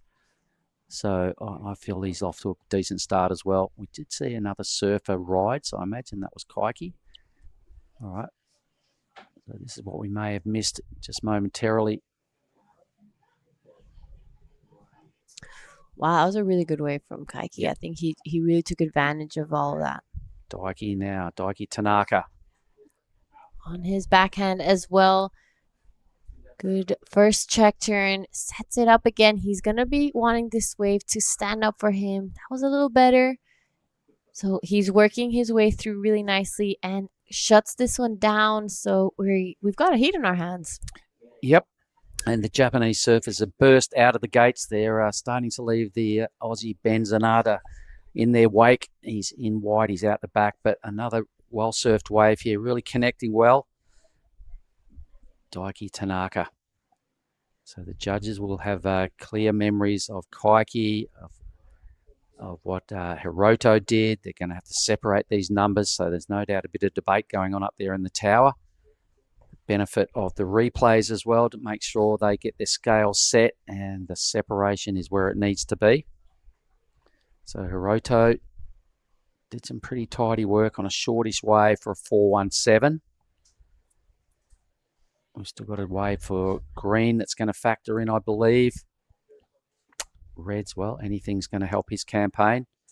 So that would leave Zanata now as we rapidly approach the halfway mark. He's got priority. He's had a couple of come from behind heats throughout this event. He's now looking at a substantial lump of ocean. So take us through this one. Yeah, so this is definitely the biggest wave we've had in this heat. Good first turn. I love that second one. He throws so much spray every time he puts that board on the lip. So he's going to close this one down, and that's definitely going to be the best wave of the heat for now as we reach the 13-minute mark. And right behind him is Hiroto Arai. Only one turn, but he will be backing up that 417. And on a day like today, that is absolutely crucial. All right, and Green now just ripping straight into his fourth ride. So Daiki, he identifies a good section. He's well positioned to tag it a second time, a two-turn wave. So at least it was steep, and he had some clean top-to-bottom moves going on, which is kind of the theory everyone's trying to stick to. Ben Zanata made his wave count as well. We'll get the number through shortly. Some big turns, replays are flying around. So let's have a look at Ben's opening ride. I really like this wave from Ben. That second turn was super strong, and he managed to kind of shut this one down. He wasn't too much variety, but strong surfing from Ben. And then Green, his wave runs a little short on him, but gets up there for a big blast. Second section, and that's all she wrote for Kaiki. But we're owed 4 scores, so this is a fairly entertaining affair compared to Heat 1. Lots of rides going down, some reasonably substantial numbers dropping. A 3-7 there for Red. I think Ben's is definitely going to challenge for the best score of the heat. Yeah, so this is man in red right now, Daiki Tanaka. We're waiting for his score to come through, but all 4 surfers now have waves. We're waiting for the scores to come through to have a solid idea of what the situation is right now. And looking like our man in green, Kaiki, taking a look at this one. Sorry, that was Hiroto Arai out the back. But it will be Ben Zanata backing up his first 6.5. Oops. Oh. Wow. Kind of missed an opportunity there, but going for it. But in the box seat with a 6.50, as you suggested, throwing a lot of spray, really putting a lot of back foot into his moves when he gets to the top of the wave. Didn't pay off that time for Ben, but he was last to get a wave. He definitely made it count. The 6.50, really strong. Good work, young man. He's now going to have to, this was a good section. So he kind of got pretty excited with it and just overextended off the lip. Still got plenty of time to get back out there. So Team Japan up against Ben Zanata, the Australian in white. Plenty of time, but not that many waves. So he's definitely going to be a little worried. That could possibly be a little bit of a mistake. You don't want to be falling off on waves today because there's just not that many coming through. This heat, though, has had a pretty good run of the ocean. We've got 4, 8, 9, 10 waves ridden, so that's a good result so far with 10 minutes remaining. So they've been blessed with a little bit more of a flurry compared to that very first heat. So just to give you guys a little bit of an update here at the Krui Pro, we will be running the men's QS round of 64 until heat number 8. And then from heat 9, it's going to be called off. We are going to try get through as many heats as we can today. So just taking a look at heat 8. I know you're going to like this name. Bronson Mady is going to be surfing today. So that's super exciting. He'll be up against Jack Thomas, Nyoman Artana, and Koda Killorn. There are some good names in this heat draw. So don't miss out on the action, guys. No, when I was glancing through the draw, it's predominantly Australians, Japanese, a good sprinkling of Indonesians. Got 1 Kiwi, 1 American, and 1 Filipino. Yeah. So can't forget John Mark Tacon. Oh, never. He fronts up every year. He's, the Prince of Siargao and the pride of the Philippines. And he's a happy person. He's been doing our rounds for a long time because this region fully includes the Philippines. And he generally, when we get to his neck of the woods, he's the man to beat over there. He's really insane to watch out at Cloud 9. But I don't think he'll even get a go today. I'm pretty sure he's in a later heat. Is that right? Sorry, what was that, G? So I think from the next heat onwards, we will be having 30-minute heats. So a great Good option. call Good from option. the whole team, giving the best opportunity for everyone out there to have a fair game. Yep, nice work. Thanks to the powers that be there, just for making the playing field a little fairer. That last wave for Kaiki, a 4.67, extending the lead. The man in red would be a little nervous. He's only packing a 3.7. This fella here, really well done, young man.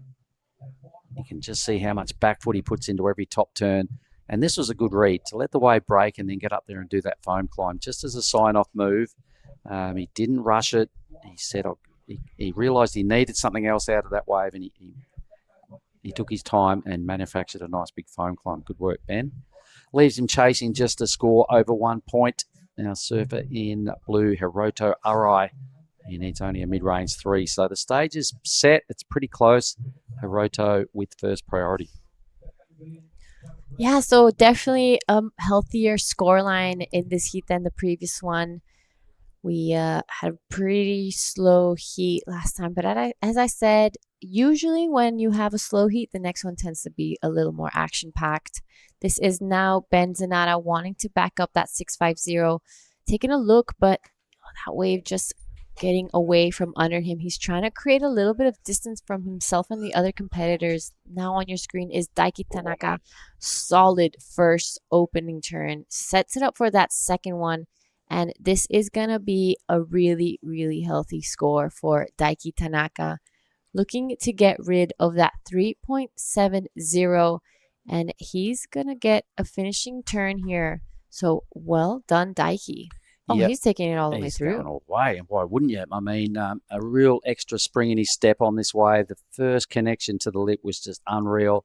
A lot of board above the lip, a lot of power. For sure, his best ride. He was needing a 5.81. I think it could go there to get into first, but anything better than a 3.7. This first turn is gold. Watch this, G. Yeah, I love that first turn. I'm a big fan of spray out the back. Sets it up straight away for that second one. Here on the inside, he did do a couple turns, but nothing too crazy like that first one. And, they'll be looking at this and comparing it against Zanata's 6.5 and the quality of his first 2 hits on a better wave. I think he just had more room to move. He helped himself to some big blasts. I really believe the judges are going to love this and throw the better score at him. So I think for sure he's about to go into first. Yep, he only needs a 5.81, and I'm pretty sure that wave goes into that range, especially with all the other waves we've seen. Compared to Ben's. Ben got some really good work done too, but so did Daiki on a better wave that then had more down the line, just connecting and collecting points for a long way down the reef. The longest wave we've seen ridden for a while. We've just dropped under 5. For me, Daiki to first. Oh, geez, the judges, it's right there. I saw a little more out of that. He got a 5.5, so he doesn't go to first. My apologies, but he's right there, super close. And they're still rewarding Ben Zanata's 1 point better. Yeah, so it is now all eyes on Ben and Hiroto. Looking for a 3.03. Ben with third priority. He's going to go on this one. Kaiki letting this one go. He does a good first turn. Sets it up for this second one. This wave a little bit smaller. He's going to take it all the way through. Only needs a 3.03. And I'm pretty sure after that last turn, he's got it. Yeah, the wave wasn't offering him much at first. I'm sure he was a bit nervous, but then got it together. And this wave for Kaiki, who is still in first, goes a little wobbly. Gets a little funky on him as he gets down into the business end of the wave. But I like Ben's. It was a good answer back. He's got the best wave of the heat. The 5.5 for Daiki, I really like the look of that wave. It was enough for second, but Zanata is breathing down his neck, and we've both sort of identified that I think he's about to move into second. Here it is again from the judges' angle. What did you like most? I like that this was one of those insider ones, but he really worked his way through it. You can see him putting all his energy, all his efforts in every single turn. And for sure, he went to town on it. He's got that 3. Yep. I mean, it was an inside wave, but quality surfing, undeniable.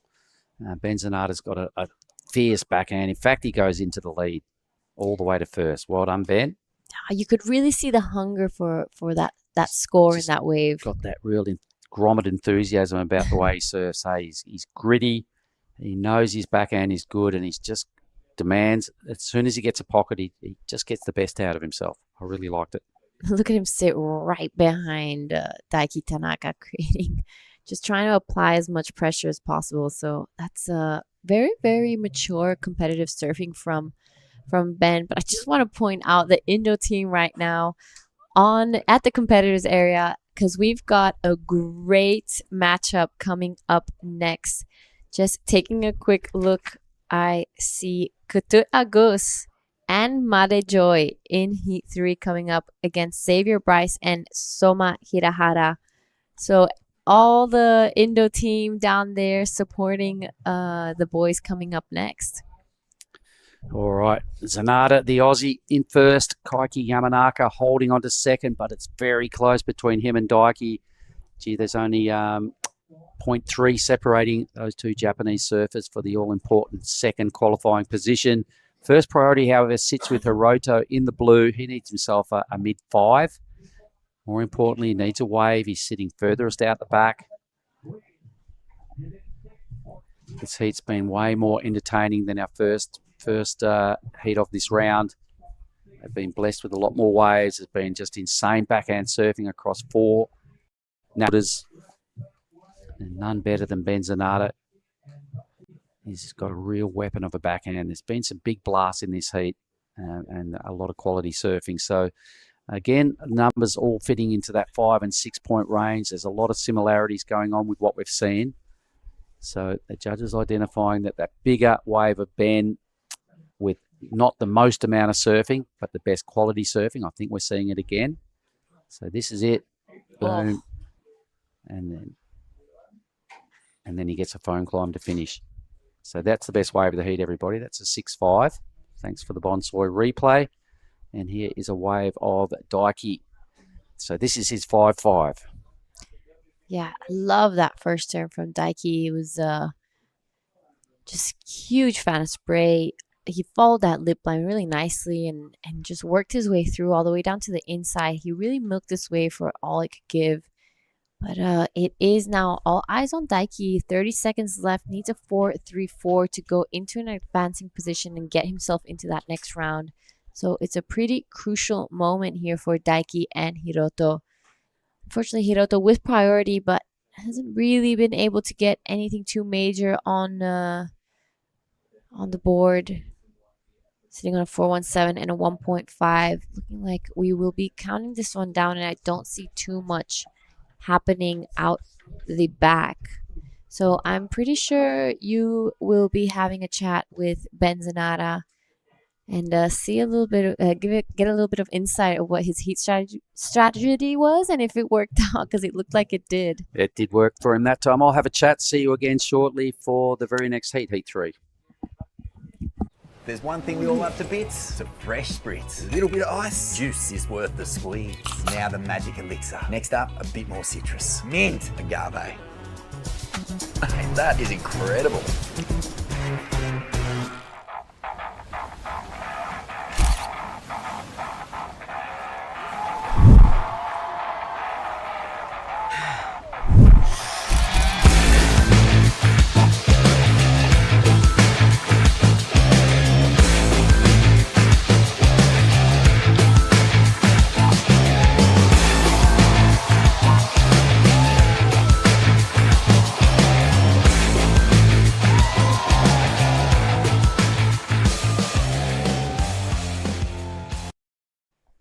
All right, guys, welcome back to the Krui Pro QS 6000. We have moved on to the men's division. On your screen is the results of the last heat. We had Benzonata and Kaiki Yamanaka taking that one out. So congratulations to those guys. I am Jara Legati. I'm in the booth with Daiki. It's Dai. Sorry. It's been a long day. It's been a long day. But another great heat coming up. Ketut Agus, Madajoy Stilwan from Indonesia, Xavier Bryce from Australia, and Soma Hirahara from Japan. Yeah, so I'm super excited to watch this heat. Ayo teman-teman, let's go support. This is Team Indonesia, Ketut Agus and Made Joy. They will be out there right now against Xavier Bryce and Soma Hirahara. So this is such an exciting heat.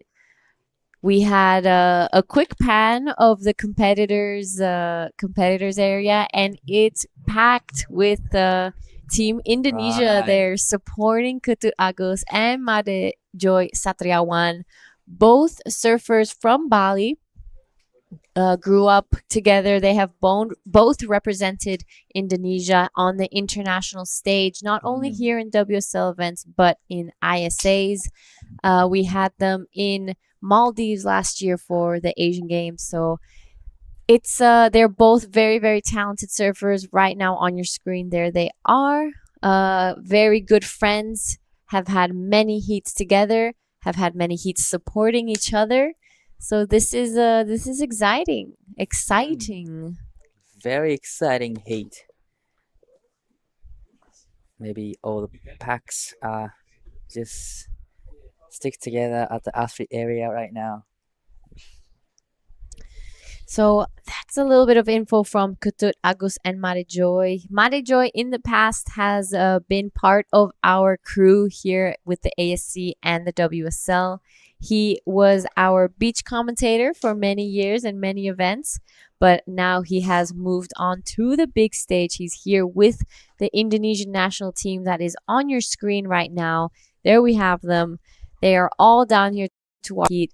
That is super, super exciting stuff. I'm sure we will be hearing them cheering on their guys soon. But yeah, so Made Joy is here with the team. He has had support from his coach Dylan. They're pointing, maybe telepathically telling him where to sit. So important and crucial moment for these two surfers out in the water. Tell us a little bit about Soma. Soma Hirahara. Well, this is Soma Hirahara up and riding. 平原選手1本目、こちらはクイックに、キックアウトしていきます。Yeah, he is from Shonan area. But have a look at this one. Xavier Bryce from Australia. Nice vertical snap off the top. And another one that was huge with a big spray and a lot of. Ooh, was really unfortunate for him. He was kind of on the way to the great score, but still managed to put 2 big turns in. Yeah, I agree with you. Xavier Bryce was definitely on the way to definitely the 6s range with that score. If he completed that, I think it would have been not so great for the rest of the field out there, but he did fumble a little bit on that last turn, so he'll try to learn from that and get back out there. We have extended the heats to 30 minutes because taking a look at the conditions, it's slowed down so much. So this is going to give the surfers more opportunity. Okay, guys, this is Made Joy on his backhand on a good looking inside wave. Sets it up. Unfortunately, doesn't get that second turn in.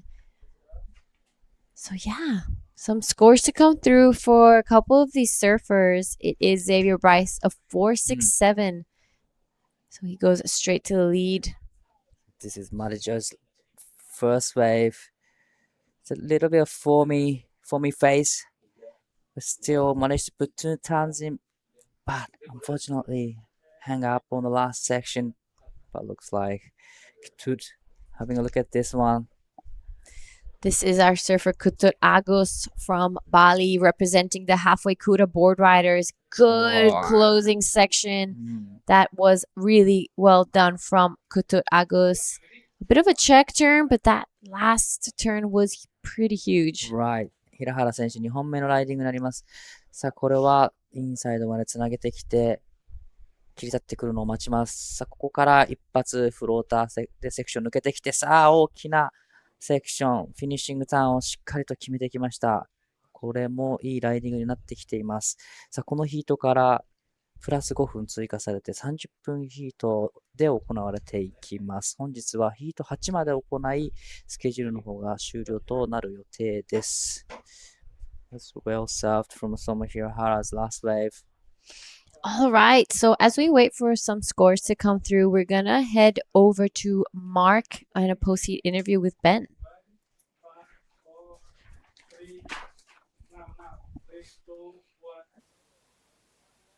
Okay, here we are down here with the winner of the very last heat, Ben Zanata, involved in another close matchup. Is it the Lucky White Rash Fest? I don't know, must be. Listen, it's times like that you're telling me you do a fair bit of training with your coach. You can give him a mention in a moment, but all those heat drills, it's times like those close heats like that really all the training comes to the fore, yeah? Yeah, just doing some work at home with Nick James and all the people from the Northern Beaches program. All right, and your backhand looks like a real weapon. Do you reckon that's one of your, your strengths? Yeah, well, I've been really working on it since last year. I got knocked out first round and just trying to get better on my backhand training and yeah, support from the crew. All right, well, you threw that round and you're into the round of 32. What do you do between now and that next round? Just relax and focus on the next heat and try to keep the rhythm going. I'm going to shake your hand, Ben, because that was a ripping performance. Well done. And while you're still with us, we've got the Banjar down here. We've got Team Indonesia. We've got Made and Ketut in the water. Boys, make some noise for your boys. Woohoo!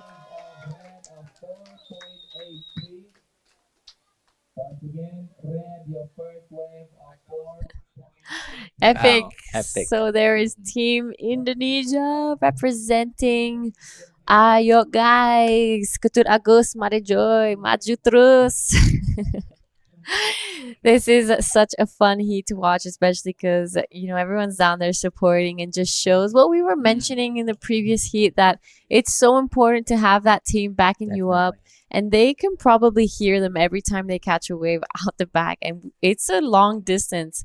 So I'm sure it gives the boys an extra bit of energy to really get this heat underway. So some scores came through while we were at that interview.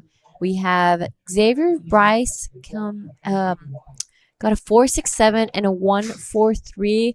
Soma Hirahara's last one of 4.23 and Ketut Agus's wave of 4.83. So Ketut getting the better of that exchange. This is the wave we're talking about right now. He gets a little bit stuck on the bottom turn for that first turn, but most of the points were in this section right here. That was a great surfing from Ketut.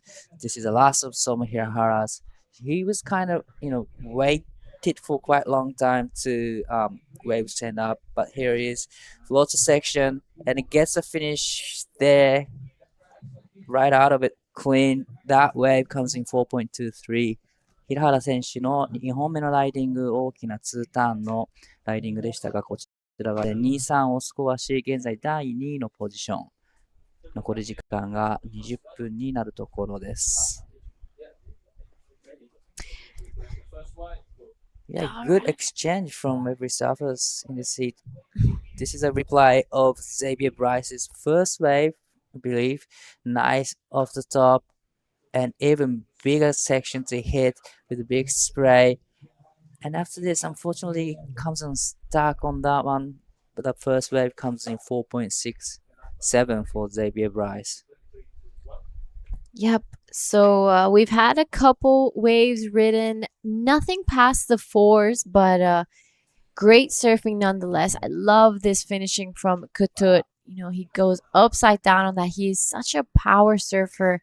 I know he's been training a lot in Bali, probably surfing Uluwatu the most, as it is the most similar wave we have in Bali, I would say, if you're comparing it to Ujung Bochur. He spends a lot of time on the East Coast. He's part of the Halfway Kuda board riders, part of the Rip Curl team as well. Represented Indonesia so many times, especially in the international field. Really, really good friends with Rio Waida. So I'm pretty sure if Rio is watching, he'll be supporting his teammates, both Mare Joy and Kutut Agus. All three of them have grown up surfing together from the same generations, and they really push each other when they're surfing together. I know when Rio comes to Bali, this is definitely his group of friends. They're surfing together. But this is a quick replay of Soma Hirahara's last wave. Nice two-turn combo. You know, I saw Ketut in Japan actually doing QS 2000 a couple weeks ago in Hamamatsu, and he was ripping on a smaller wave as well. And I had a opportunity to talk to him, and he said he had a little bit of injury last year. Yeah. And then comes back. I'm not sure what type of injury exactly. I'm pretty sure it was his knee. I don't want to say the wrong thing, but hopefully we'll get back to him and ask him later. But yeah, he did go to Japan recently. He loves Japan. He has a lot of friends there, so he'll definitely be heading back there soon. And we'll get back to that. This is Xavier Bryce right now, trying to back up that 467. He is a current heat leader, and it looks like he's well on the way to do so. That was great surfing, giving variety. He wants to keep things exciting. He wants to refresh a little bit the scene. So epic surfing from Xavier Bryce. Right, it was a smaller size waves, but still managed to put two good turns, and it, like you said, a little bit of a variation. Gets to spin around, and it was a great surfing from Xavier Bryce. Yep. So we'll see what the judges think of that last one. You're right. It was a smaller wave, so he knew he had to do something big, something different. So I think that was pretty smart from him. And he backs up his 467 with a 4.07. Does extend his lead a little bit. On a day like today, that scoreline could definitely make you win and pass heats because it's been slow. We've had heats with people not even catching waves. So really, really great move from the WSL and ASC to extend to 30-minute heats. What do you like about this wave? Yeah, it was a smaller size waves, but he knew that he has to go big, and he exactly what he did on the last section. So I really love the finishing town right there. But this is 平原選手、この波で 4.52 で第1のポジションになります。さあ、大きなフローターをしますが、少しバックウォッシュが入った波になったのか、バランスを崩してしまいます。残り時間、まだ16分あるので、沖に出て、次の波に乗っていってほしいです。Yep, so no one really busting out of the 4 range just yet. It is Kutut Agus sitting on the best score of the heat, a 4.83. Joy playing a little bit of catch up. He needs to really get the ball rolling in this heat. Joy is part of the Legian Board Riders, or also known as Padma Boys back in the day. I'm not sure if it's changed. Joy is definitely a great companion to have on a surf trip. He's always stoked. He's a super all-rounded surfer, the same way Kutut Agus is. As you said, he was in Japan. Kutut was in Japan recently. The waves were small. It was a beach break, and it doesn't matter what type of conditions you put both of these surfers in. They adapt really quick, and they're not afraid to go big. So this is a replay of Mare Joy. Unfortunately, wasn't able to finish that one, but he's going to be taking a look at this one. Let's see if he has a bit of an improvement, only sitting on a 2 and a 1.20. So a smaller wave, swings it around. Unfortunately, he doesn't ride out of that one. Yeah, that was really unfortunate for him. Kind of similar mistakes to his previous wave. There's still plenty of time. We have extra 5 minutes, and there's still 15 minutes remaining in this heat. So now Kutut has first priority, asking the beach marshal the situation right now. So he's looking for only 0.77 to go into second, but definitely he's not looking for that point. Definitely trying to get mid-4s, mid-5s, even good score range. Yeah, so usually surfers, when that situation is happening, they don't want to catch a wave that is just for the point 0.7 because that would practically just be standing up. But Katut has priority. He's looking like he's in a pretty good situation with just under 14 minutes. This is a replay of Xavier Bryce. I think this is the 4.67. That second turn was beautifully done. Unfortunately, wasn't able to finish it. I think he would be sitting on a much different scoreline if he did. Kutut's wave. This is the 4.23. Love that finishing turn. And it looks like there's some waves about to hit the lineup. So we're just going to stick with live action. See if anything goes down. Xavier Bryce going up the playing field a little bit. Gonna try create some distance between himself and the other surfers. And I think there's a few sets coming through. It is Ketut Agus with priority. He's looking like he's in a good position, wants to get rid of that 0.37. Plenty of time on the clock, though. All right, so That's a weird looking smoothie, Vorno. Tell him, son, this ain't no smoothie. This is a smooth as broth base for our bonsai ramen. How long should we wait, Master Ramen? Patience, young noodle. Wait, and top secret, I need a corn. Behold, bonsai ramen. Moon-san, this is absolutely cooking.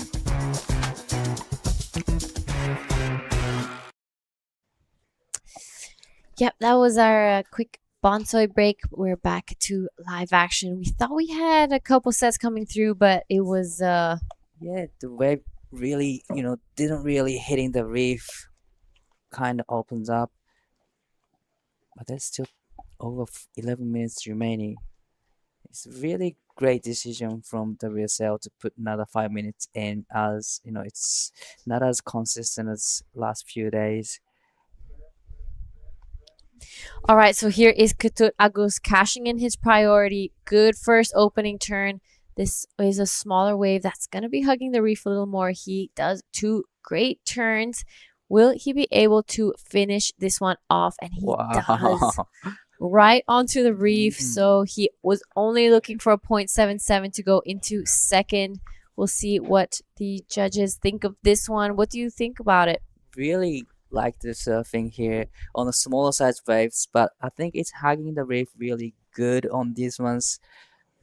Kind of hard to surf on it, but he managed to put a couple turns in and right out of so clean on the last section.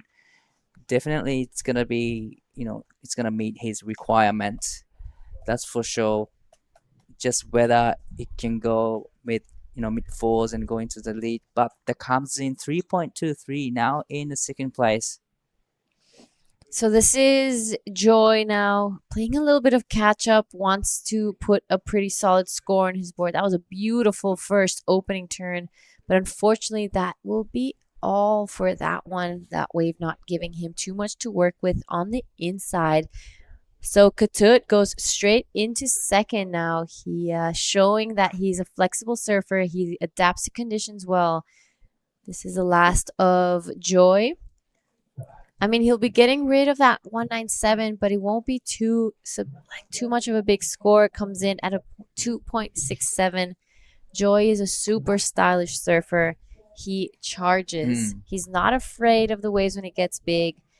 A couple years ago, we had a viral video of him getting absolutely devoured by like an 8-foot wave here.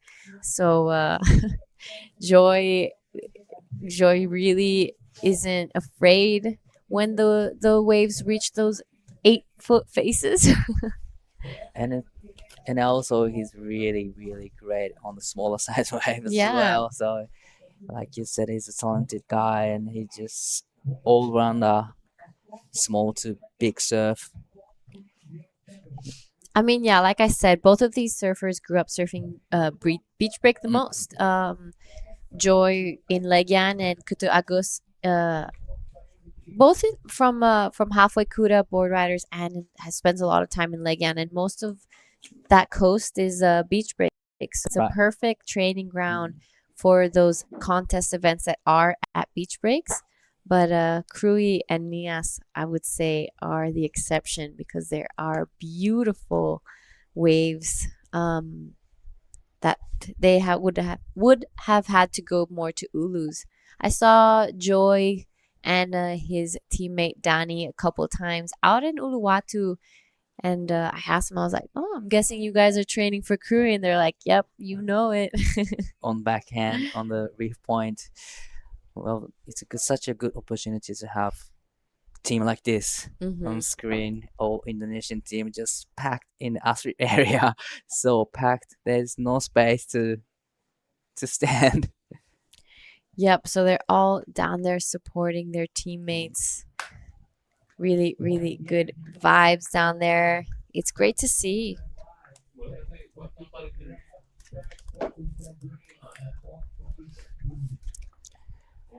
We haven't heard much from Soma. Sorry, we got distracted from his wave. So tell us a little bit about Soma. Yeah, Soma is from Shonan area, city called Chigasaki, and he's actually traveling with other crews from Chigasaki. So probably there are a bunch of Japanese friends just cheering up for him on the beach.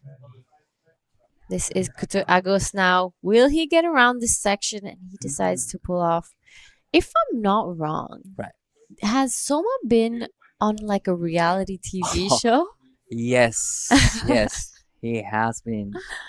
So he's a very famous surfer in Japan, but this is the first wave of Zebi Bryce. It was really unfortunate for him to come down stuck on the last section, but still managed to get a 4.67. Now he's in the lead, looking for wave to better the 4.07. Yeah, so another famous Japanese surfer, Soma Hirahara. Sorry, Hirahara. Yeah, so this is correct. Goes up there with Shino Matsuda, also a very famous Japanese surfer. And they both from same area, city called Chigasaki, located in Shonan. They have just like an Indonesian team, they have such a big sportive team from Chigasaki, and they travel together all the time, trying to make films and trying to do a screening in Japan. So yeah, all the crews from Chigasaki will be tuning in and watching this heat as well. It's great to see.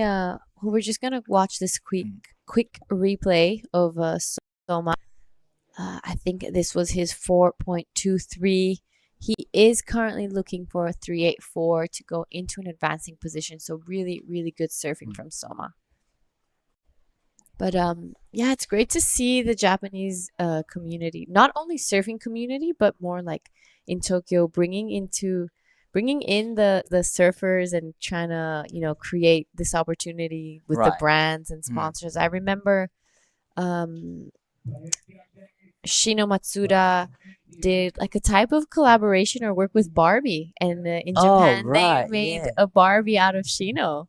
That is not usual thing to happen. Yeah. To have model. That's such a great opportunity for her.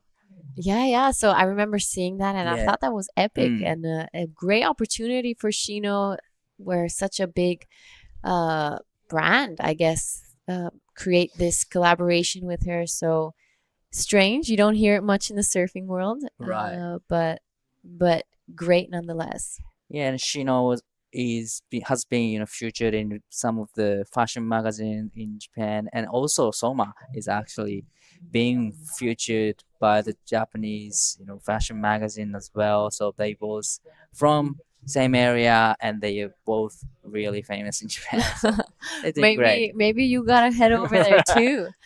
So this is Made Joy now, looking for a 5.39. Unfortunately, isn't able to really string this heat together. He's tends to be falling off on those last turns. Taking a quick look at his fins. Right. Yeah, he seems like he's having a little bit, hard time to connecting to the ocean at the moment.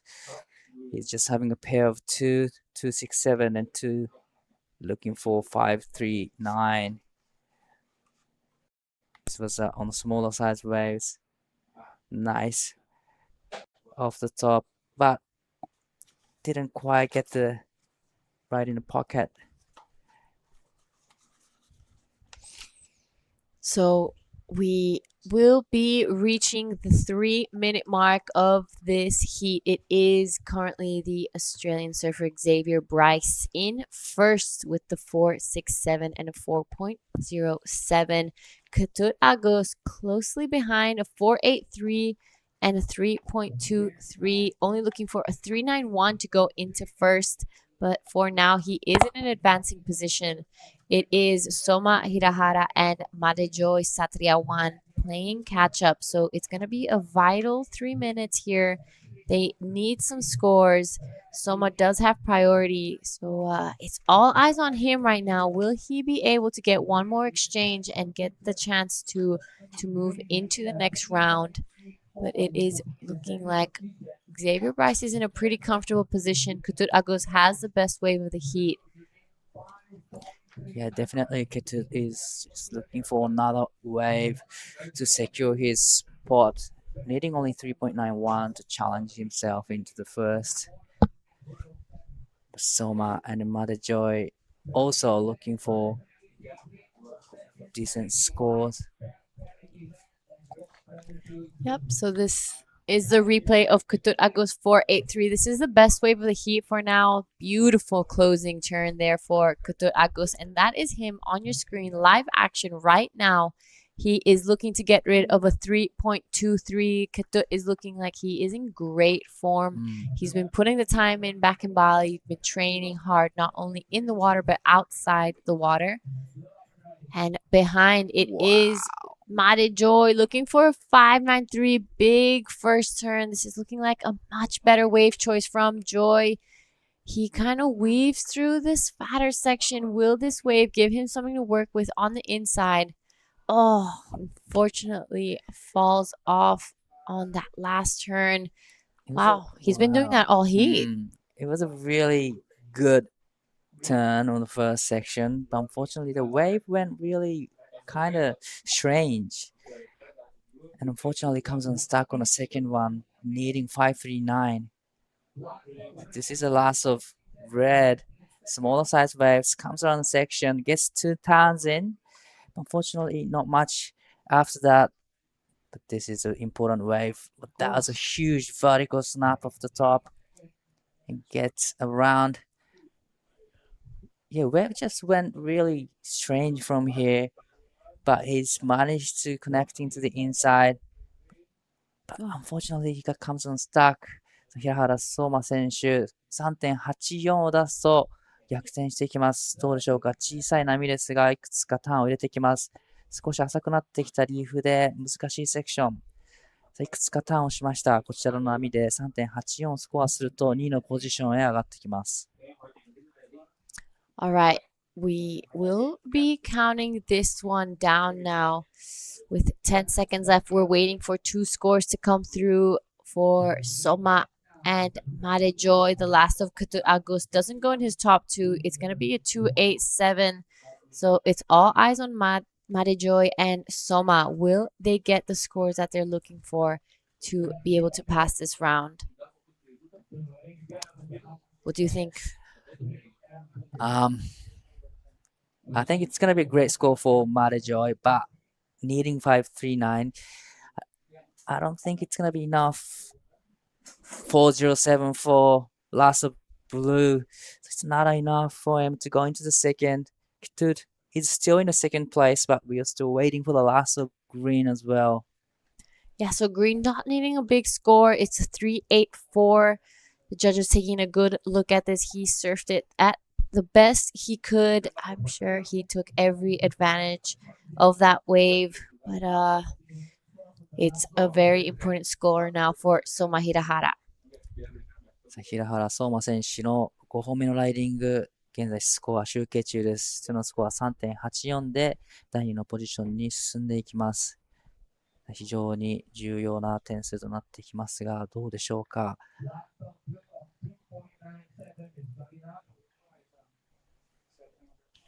All right, last score for Soma to come in. It was a smaller looking wave. He did a lot of turns on it, but I didn't see anything too critical.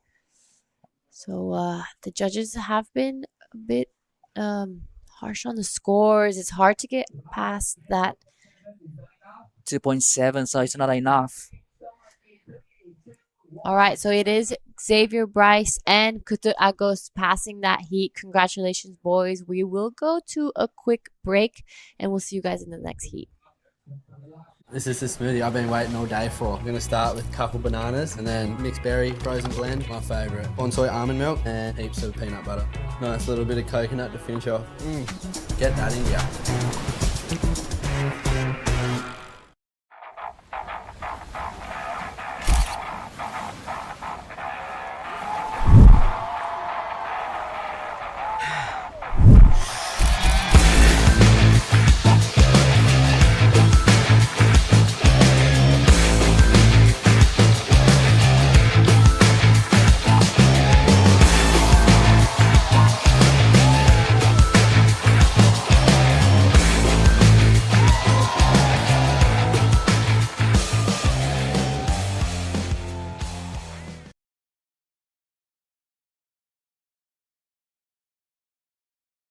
Krui QS 6000. We are now into men's round of 64 heat number 4. Another exciting heat. We have Joe Azuchi, Monojo Yahagi, Willis Juma, and Ty Richardson. I'm Dai Wako here in the booth with True Styling. Hi, Dai. How's it going? Great afternoon. And actually, we have bonus 5 minutes in. Yep. 30 minutes heat from now on. And yeah, it's great, great decision from WSL to have an extra 5 minutes because the wave is not as consistent as the last few days. So yeah, good call, I think. Yeah, I agree. We saw in that first heat of the men's round of 64, Ash Jenner unfortunately not catch a wave in his heat. So hopefully this extra 5 minutes allows for a little bit more time for the men out there, but it's exciting to be underway. And we're going to go to heat number 8 of this round, which will be nice, and we'll start the day off with heat number 9 tomorrow. We had a really exciting heat in the last heat. We had 2 Indonesian team up against 1 Australian and 1 Japanese. But have a look at this one first. Willis Droma having a look at this one, coming around section with a lot of speed, but decided to kick out. A lot of excitement in the last heat, and a lot of supporters at a athlete area supporting Indonesian team.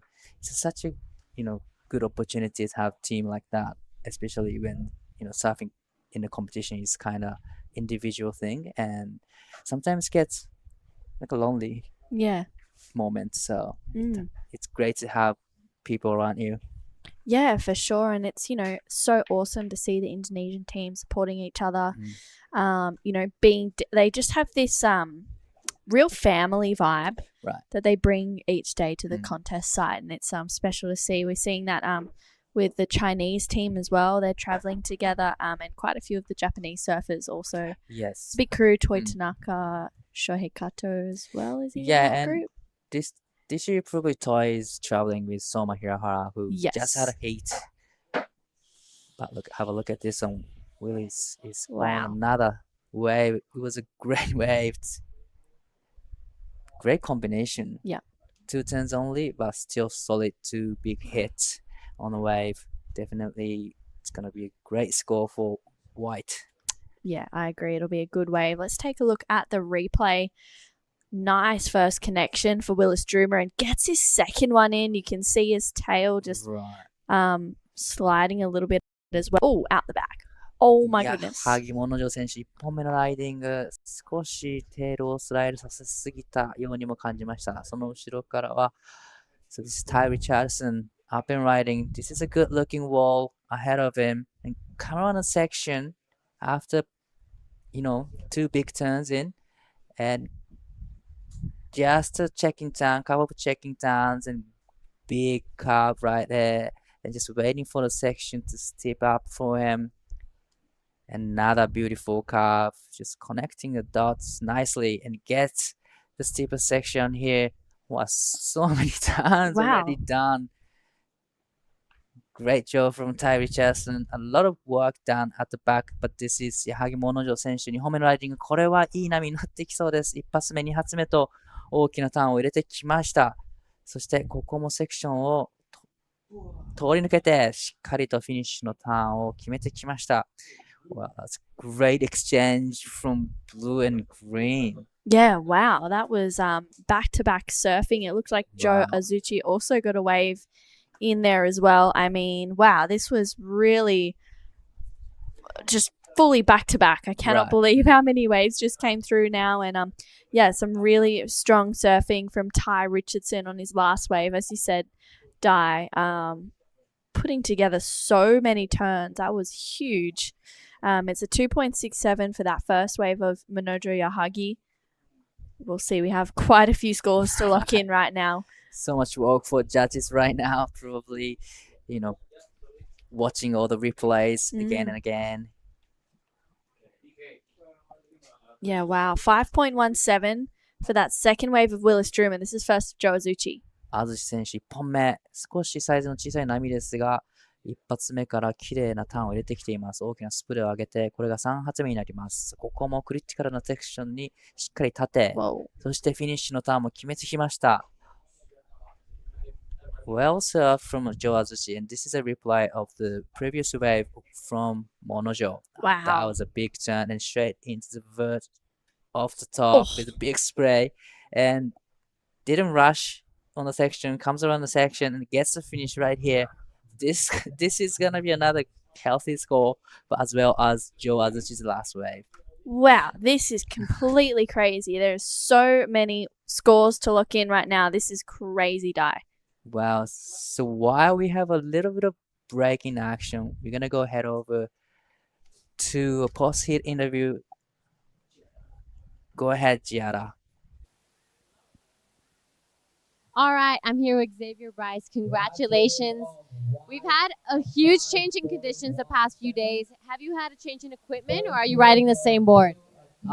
Yeah, so the first few days I was riding a Xanadu X21 and it was a round tail, so held a bit better when the waves were bigger, and now I've just swapped over to the RR, which is, I don't know, kind of better for small waves and a bit more responsive when there's not as much push, so yeah, it's going really good. You were just telling me of the epic group of people that you're traveling with. Tell us a little bit about that. Yeah, just got like the sickest crew ever. We're all best mates. Like we hang together at home all the time, so it's like a nice homely feeling just traveling with these guys. You never feel left out of anything, so it's sick. That's amazing, and I'm sure there's a lot of people back at home that you're gonna want to thank and say hi to. So go ahead. Yeah, just want to thank my friends and family and Sophie and yeah, just anyone watching. Cheers. All right, thank you and congratulations. Back to you guys in the booth. Giada, and thanks, Zave. What an exciting heat that one was. Katuta Gus also progressing through. But big scores locked in already. 683 for the last of Monojo Yahagi and 550 for Ty Richardson's last wave. It's good, exchange, but we're still waiting for the last of red as well. Wow. This is really, really close already. Joe Azuchi's first wave also to lock in. That was a huge one as well. I really loved Minojo's 683. I thought that was really sharp, critical surfing. It was had a little bit of extra just spice to it, I guess. It was, really, really exciting to watch. And this score for Joe is bound to be a good one as well. And it's nice to have extended to 30-minute heats too, allowing that extra 5 minutes for the surfers to, pick the best waves. Right, definitely. Extra 5 gives you probably opportunities to get maybe 2 waves, Mm. so it makes whole difference, makes so much Yeah. in the last 5 minutes. Yeah, it's like probably the most important moments in heats is those last 5 minutes, especially when people are looking for scores. Looks like that first wave of Joe Azuchi locks in at a 4.93. So Manojo Yahagi getting the best of it. Wow, Yeah. Monojo getting the best of the exchange right there. Yeah, Joe Azuchi's last wave 4.93. To me, it could have gone higher, but probably comparing to the Monojo's and Tai's last wave, because they on the bigger size waves, they had more wall to it. And Joe, in the other hand, Joe's wave was a little bit smaller and a little bit less wall to work on. That's probably why he got the 4.93, but this is Yahagi Monojo 選手3本目のライディングになります。これもしっかりと決めていきたいところ。小さい波でしたが、ここは攻めたんですが、少しこけてしまったようです。2本目のライディングで 6.83 をスコアして、現在第1位のポジション。安土城選手は1本目で 4.93 をスコアしています。プラス5分追加され、30分ヒートとなったヒート4では、残り時間20分というところになっています。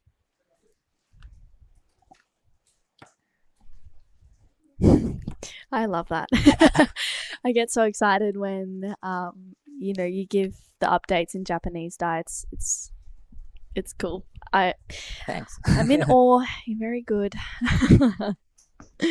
Well, we've got 19 minutes to go, and looks like Joe Azuchi's up and riding. 安土選手、これはいい波になってきそうでしたが、少し力が入ったか、テールが抜けてしまいました。That was really unfortunate for Joe Azuchi. He just pushed a little too hard on that one, got stuck. That was really unfortunate for him. But still, there's 18 minutes and 30 seconds remaining, so he can go back and regroup. Yeah. And Joe's on the Challenger Series. Yes. Yes. So he was in Nui. He made his first heat. Correct? In literally a buzzer beater moment. Right, I believe so, yeah. Yeah, and then I can't quite remember how much further he went through, but I remember watching that, and they had the camera on him as he was coming in. He needed a score and he got it. Yeah, I remember that scene. Yeah, and he was like, you could just tell that he was freaking out, and then the score came through and there wasn't much change. His shoulders just slumped a little bit, and he just looked like he could breathe again. It would have been a very stressful moment for Joe Azuchi. A first round knockout for the first Challenger Series event of the year is never nice. No, never nice. No, never in any event really. But yeah, he did well to make that heat and throughout the rest of the event. So Joe made the decision to come over here to Krui. Right. And then probably he won't be joining at NIES Pro as he goes to South Africa for the next Challenger Series. Yeah, over in Bolito. But seeing as we have a break in the action, we had the Pro Juniors on for the first 2 days of the Krui Pro. Let's take a look at the highlights from a couple of days ago.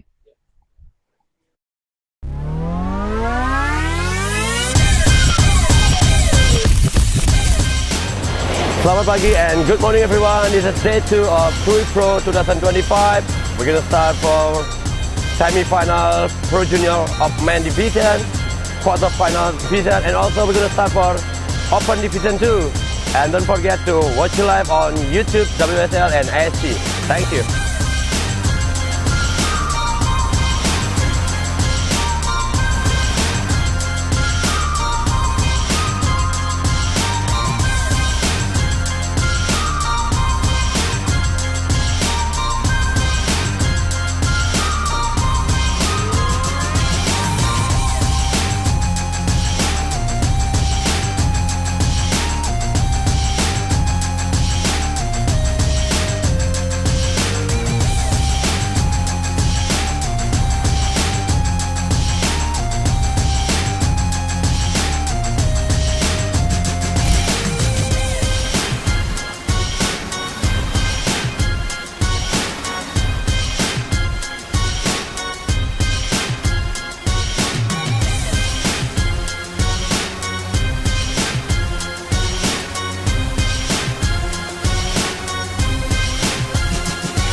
Welcome back. Oh, that was full of exciting actions on our day 2 highlight. Yeah, that was really exciting. We saw Iko Watanabe take out the Pro Juniors. He's also going to be wearing that yellow jersey, which is a part of the new Asia Super Surf Series, which is the Bonsoi Asia Super Series, which is going to be exciting. But yeah, what an incredible day that was, and we've had a wave that break. This is Ty Richardson. This one locks in at a 2.13 because unfortunately he comes unstuck. Willis Droomer gets another wave as well, and it is a 4.6. Gets a completion, but maybe a little bit hung up on that second or on that end completing turn. But now Willis in the first place with a 517 and 460. 矢作物城選手、現在第2位のポジションです。2.94 をスコアすると第1位へ。安土城選手は現在4位、4.58 を出すことで第2位へと上がっていきます。残り時間が14分を切ったところです。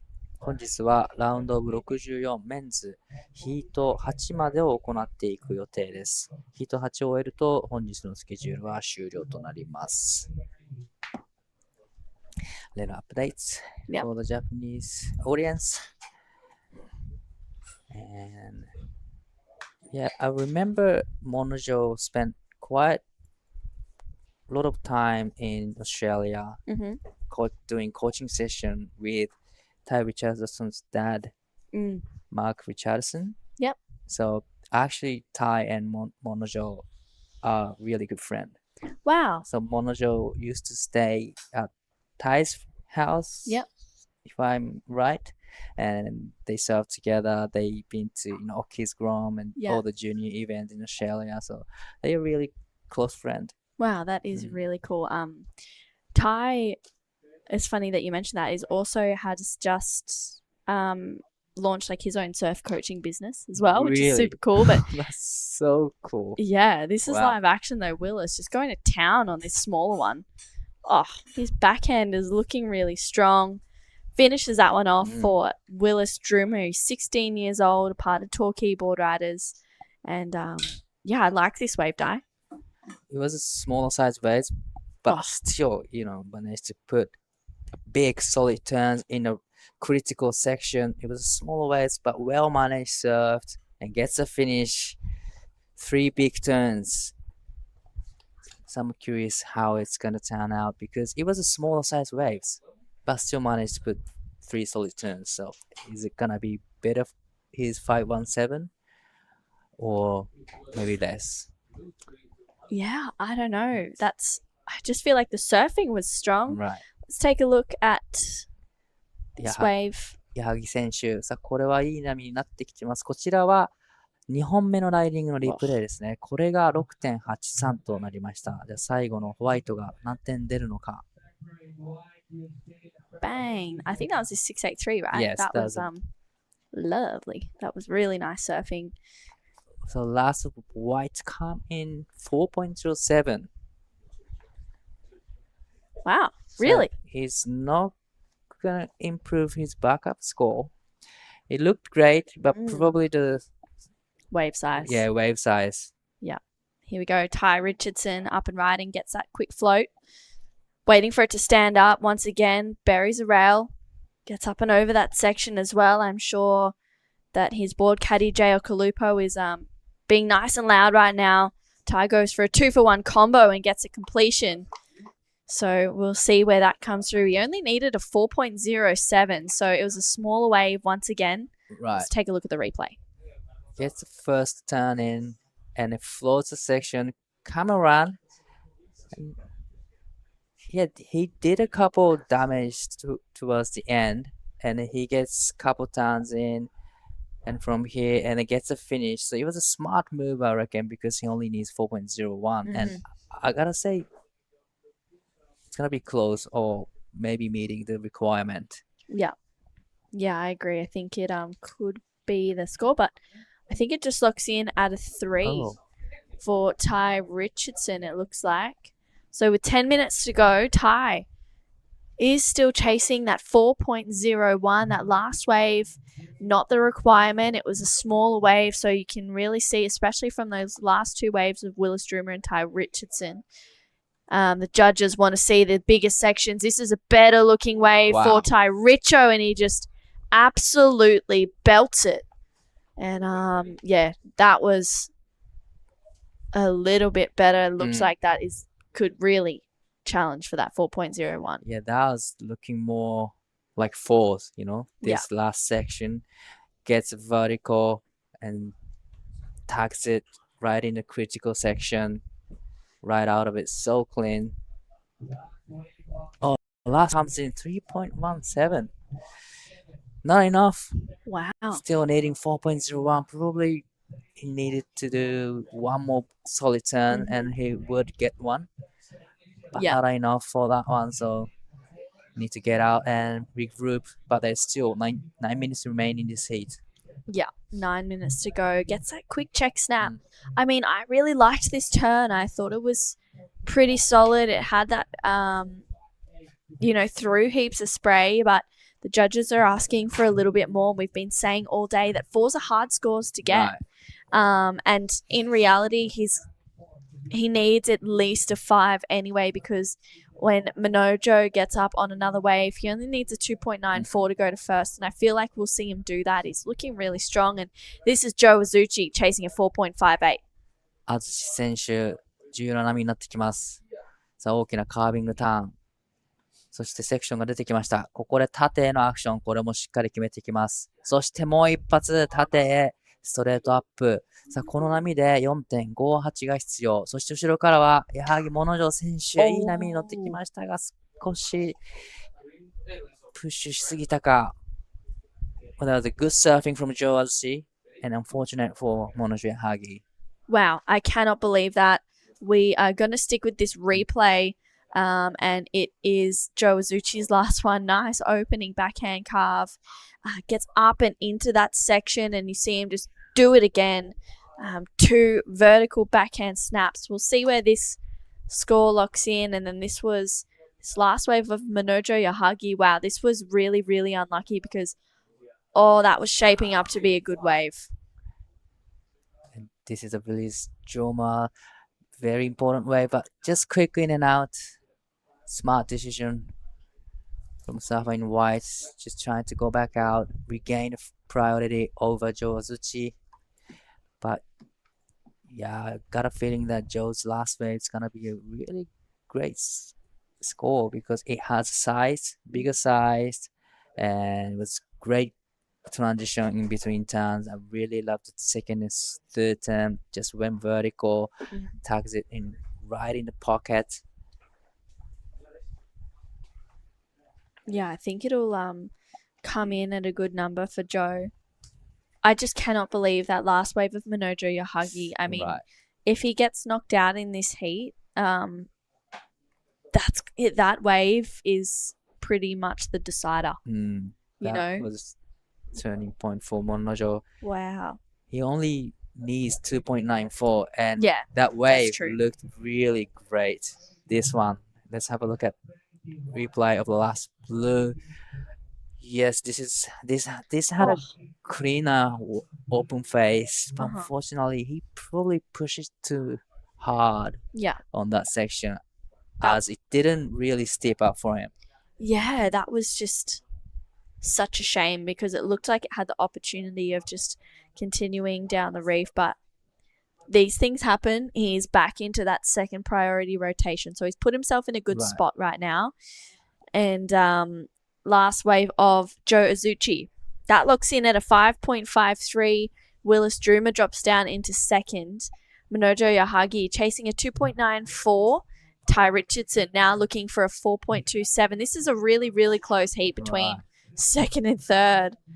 Wow, pretty much a point between them all with 5.5 minutes to go. It's pretty much the next wave is the decider. Monojo is sitting a pretty good place right now because only needing 2.94 and it has second priority. And Ty's has first priority but needing 4.27, which is pretty hard score to get for Yeah. this condition today. Needs to get on those one of the set. But this 矢作物女選手さ、一発目大きなターンを入れてきた。この波、とても重要になります。2.94 です。2位のポジションへ、綺麗なターンを重ねていきます。これはいい波になってきています。しっかりとインサイドまで繋いでいき、ここからまた切り立っていくところへ縦へのアクション。どうでしょう、この後、ラストセクション入れられるとさらにスコアを上げてきます。ここも入れてくれる。これは8ターン目になるでしょうか。そしてフィニッシュまで入れてきた。Oh, 素晴らしいライディングです。Well, sir, from Monojo Yahagi, back in the game. Seriously. Definitely meeting the requirement easy Yeah. to 9-4. Yeah, I agree. Yeah, probably put him into the first on that one. Wow, that wave just offered more and more. We saw Willis Druma up on one as well, but we'll stick with the replays. And that last wave of Willis was maybe an important one for him. So 4 minutes to go. This last one of Minojo, though, really, really strong surfing. This wave just kept opening up for him. It just kept building. Right when you thought it was going to stop, right here, I was like, oh no, surely not. And then it just opens up once again. And Minojo just meeting every section with as much power and as much grunt as he could, and getting that finish was very important for Minojo, needing a 294. He gets it for sure. We'll see where it locks in, though it hasn't quite filtered on through yet. Last wave of white was just a 2.6, sorry, for Willis Druma. Wow, definitely Monojo's legs are burning right now. Yeah. He put 8 or 10 turns in, but everything was on point. Everything was kind of solid turns to get the finish. I got a feeling that way put him into the lead, but we're still waiting for the last of blue. This is a last of white. Oh. Good opening turn with a lot of sprays. Unfortunately, he comes unstuck on the second one. It looked really good maneuver. Yeah, that first hand was really nice. This last wave of Minojo is 6.43. It's Joe Azuchi up and riding. サズ選手はここはすぐプルアウトします。最後の矢作選手の6本目のライディングで 6.43 をスコアし、現在第1位のポジション。第1位に矢作選手、第2位に安土選手がクレジット。残り時間2分24秒です。What exchange in the last couple of minutes. Yeah, that was pretty crazy. Minojo getting the jump on Joe Azuchi right now. Joe needs a 7.73 to go to first. It makes it a little bit harder for Willis Druma and Ty Richardson. Willis chasing that 5.3. Ty looking for a 5.83 now. And nice. Believe this is that 6.43. Yes. This is really, really strong surfing for Minojo Yahagi. This must be a fourth turn. Wow. Yeah, we're looking at the replay. And strong surfing for Minojo.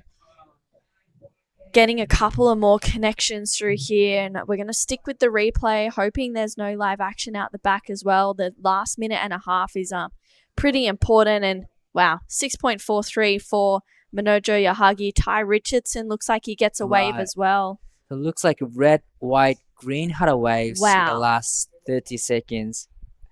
And blue is still on the wave. We missed the first section of this wave, but he gets spin, but unfortunately he comes unstuck. But red, white, and green, they all had a wave. So this is going to be a very important exchange. Yeah, this is super important. I mean, these scores to lock in. Looks like Willis Druma's last wave locked in at a 3. Joe Azuchi has a score to lock in. Ty Richardson also has a number to come through as well with 40 seconds to go. He needs that 5.83 to get up into second place. 30 seconds left. Willis Druma is going to have a look at this one. Looking for a 6.16. The Victorian up on his backhand. Nice first turn. Gets a second one to complete it. Wow. Big two-turn combo. Really love the first one. Connected so smoothly, and it gets the finish. So will it be 6.16? Oh my goodness. 安土選手はこれはクイックにキックアウトします。 Wow, this is crazy. It looked like Green may have got one a little bit wide potentially as well. This was an intense heat to finish it off. Wow. Minojo seems like he's safe right now. Right. Scores for Joe Azuchi, Willis Droomer, and Ty Richardson to lock in. We're going to stick with it. We're gonna be on hold for a little bit. We are just waiting for a lot of waves. Yeah. To lock in. Very important exchange for white and green. Will is needing 616 and Ty is looking for wave 583, which both are really decent score. We kind of missed the live action and we are not too sure what they did on the way, but here we are still waiting for the last of every surface. Well, that last score of Joe Azuchi, it's a 6.97. This one right here, that was a massive first turn. Gets a second one in. He's saying, what more do you want from me? That was huge surfing from Joe Azuchi. Extends second place. Willis Droomer now needs a 7.5. His last was a 5.27. Ty Richardson looking for a 7.27. His last wave was a 4.57. So it's Minojo and Joe moving on through. Wow, what I hate. But we are coming back to the round of 64, heat number 5 right after the break. There's one thing we all love to bits. It's a fresh spritz. A little bit of ice. Juice is worth the squeeze. Now the magic elixir. Next up, a bit more citrus. Mint. Agave. Hey, that is incredible.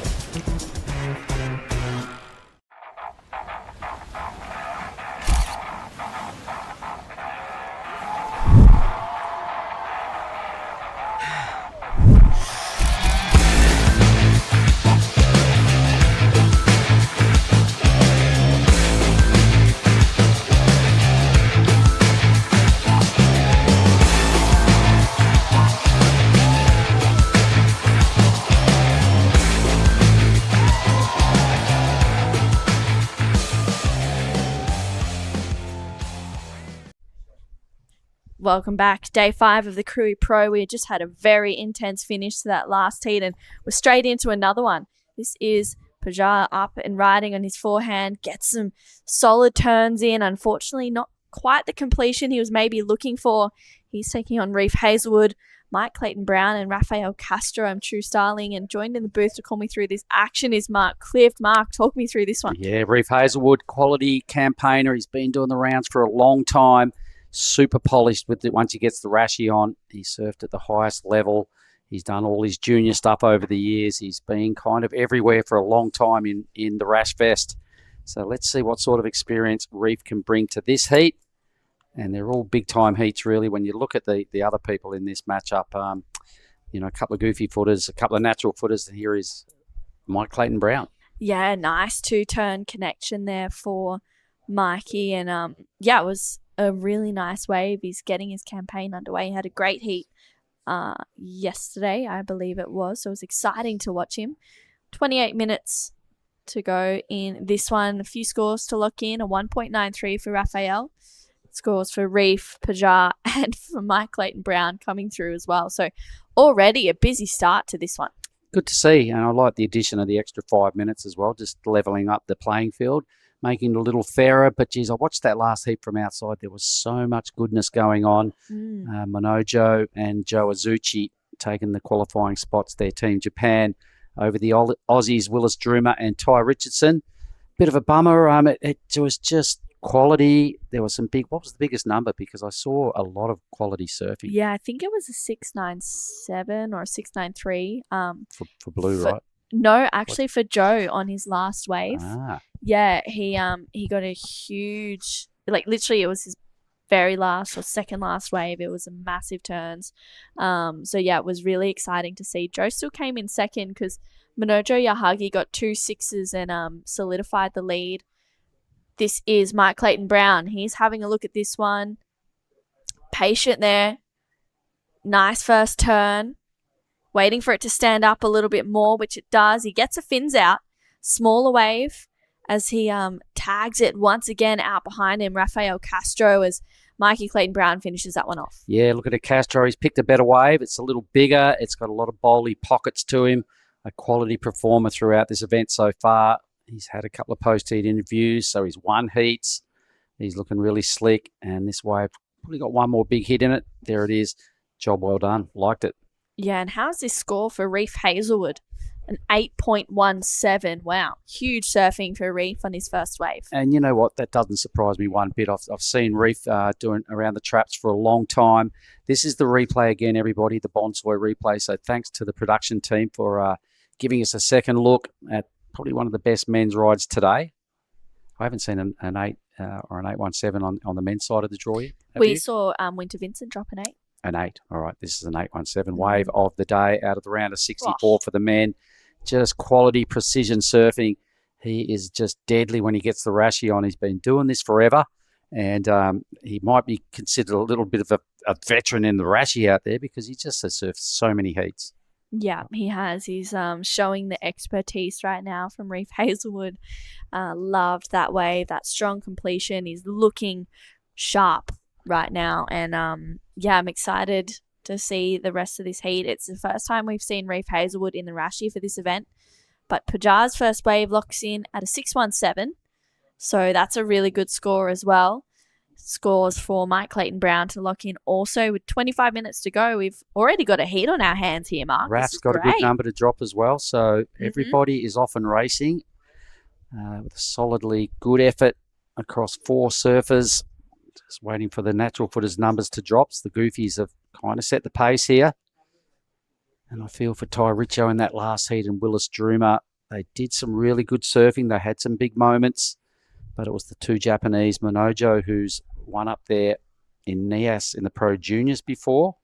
And Joe Azuchi's been a quality act for a long time. And Joe's doing it on the Challenger Series.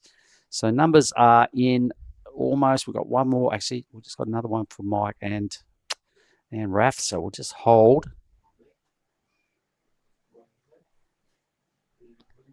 Yeah, wow. Important scores. 4.43 for Mikey on his first wave. It looks like he has a similar number. It's a 4.33 to lock in.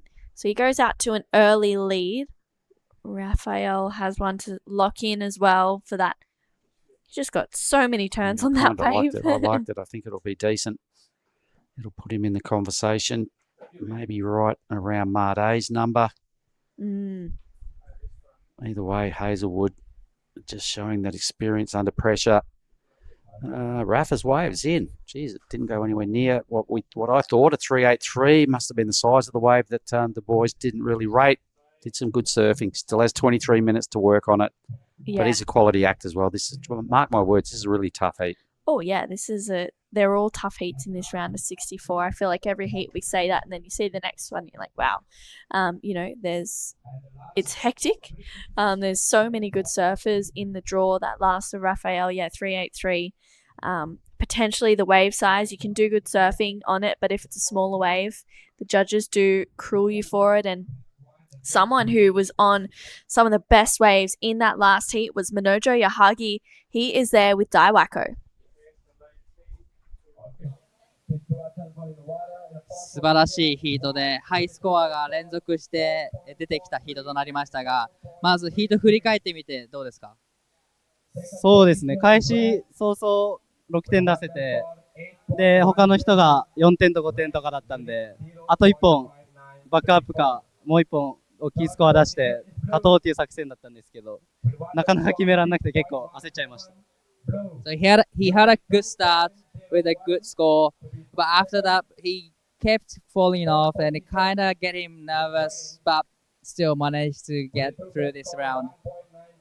その後いくつか失敗を繰り返した中でいいライディングをまたして1位に返り咲いたと思うんですが、失敗した後にどういうマインドセットの切り替えでまたこの1位に戻ってきたんですか？ペナルティ持ってたんで、この右のピーク移動して出そうとしたんですけど、ちょっと思った以上にたるくて僕ちょっと苦手だったんで、最初決めれたアウトのピークで掘れてる波狙おうと思ってちょっと戻りました。Even after a few falls and he was nervous, but he knew that he if he get the wave like first one, he can do what he needs to do, and that's exactly what he did. それでは最後に、たくさんの方見てくれてると思うのでメッセージの方お願いします。そうですね、今年一発目の QS6 戦なんで、ここ勝って今年いい年にできるよう頑張ります。応援よろしくお願いします。頑張ってください。ありがとうございました。Back to you guys. Thank you, Dai, and thank you, Manojo. Yeah, he had a great heat. He was looking deadly out there, honestly. Every wave he had, he absolutely tore it to bits. It was so good to watch. It was a tough heat as well. But this one, also a tough heat, a 4.43 and a 4.33 for Mike Clayton Brown. Reef Hazelwood has an 8.17, huge score. Pajar, that's 6.17 as well, and a 3.83 for Raphael. That's his best number so far, but we're about 10 minutes into this heat. So Pajar, I remember last year, Mate Ariana, runner-up there in the juniors, around at Krui left, pushed Bronson all the way in that result. He's always a finalist sort of in pro juniors and events in Bali. He's a big deal. He's very consistent. Got just about every move in the book as well that I've seen from him so far. Yeah. And he's not prepared. He's prepared to bust them out at every opportunity. So let's have a look what he can produce this time. He's really slick. He's got one of those styles that's just non-stop movement and just rapid fire speed to burn. As I speak, he's just jamming heavily on the back foot, throws it up a number of times in a short space, throwing down some huge moves. But here comes the deadly Reef Hazelwood, showing what the experience under the belt looks like, and just oozing confidence after his opening 8.17. That was so sick. Oh, he just makes it look so easy, doesn't he? It's for us here that just want to do that, he just goes, yeah, it's all good. I This just is how pull you it do out. it. Watch this. Do it with my eyes closed. Huge for Reef Hazelwood. I mean, he just looks so comfortable right now. He's always deadly on his forehand, his backhand also, and that was a lovely turn to just tie the bow on that way. That's going to be a really good backup score. And I love watching Reef surf. He's always very confident. And this last one of Pajar was a huge wave as well. Nice first turn. Love this one here. Gets a little bit of a tweak of the tail. Drives through that. That was solid. And it was really good surfing. He did exactly what he needed to do and kicks out at the perfect moment. Team Indo down there, vacating most of the spots, taking up most of the spots in the athlete zone. Their boys are going back-to-back heats. They've still got Western coming up next. It's Bronson in the heat after. So no doubt they'll be parked up there for the rest of the day's format. Marde's just throwing down numbers. He's already got a 6.17 and a 5.33. There his top two scores, a number to be owed by Reef. So the judges will compare what Marde did for his 5.33 up against the brilliance of what Reef Hazelwood just did. He's in the excellent range again. Had to be. No one else has thrown down moves like that so far. So Reef's just got about his business quietly for an 8.23 and an 8.17, and he's still got 18 minutes remaining. What the? Yeah. Maybe he can come in and head over to Leafy's and grab a coffee or something. And not that he needs it. He looks like he's got enough energy as it is for Reef Hazelwood. That was, And you know what? The 8.23 was two moves. Honestly. And that's, incredible stuff from Reef Hazelwood, just showing us how it's done. 16.4 combination, probably the highest we've seen today. For sure, 2.8s is a pretty healthy heat total. Yep, it's all about second spot now. What's his plan? I'm wondering if he's going to head up the reef and see what's going on up there. I reckon he parks up and waits for the biggest set in these next 80 minutes. You're right, he's paddled right past the boys. He's going on a bit of a hunt. He's got fourth priority, so no point sitting next to these three. And that was a good call, True, because he heard you and he's gone, right, let's see what's going on up there. I did see Manojo take away from up there and connected all the way through. Last heat, I saw Ty Richo get one from up there and connected all the way through. So they're there. Well, that's really interesting that you say that, because it's hard on the broadcast to know where they're taking off. They sat so far up. They were up where that thing's broken from now. Wow, I didn't realise that's how far up they were sitting. They were a long way. I was sitting next to Tim Hayne and Tim's like, look at those two guys sitting in the middle of nowhere. And I went, I had to get out of my seat to see them and went, yeah, you're right. Wow. They both got one from up there all the way through. Yeah. It's Yeah. there. The waves are there. So the experience of Reef Hazelwood, he's got nothing to lose. He's up there for investigate the top end of the reef. All the boys are wondering what Reef's on about. Do we follow him? Do we hold? He seems to know what's going on in this heat. Should we follow him? Well, Pajar just locked in that 5.33 for his last wave. So he's so far got a pretty good heat total for second place. Mike Clayton Brown needs a 7.07. He's having a look at this one with priority. It's a bigger looking wave. Wow, looking like it's picking up a little bit. Nice first turn for Mikey. Brings it around for a smooth carve. Identifies this section, goes up and into it once again. Needs to probably go a little bit harder, which he does on that fourth turn.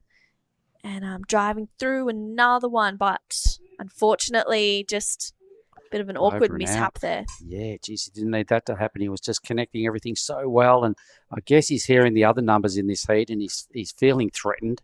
Sitting in third spot, and you're hearing, sixes and eights and all sorts of numbers dropping. So I liked his attack. It was A grade. It was through the roof at every opportunity. Had a really good section ahead of him now, and he gets up here and just really pierces the lip beautifully. Well done. So it was looking good. It still looks all good. He fell right at the end of this thing, but I think he's got enough goodness there to extract something out of the judges that's going to keep him in arm shot of Ariana. Who's holding down second spot. Yeah. Still a really good wave in this heat. Exactly what the natural footers need to do to respond here. The Goofies have really torn the pieces out of these first 10 minutes. Yeah, they really have. They've just been showing up in this heat, and it's exciting to watch. Would you prefer to be a goofy or a natural out here right Oh, now? geez, that's a good point. I don't know. I like Are you natural or goofy? I like surfing back. I'm a natural footer. I like surfing. I like surfing my backhand on long lefts. Geez, I don't know. I'd just like to be out there. How about that? Yeah. It's been a while. That's a great answer. Yeah. It's been a while. Wow. I even just about forget what day it is. Saturday. Yeah, we had our last surf on Monday on our first lay day. Had a couple of surfs that day, but I knew we had some big work days ahead of us, so we'll just rip into a quick bonsai break, and we'll come back with a little bit more action, hopefully in the back end of Heat 5. Cow! Oh, mate, I just went for a drive. Surf is cooking, bruh! Wind's gone off his, swell's starting to pulse. You all fueled up? It's you and me, man. We're going to get paid today. Yeah, let's go, bruh.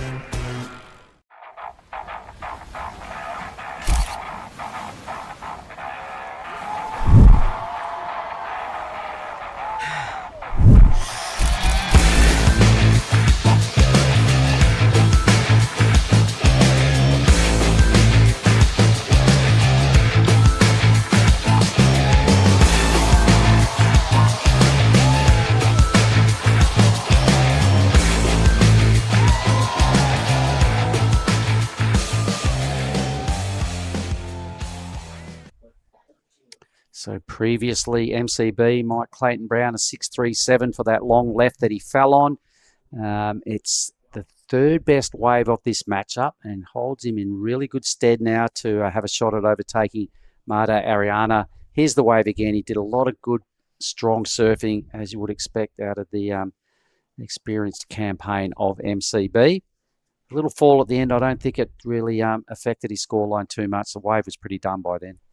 Yeah, he did really well. 6.37 is sitting healthily in his scoreline. He only needs a 5.13 now, so smart decision from Mikey to use his priority on that wave, and he did really well attacking those sections.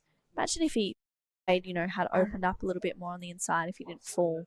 He might have had maybe a better finish, maybe a better score, who knows, but a fair bit of damage was done anyway. Yeah, he did what he had to do to stay in touch. So, all right, that's one of the natural footers that's crept a little closer. Rafa in the green with 12 minutes and priority. He needs to put a number on the board shortly, but here goes MCB right now. No, that's why Rafa let it go. When you've got priority, you can afford to be picky and make sure it's worth pulling the trigger on the P. Yeah, for sure. It's smart from Mikey to just keep catching waves under priority, stay busy, roll with the momentum. A 5-1-3 isn't a big score. I'm wondering if maybe it's worth him going up to where Reef is, getting away from everyone, and seeing if he can get a 5-1-3 up there. Maybe Reef's just enjoying that time, trying to stay Pressure's cool. off. Pressure's off for Reef. Yeah, there's an 8-2-3 and an 8-1-7. There's no point really catching another wave unless he thinks it's going to be a 9, really, or unless he gets first priority. Well, in that other heat where I suggested Manojo and Richo both got away from up there was a 3-wave set, actually. Blue got the first one and fell. Ty Richo got the second one. And then Manojo jumped on another one that took him all the way down the point and turned into a really good score. Oh, yes. Yeah. So there was a 3-wave set. So does Mike have a squiz at it? Maybe. Could be worth trying. Either way, if he does, it's probably throwing everything at it because there's only 11 minutes remaining. So if you go up there, you're kind of hedging your whole heat on that decision. Yeah. The higher percentage players he's thinking is just hang down here with the team and see if he can just wrangle something out of these two. Yeah. See if he can try and scratch onto the end of this one. Rafael Castro. He's having a look at it, though. High lines to start. Draws off the bottom. Nice. Opening backhand carve. Gets a second turn in. Not the completion he was looking for, though. Wow, that could have turned into a pretty good wave. Well, the pressure's mounting. There's no doubt about that. He probably realised his first turn was more of an out and back manoeuvre. You watch this, it was no real verticalness about this turn here. Just sort of had to slash it back and stay with the foam. So he knew he had to do something big over the handlebars through the back end of turn 2. Effectively a 1 manoeuvre wave there for Rafa. Score's already in as just a mid-2. Yeah, that was... Right, so Reef's come back to the pack. He's come back down. He's got second priority. Maybe he was doing it heading up there to see if he could get back in a priority rotation to save him from making any mistakes, because we actually have seen that today. Unfortunately, Sumomo Sato getting knocked out because she took off with second priority and dropped in on Sai Maniwa, who had first priority. And this right here, wow, I thought Mikey was going to have a go on that one, but doesn't do much. And yeah, so I feel like that's probably smart from Reef to get away from the pack, head up the point and wait till he gets back in priority. He decided to give himself only a short amount of time to see if a set come. Like you said, now he's in second priority. Yep. He's come back down to the boys to keep everybody a bit honest here. There's 9 minutes remaining. Realistically, he's comboed the pack. So there's still no pressure there for Red. He's done the job 2 ways, back to back in about the first 8 minutes, I think it was, of the heat. Just blew it apart. Did the first big air rev I've seen all event. Backed it up with a big, heavy, back-footed semi-layback slash. So Reef Hazelwood just showing his experience. He goes MCB. Yeah, nice first connection. He's chasing a 5-1-3, floats it there. Needs to go big on this end turn. He does and gets a completion. That was a really well-surfed wave for Mikey. Wondering what this wave size was like. Let's go through it. All right, so let's have a look. The judges see this. That was a really good up and over. 2 hits, super quick, no downtime, really strong on his third. Needs a mid-range number. I think the judges have got a little bit of a chat to go through and sort out where this score drops, because it's pretty vital. Yeah. He's playing catch-up big time.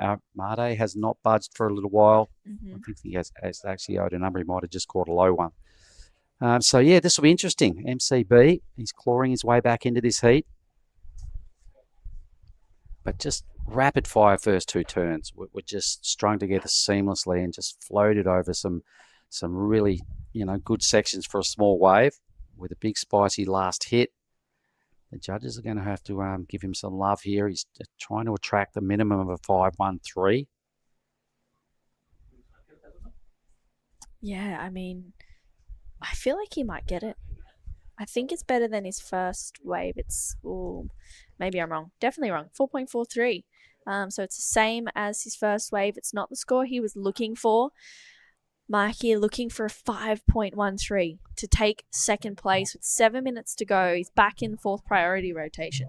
Yeah, I'm looking at that wave again. I just don't think it really gave him enough room to move and really extend and fully open up. Although it was fast and it had a lot of precision with a good end move, I think it just didn't open up enough for someone like Mike to get the best out of himself. Yeah, I still agree. liked it. I think the wave was the issue. Yeah, and we've seen that a lot. We've seen good surfing go down on waves, but if they're the smaller waves, it's the judges have to cap it at 4s to 4.5s. They just have to, because there is sets coming through. So I understand the mentality behind that. You could see a little bit of frustration there from Mike, and he just seems like he thought it was going to be the score. It was strong surfing, but unfortunately just the wave size not working in his favour. The good news is he's still got 6 minutes to keep the belief. Although he has 4th priority, I think he's going to get another opportunity. The way the ocean is getting close-ish to low tide. Reef in an excellent spot. What a position to be. 2 excellent numbers and priority and first. Red Rashi, tick, tick. Yeah, he's done an excellent job in this heat. He's only ridden 2 waves, 817 and an 823. Thank you very much. And now he's just waiting for the next one to roll through. He's not going to take anything unless it's a set, pretty much.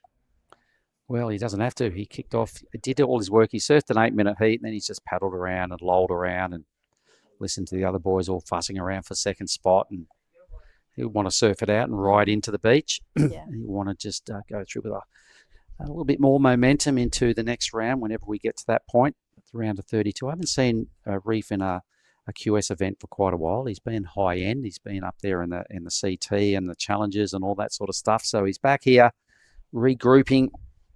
What an event to start back in, though. Oh, you can see why he's come. He just saw long left and being a goofy. Here he is, wave number 3. So a nice little wind up now. Just spins the wheels, makes that look real easy, puts him in a good position to kind of do it again. And his board just looks like it's glued to his feet at the moment. Everything he's trying is working, apart from there. It's all good. Doesn't matter. He got the work done. He's already done the work in this heat. He can just have a bit of fun. Let's take a look at this replay, though. This first turn, as you mentioned, Mark, he just looks so effortless, so smooth. He makes it look that easy out there, and gets a second one in. He just knows where to place his board at the perfect timing, at the perfect place in the wave. Unfortunately, coming unstuck, but that's all good. Reef is just having a bit of fun out there. Locks in at a 4-1-3. And let's take a look. This is one of his 8s. So I think this is his first wave. This is an 817 for Reef Hazelwood. Throwing so much spray. Floats it here. And huge surfing for Reef. Really lays into that turn. Driving through another one. He just opens up more and more towards the back end of that wave. And this is the 823. All right. So just the amount of variety he's shown in one heat. All right. There's another huge moment. They made that look real easy. And then he just lays back on a heavy back foot hammer here. Watch this. Boom. 2 maneuvers, 8-2-3. He's probably done about 6 or 7 different moves in this heat that have all looked insane. Yeah, he has just brought the variety for sure in this heat. It's been so great to watch, and we got just over 3 minutes to go. It's well and truly a battle for second. Pajar, who is in second, is comboed for first. So it's all eyes on Mike Clayton-Brown and Rafael Castro. Mikey chasing 5-1-3. Rafa looking for that 7-6-7 to go to second. They're not big scores, but difficult to get on days like today. Yep. A 7-6-7 would have to be one of the better waves of the day for Rafa. He does have priority sitting right amongst blue and green.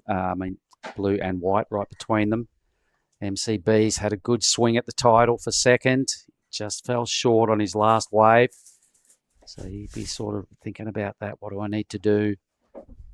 Got to go about 0.6, 0.7 better than that last effort. And he's got to hope that Made doesn't upgrade. Surfer in blue's got second priority. So both the Goofies did all their work early in this heat. They got off to ripping starts. The boys on the backhand have clawed back steadily. Yeah, they well and truly have. Hopefully we get another wave exchange in the last 2 minutes of this heat. We keep seeing it time and time again. And it's Pajar right now. If he can better that 5-3-3, he'll make it harder for Mike and Rafael. So just under 2 minutes to go. Reef is slowly making his way back out into the lineup. But it is all eyes on white and green. And to me, it looks like Reef's still got another gear. He's made this heat look so easy just by cruising around on the better waves, mixing up the variety. This fella here, like I said, he's got so many different moves as well. He's throwing everything at it to try and extend second place. This is crucial now for Rafa. He's got to go really big. He needs a mid-range 7. So a couple of things have to go really right on the back end of this wave for Raf. I think it was a little too short. Didn't offer enough mean sections that he needed for that 767.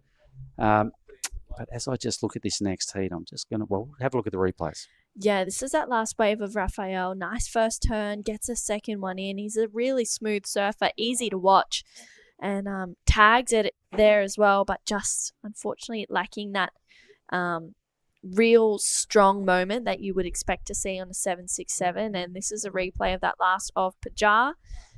Gets that first turn in, goes to the air, but just doesn't quite execute on that rotation. So with 40 seconds to go, it's Mike Clayton Brown. He has first priority, waiting for a wave and a score. He needs a 5-1-3. Looks like there's something coming.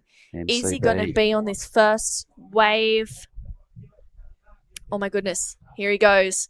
Mike Clayton Brown up and riding, chasing a score. Ouch, 20 seconds. That may be it. And meanwhile, Hazelwood out the back with priority. He might scoop up this thing. Yeah. Yes, here he goes. So let's just have a look at the goofy footer. He surfed a brilliant heat, folks. He might even get tube. He does. Oh, my goodness. Reef Hazelwood with a big fin blast into rotation at the end. Absolutely best on ground out of today. Reef Hazelwood, huge surfing at every opportunity. Just surfed a perfect heat. He's made a huge statement here in the round of 64. Yeah, he really has. Reef is back and he's ready to go. I mean, an 8-2-3 and an 8-1-7. Is that last wave going to go into his top 2? You just never know. And what an exciting way to start. I think it will. Yeah. I mean, 3 good things happened. There was that. There was this tube, which they've been rare. And then a big fin blast here at the end that he throws into 4 rotation. Rides out easy as you like. Yeah. Hazelwood has set the bar pretty high and sent a clear message to everybody else. Catch me if you can. This is what it's going to take. That was awesome. So he will win. It's looking like Made for sure finishes in second. So although we're waiting for some scores, we definitely have the result in front of us. Our next matchup, we'll get to that shortly, but it will feature Alistair Reginato, Kobe Clements, Weston Hurst, and Ricky Sato. Wow. Let's throw to an ad break, and we'll be back shortly with that matchup. That's a weird looking smoothie, Vorno. Tell him, son, this ain't no smoothie. This is a smooth as broth base for our bonsai ramen. How long should we wait, Master Ramen? Patience, young noodle. Wait, and top secret, I need corn. Behold, bonsai ramen. Moon-san, this is absolutely cooking.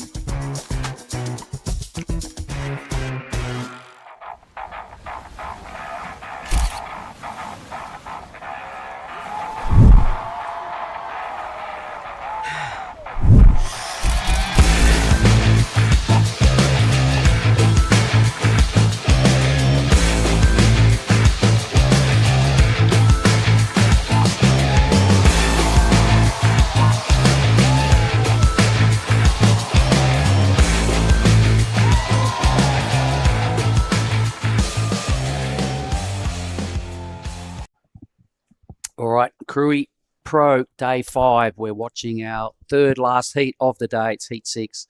It's another banger. We've got Weston Hurst is there in white. He's already caught a wave. Alistair Reginato in red. Kobe Clements in the blue. Ricky Sato in the green. 3 natural footers taken on the goofy footed Weston Hurst out of Bali. Yeah, so you must be excited to be watching this heat. Another Lakey Peak boy. Yeah, I dig it. I really like this stuff. And I love what Weston does. So I may sound a little biased at times, but hey, that's just me. Yep, so that is us on screen, guys. We are super excited to be watching this heat. Weston has been really on a roll lately. He looks a little unstoppable. He's a big strapping lad. He's only 16. He copped a 4th in the Pro Junior Men's, but he made some big statements in that division, throwing down 8s pretty much every heat until he got to the final. And he got beaten by Team Japan, but he didn't. He went down swinging, and his fan base is growing, and so is he. 16 years old. He's a big strapping lad. And out of Lakey, I'm sure his dad Troy's watching, and mum Uni. Maybe his all his mates down there in Lakey Town, if the boys are. Probably there in Compass Restaurant, maybe 3 Waves as well. Onki and the team. Weston was a huge, just a big part of the Lakey clan, and he's in Bali now. He's obviously in the Rizal Tanjung sort of stable there, along with Bronson and Varun. I imagine Team Indonesia has not gone anywhere from the viewing area of the athlete zone. It's good to see them all hang out so long, just, throwing mojo at Fajar and Ketut and Made Joy, and now Weston. Bronson's coming up in the last heat, I think it is, of the day. Yeah, so I was just over there with the crew. It's a great energy that there is. They're all there supporting each other, giving each other that extra bit of energy, and I was telling Dai that sometimes having that group there with you, it makes you feel so much better and so much more confident, and you just feel like you have that extra support, and it could really make or break your heat. For sure. I mean, your mindset, it's got to be right there, because it can be a lonely place. You're a long way from Bali. They're a long way from their family and their best friends they surf with every day. They all want a piece of the pro surfing, and this is what it takes to perform at this level. And if your mates can get around you and just that support and just some solid words in your ear before you go out, and feeling that love that you're not on your own, although you're a long way from home, so are a lot of your other friends, and they're all here in a gang, all doing it together, so you're not in it solo. Yep, that's exactly right. It's the home away from home right now, and it's a really tight group out there. I saw Kian as well. He's part of the group. They were all there supporting each other. He will be competing probably tomorrow, so I'm excited to see that. And we're gonna head over to a quick post-heat interview as there's a break in the action. Wow, Reef, what an exciting heat that was. Our first heat here at the Krui Pro. Well done. Yeah, thanks. I've been waiting a bit and just surfing a lot, so nice to get that one out of the way and start with a good heat, so it was fun. What was the game plan going into that one? It's been a little tricky throughout the day, so how'd you attack it? Yeah, definitely, saw a heat when no one, Ash didn't get a wave, and so I was like, all right, you kind of got to be patient for the good ones, and so I was nice to be able to have that pay off, and I knew which ones I wanted, and so I was just patient for them, and then I got them, so it was good. Being here in Krui, I mean, it's a perfect left point. You must be losing your mind as a goofy footer. How do you contain the excitement? I may not have actually done the best job, because I went to get my jersey and I grabbed the wrong one, and I was a heat early, so I was definitely pretty keen to get out there. But yeah, I'll try not to do that next heat. Please do, because that was an exciting heat for us to watch. I'm sure you have lots of people at home and around the world watching. Is there anyone you'd like to say hi to? I'd love to say hi to my family in Oz and also my family in the US. Miss you guys and love you all, and can't wait to see you all. Awesome. Thanks so much, Reef. We'll see you in the next round. Best interview I've seen this week. Reef just full of excitement, and reckons he over frothed by grabbing his rash vest a heat too early. That's how keen he was to get out there. Yeah, and some of these guys have been waiting almost a week to surf their heats, so everyone is frothing to get out there, and some still haven't surfed. We'll see them tomorrow, as today we're going to be ending with heat 6. Tomorrow morning, bright and early, we will be starting off with heat 9. Okay, so we go up to heat 8. This is heat 6. Sorry. That's all right. No worries. It's been a long day. We know what you meant. It's been a long day. And a slow, sleepy start to this one. Weston with just a 2, and the Aussies, Alistair and Kobe, waveless. Here is Weston Hurst again, a little inside reef runner. So Weston just trying to keep busy in this heat. That was a good first turn. Gets around that section, takes to the air, and manages to spin it around. That was an incredible start for Weston Hurst. he can do better. He knows that. We've seen a lot better out of him this week as well. He's just like you said, just trying to build some sort of numbers instead of sitting there getting all nervous because he's up against 3 solid campaigners that, he's got a big bag of tricks as well, and that was one of them. On a small little scrappy wave, doesn't matter, just sort of staying motivated and in rhythm with the ocean. He's up against 2 really high-profile Aussies in Alistair Reginato, Kobe Clements, and a big hitting Japanese surfer there in Riki Sato.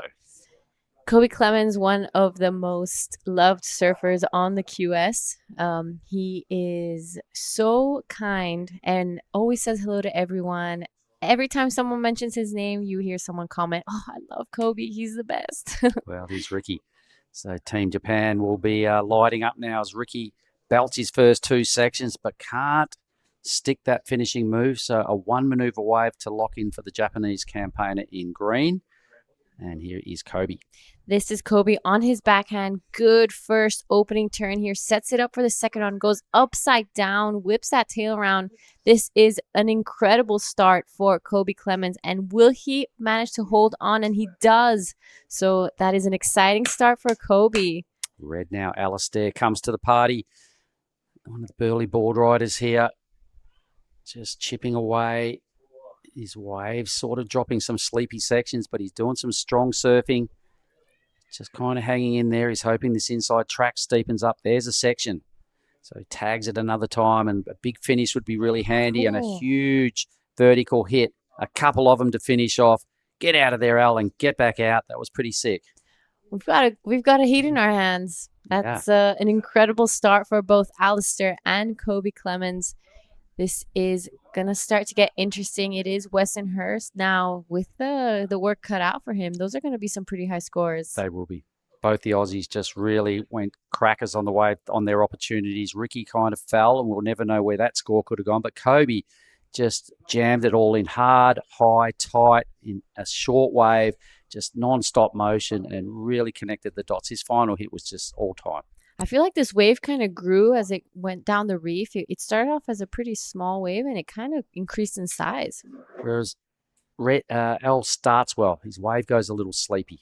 He does get a really strong finish out of this, but a little bit of semi-downtime. All right, that wasn't a gigantic move either, so he's just now hanging in there because he saw something starting to head his way down the line. So just biding his time. Gives it another little half move right there, but bang, this is money all over it. And this turn as well, crunch. So the judges will have to go, okay, Kobe or Al, which one?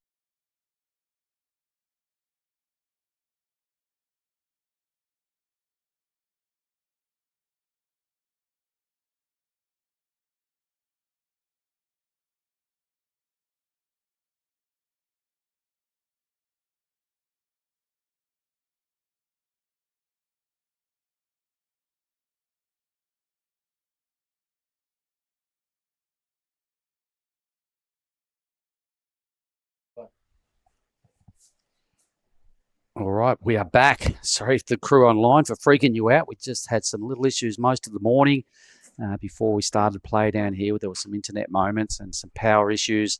They've just caught up with us at the back end of the day, so sorry for that little glitch. But the numbers on the board look insane for Kobe Clemens. There was rapid-fire, upside-down manoeuvres for an 850, just dynamic surfing on a bowly wave. We saw Alistair right behind that wave do a lot of surfing on a flatter wave that had downtime for a 6. Didn't see Weston's wave of 4 as his better number. And Ricky didn't do a whole lot in the break there either. So you can see all the numbers on stage there, everybody. Apologies for the downtime. Well, that's living in the jungle and being in a remote area. You know, stuff happens. Welcome to the jungle. Yeah.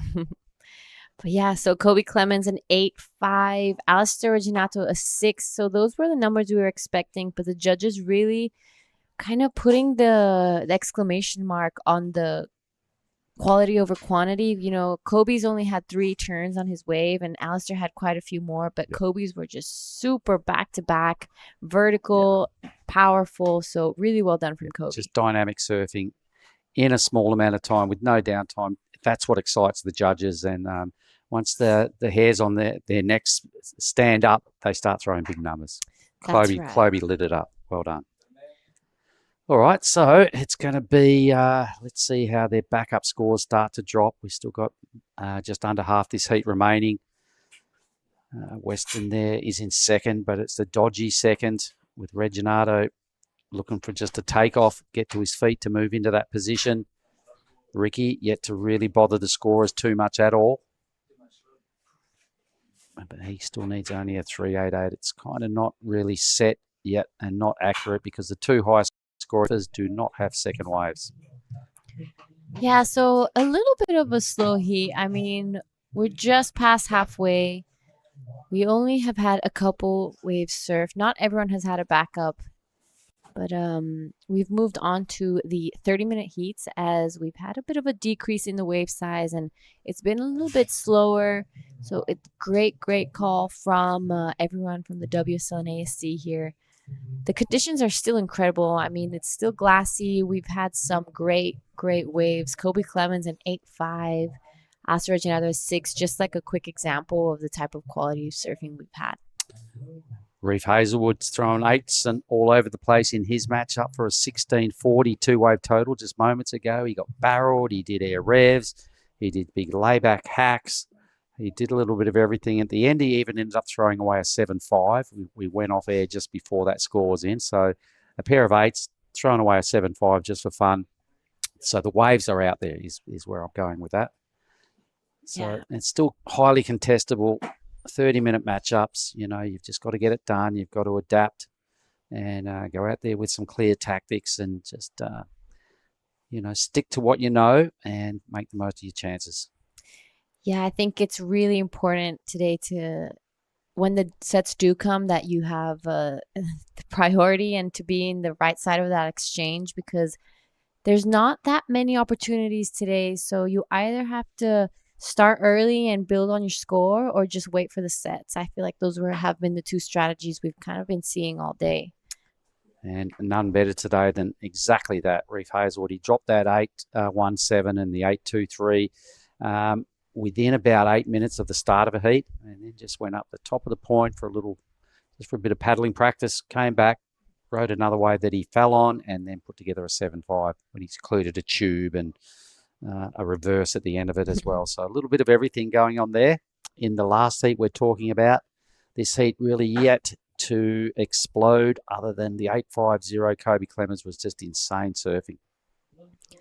Yeah, I feel like we've had a big change in equipment as well, you know, with that drop in size. The board shapes have kind of changed, the tails maybe, the fins, everything has gone to maybe boards with less rocker, and I've seen a couple swallowtails come out and squash instead of the pins. So it's pretty interesting to ask the surfers as well how they change their equipment depending on the waves.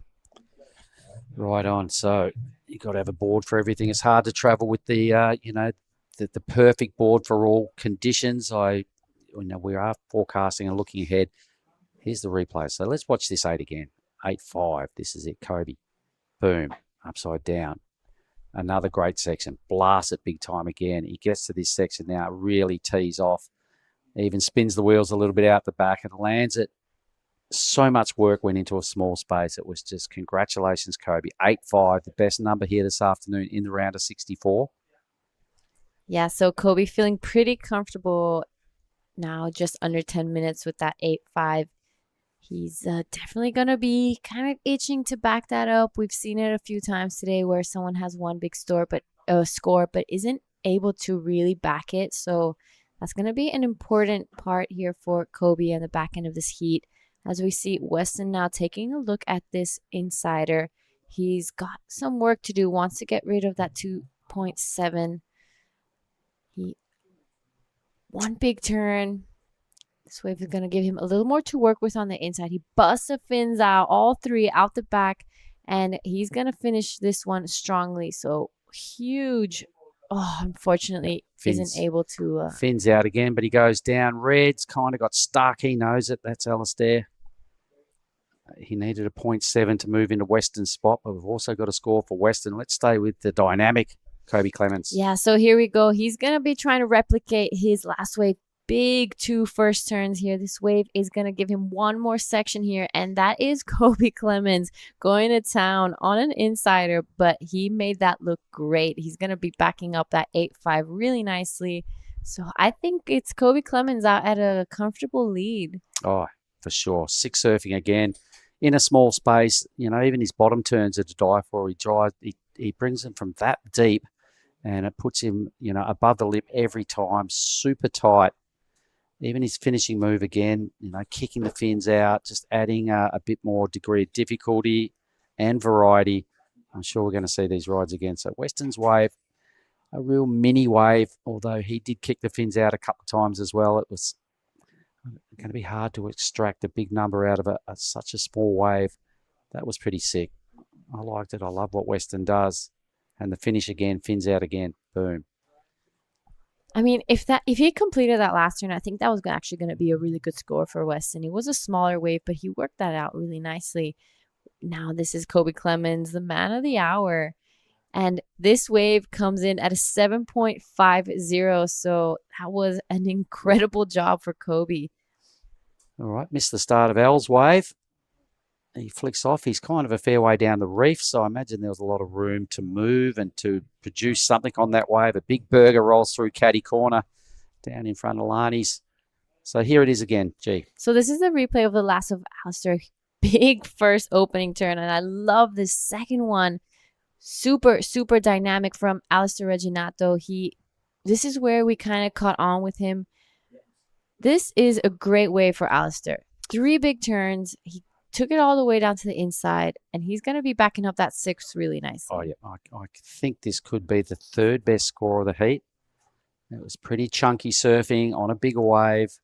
He's still not getting quite the real bowliness that of Kobe's waves, but there was still a lot to like about what Al just did. He's a quality act. He's been doing the rounds for a long time, and he really threw in some huge moves on a bigger wave, more importantly. So I'm pretty certain Al for sure will get a big jump over Weston, who's already in 2nd, but that won't last for long. Weston is comboed to win. Al won't be. He's not. Well, he won't be once this next score drops, I think.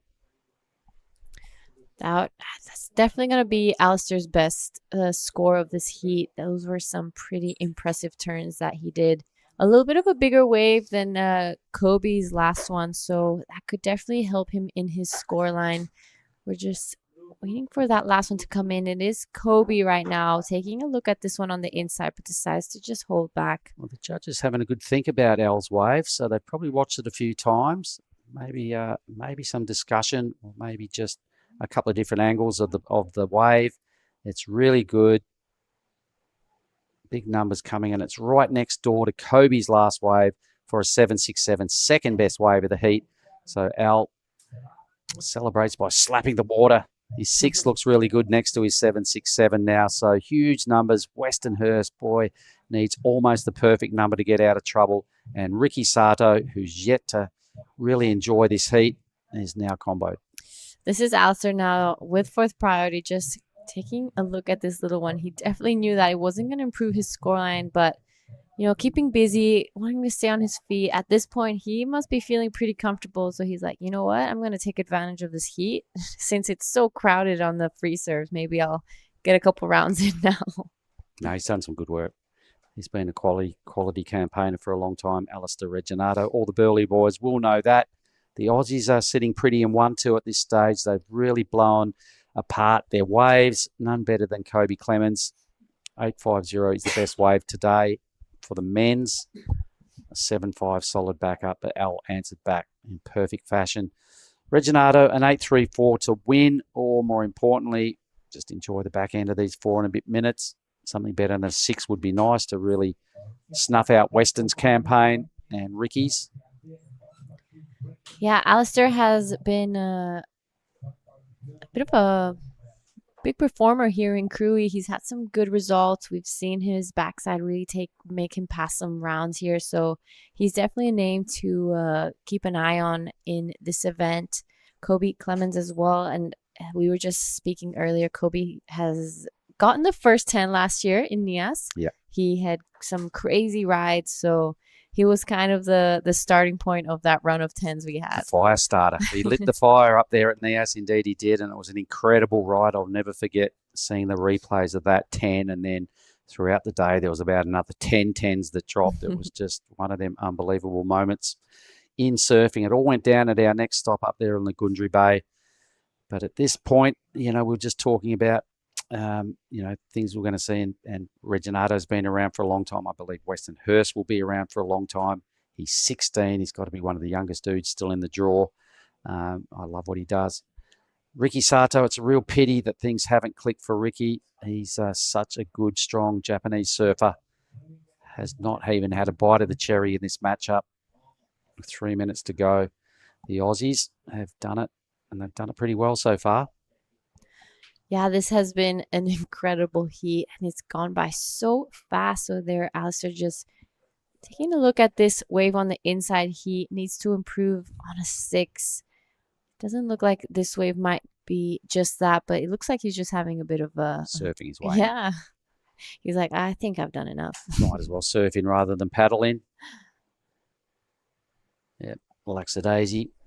Job well done.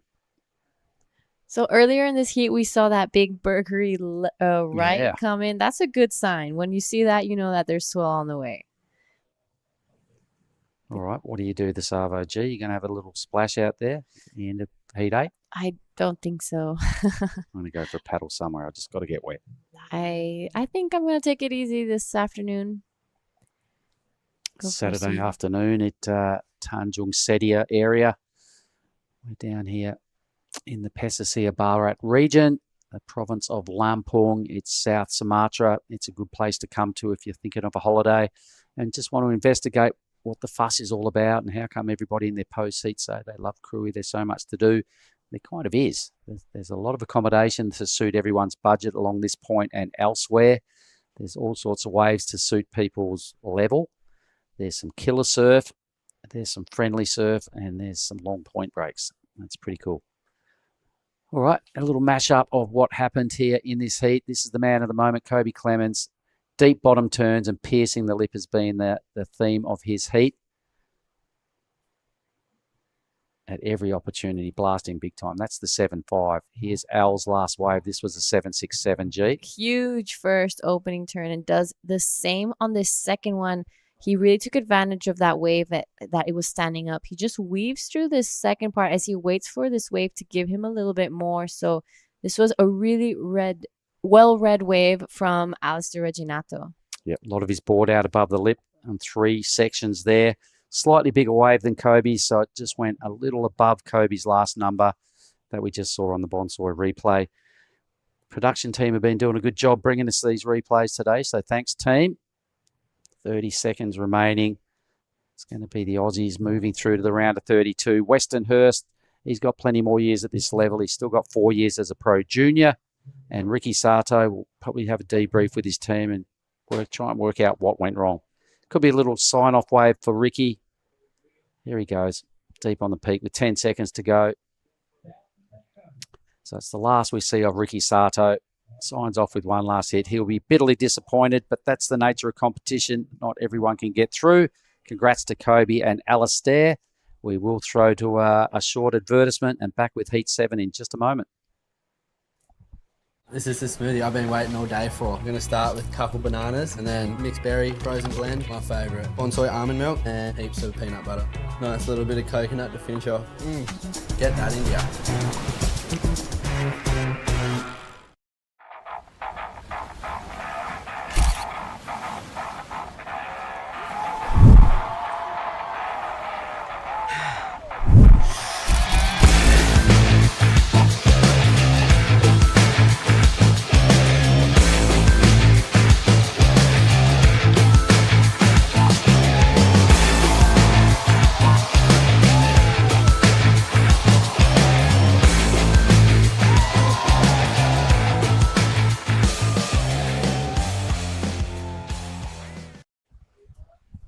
All right, guys, welcome back to the Krui Pro QS 6000. This is day 5, and currently in the water we have, in the round of 64, heat 7, We have John Mark Takong, also known as Marmar from the Philippines, Axel Kurata in blue, Willem Watson in white, and Tane Dobbin in the green. I want to welcome back Dai. This is heat 7, so 2 more heats and day 5 will be finished up. But this is very interesting, exciting matchup. Yep, you are correct. The next heat will be the last one of the day. We will start tomorrow bright and early with heat 9. So probably finish off the round of 64 tomorrow. I think it is predicted that today is the smallest day of competition, and it will be picking back up after this. Took a quick sneak peek of the forecast for NIAS, and it's looking pretty solid for our time there as well. Lisa sent me a screenshot of the forecast. She is the owner of the restaurant Casa Bebas, which is absolutely delicious. And she was like, "Oh, I think it's going to be pretty good when you guys get here." Wow. So big shout out to the crew at Casa Bebas. We'll see you guys very, very soon. But in the water right now, John Mark Takong, probably the prince of Cloud9. Right. He's comfortable in those rights, but really, really good at surfing these lefts. Represents Philippines almost at every ISA I've seen him. And in most WSLs, especially around Asia, he does these Krui and NIAS events every year. I know he's been a back-to-back winner at Cloud9 as well, and he always does well. Great results there for Maramar. I know he's very good friends with Oni Anwar. Right. And Oni is in Lakey Peak right now. They're both very good friends, so shout out to Oni. I know you guys are probably watching Weston's last heat. Unfortunate for him, but he's still so young and has so much time left on this QS. Yeah, last heat, Kobe Clement, total score 16 points. That's a huge score in this heat. And Alessa Reginato, 13.67. There's a few excellent scores in this afternoon. And we're going to have Bronson Mady next heat coming up. Junior World Champ coming up to finish this day off beautifully. We've had, like we said, it's the smallest day of the forecast, but we've had some incredible waves ridden. The last heat, Kobe Clemens started off the heat with an 8.5 and backed it up straight away with the 7.5. Wow. So, there are waves out there. There are still some quality waves out there. You just have to be on them on time and make sure you have the priority when they get there. It's not as consistent as the last few days, so the timing is very important. Utilizing the priority is very key to win this heat, because like you said, there are some moments that good wave coming through to the lineup, so you want to be in the first priority when the set comes. Yeah, super vital. At the end of the day, it's conditions like this where it's not only the best surfer that wins, but the one who has the best strategy and uses his his priorities right. Right. So an important day here of competition. This is round of 64, heat 7. We will be finishing heat 8. We finished off the round of 64 women's earlier today. Some great surfing went down there. And then with great surfing, we're going to head over to Mark, the winner of the last heat, Kobe Clemens.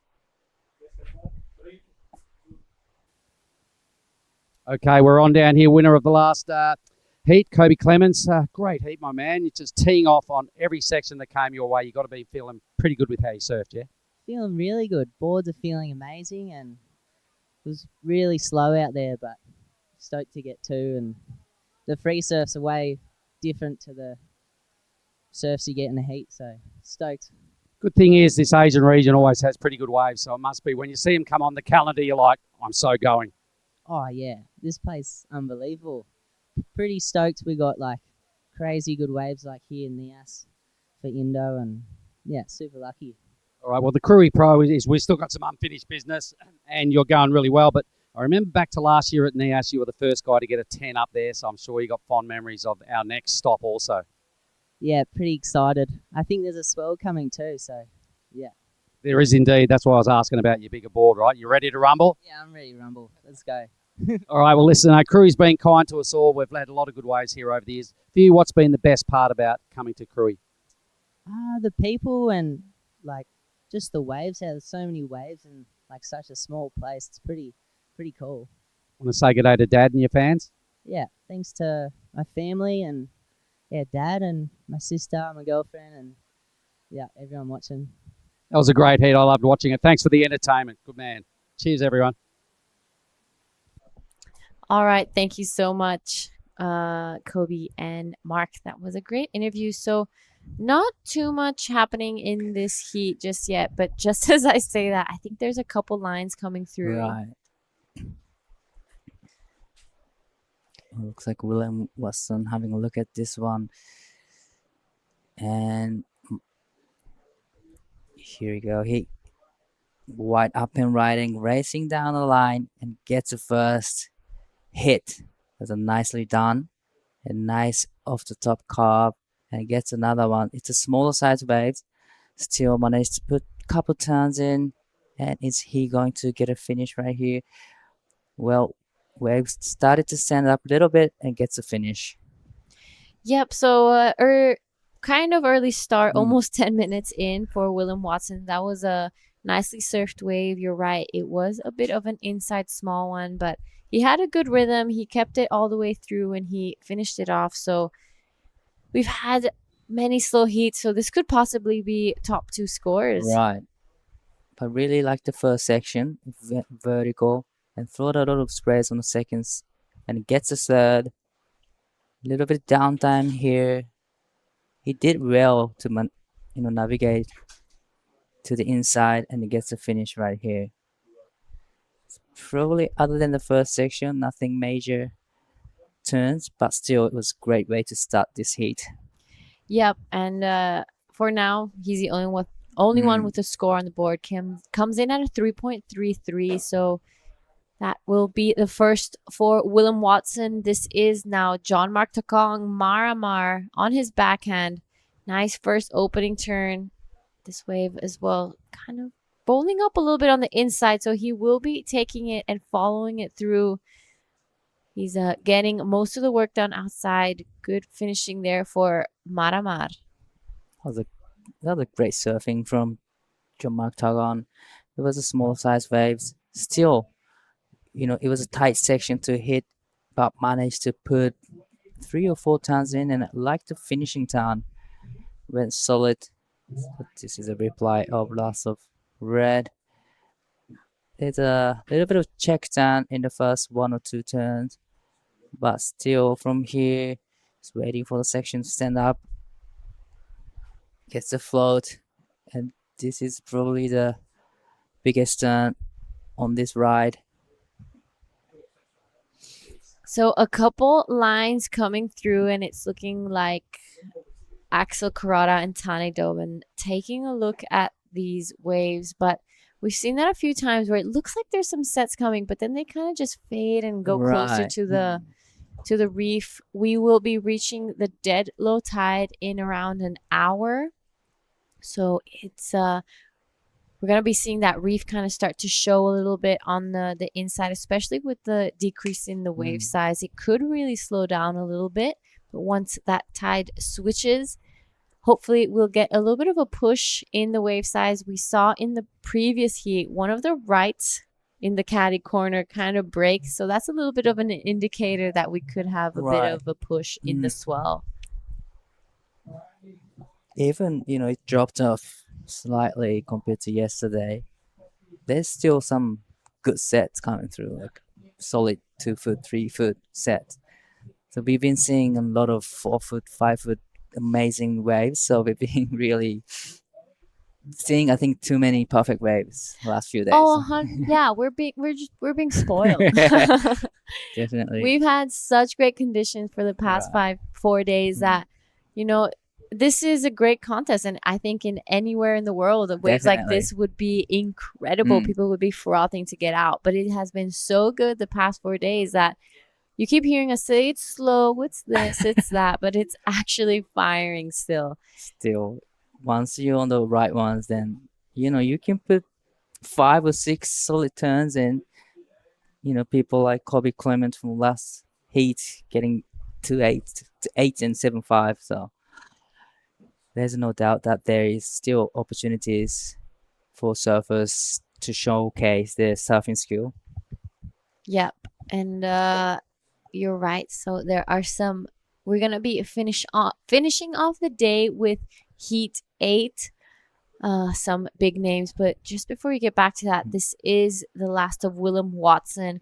Comes in at a 3.33. Some great surfing done. So I think the wave size kind of held that score back a little bit.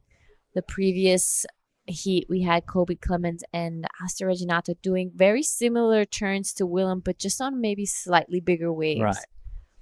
Right behind him is Jean-Marc Tokong, also known as Marmar. Bit of a smiling assassin there. Great. Gets a little bit stuck on that second one, but manages to kind of float through. He's getting a lot done. He wants to really take advantage of this wave.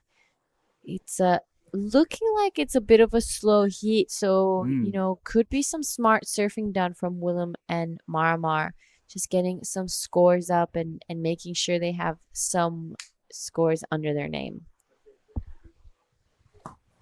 Oh, it's been a really slow start in this heat. Still 2 waves have been ridden. It's been about nearly 10 minutes or so. Yep, so we are very close to the halfway mark, and only 2 waves ridden, a 3.33 and a 3.3. So I think it's a great call for the WSL to be finishing off on the next Definitely heat and just wait for tomorrow for the conditions to just improve. We will be having another big day tomorrow of surfing. We still have a lot of heats to get through before finals day. This is the round of 64, heat 7. Yeah, there's so many surfers have been waiting to surf in first heat for like 4 days. Maybe there's still a lot of surfers haven't surfed in the heat. Yep, so just taking a look at the heats that we're gonna have tomorrow, and some of the big names are Xavier Huxtable, Varun Tanjung are going to be first up. Dylan Wilcoxon is a name to see. Roy Kanazawa, Tully Wiley, Rinta Uto, Oscar Berry is a big name. Iko Watanabe wearing the yellow jersey. Keon Martin and Marlon Harrison. Jarvis Earl, Saxon Reber, and Elliot Parada Reed as well. Those are some big names coming up tomorrow. It's going to be action-packed. Do not miss it, because the Krui Pro is far from over. But as there's a break in the action, we're going to head over to some highlights of day 3.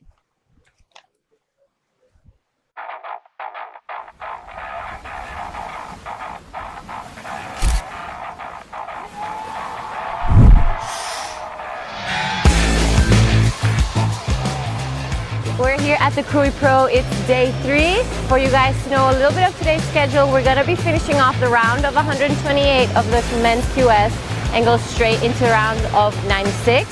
Bigger than yesterday, a lot more powerful, better shape too. The inside ones are going crazy.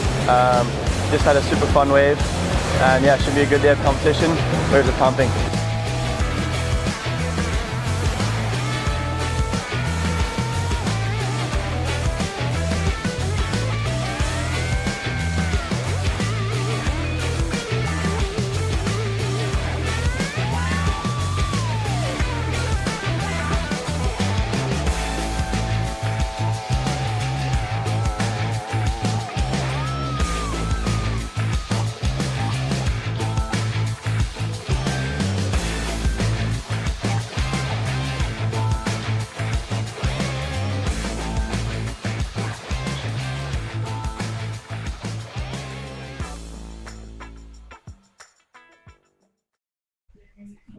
All right, and there you guys can kind of see what we were talking about, the wave size. It's changed so much. The first 4 days were incredible. We had some overset sets coming through. It was firing. It It's was fire. ideal Yes. conditions Mm. for Krui. The highlight that looks amazing on every action. We got some sizes, we got clean conditions, but we are back into this heat number 7, round of 64. We are now down to 30 minutes and 30 seconds remaining, but still only 2 waves have been ridden in this heat. Very slow heat, not many waves coming through. Yeah, and Wow. as time ticks down, slowly, it starts looking like the 3.33 from Watson and Tokong are looking like pretty good Right. scores. So hopefully we get some more waves come through. Looking like some lines probably. We just passed the halfway mark.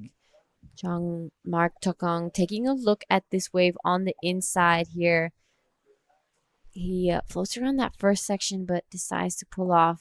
Doesn't give him too much to work with there. So John Mark Tokong goes to first with the 143.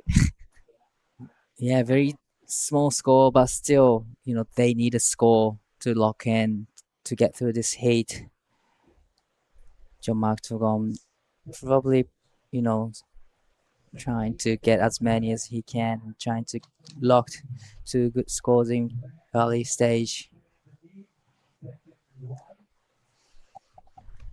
So while there's a bit of a break in the action, I'm gonna go ahead and say a huge thank you to everyone that's supported this event and made sure that we could come here again this year and give these surfers the opportunity to perform in this world-class wave. I want to start off by thanking Kemenpora, the Indonesian Sports and Youth Minister. Massive thank you to the WSL and the PSOE, as well as the province of Lampung and the region of Pesisir Barat, and of course the ASC as well. Without any of these supporters, we wouldn't be able to be here today. I know it was a little bit of a last-minute event call, but they managed to pull through, and everyone's working so hard to get this done. So much preparation and time goes into this before we actually get to start the event. And here is now John Mark Tokong on your screen, keeping busy on the inside, wants to get rid of that 143. Will he finish it? And he does. Oh, I spoke too soon.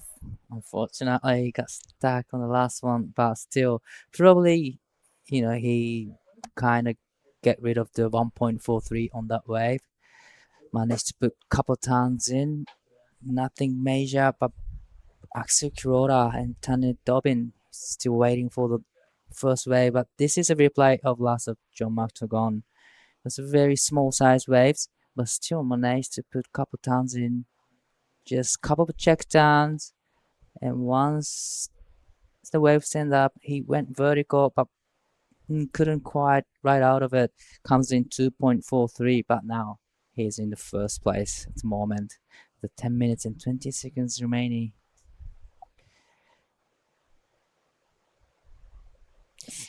Yeah, so Marmar just trying to keep busy here. He has 2 waves under his name, so he's probably gonna have to go out the back and just wait for something bigger because he could go and try and prove his 243 on a small one, but the maximum he'll get is a 3-3. He'll be wanting to wait for those sets to come through to get just a little bit more of a solid score, especially since 2 out of the 4 surfers don't even have scores up yet.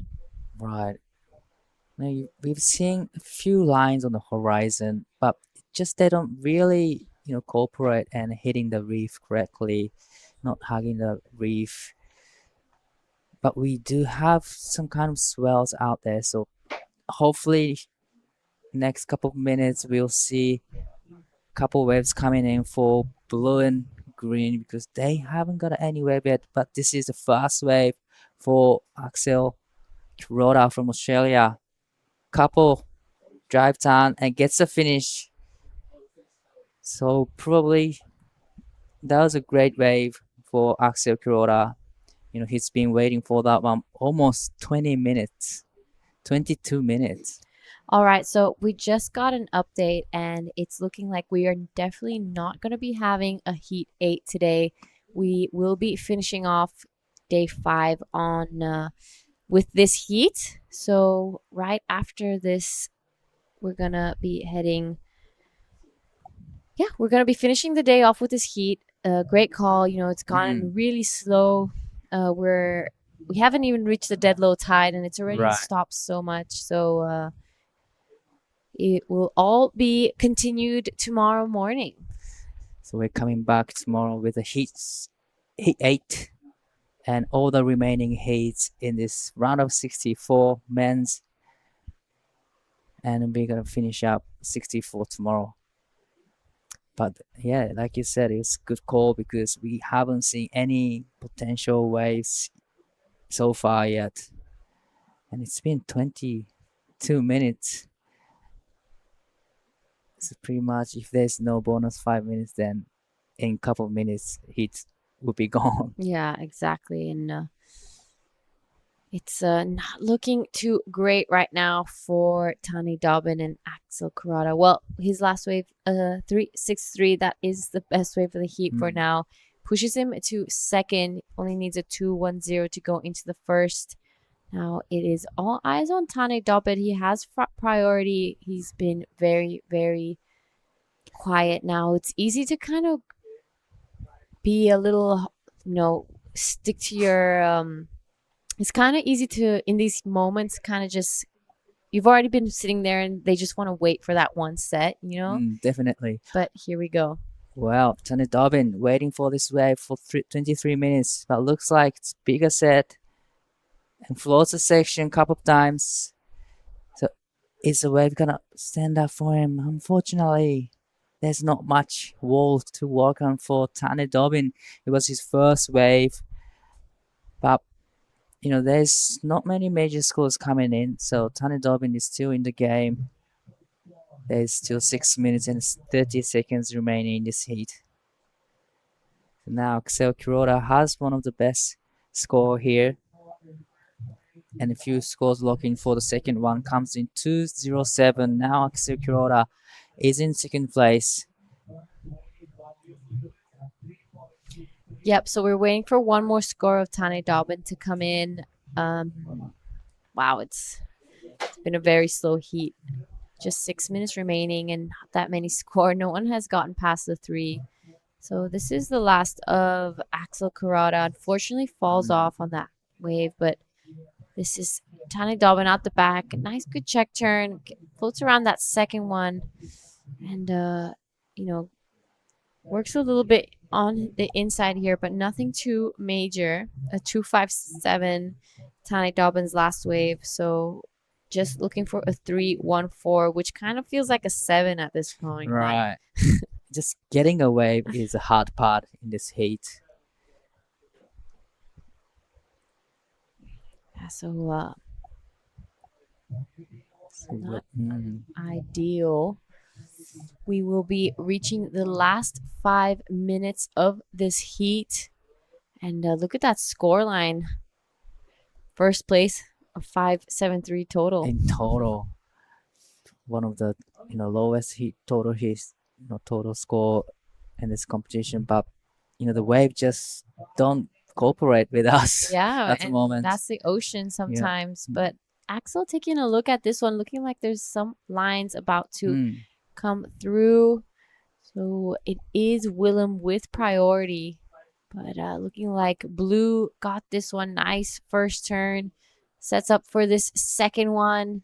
Wow, this is looking much better for Axel Kurata. This is probably going to come in as the best wave of the heat. Surprisingly, Willem didn't put his use his priority, and Axel will be getting the best wave of the heat for now. Tani Dobbin just pulling off right behind him. So Axel Kurata Rose will be going straight to first after that. Definitely. And it's all eyes now on Maramar, Willem Watson, and Tani Dobbin.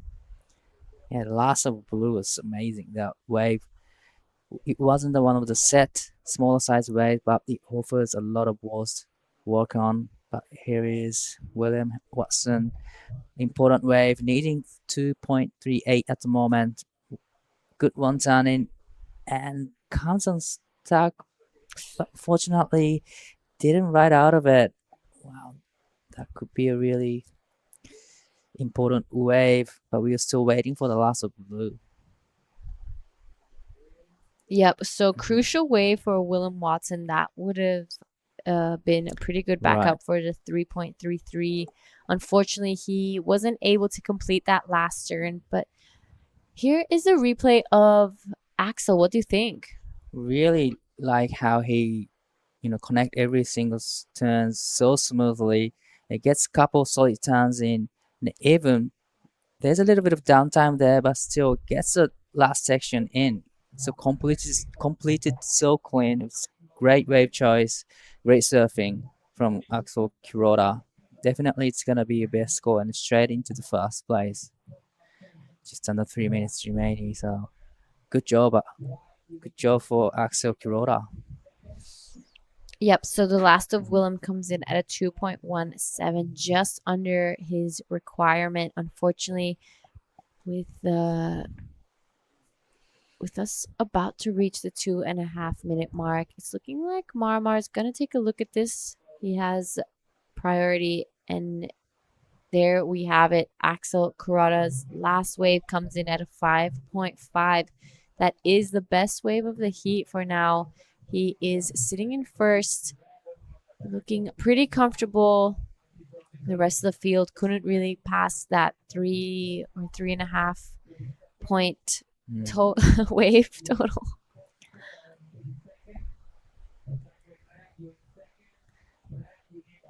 So this is the fast ride from blue. This is what 3.63 looks like. And this is his best score so far. Well, best score in this heat, 5.50.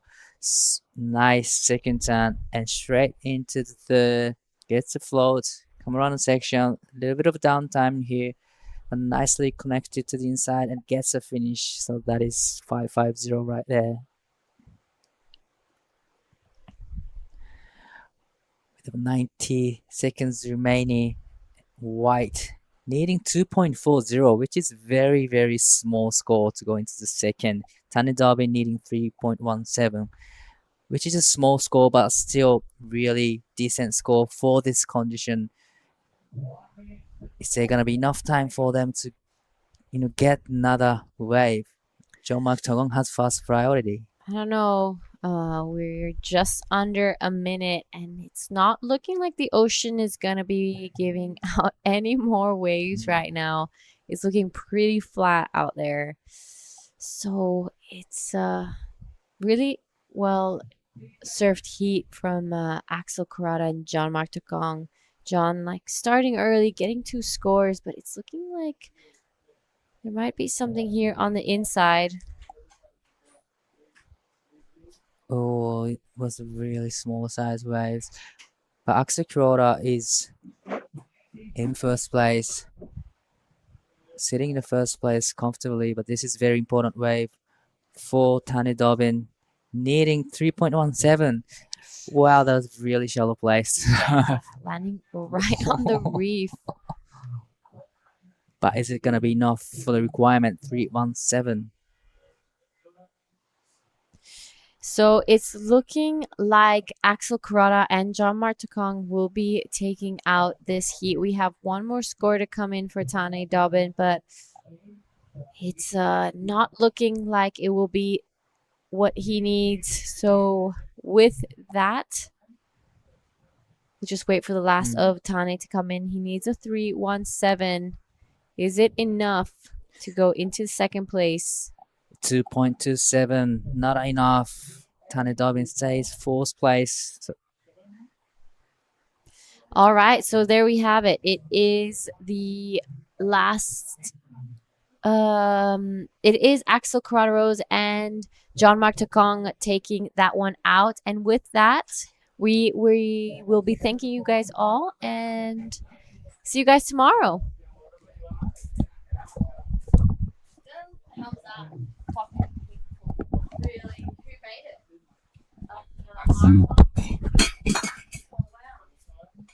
Did Kobe make his heat? Yeah, he got an 8.5. Oh, I'm so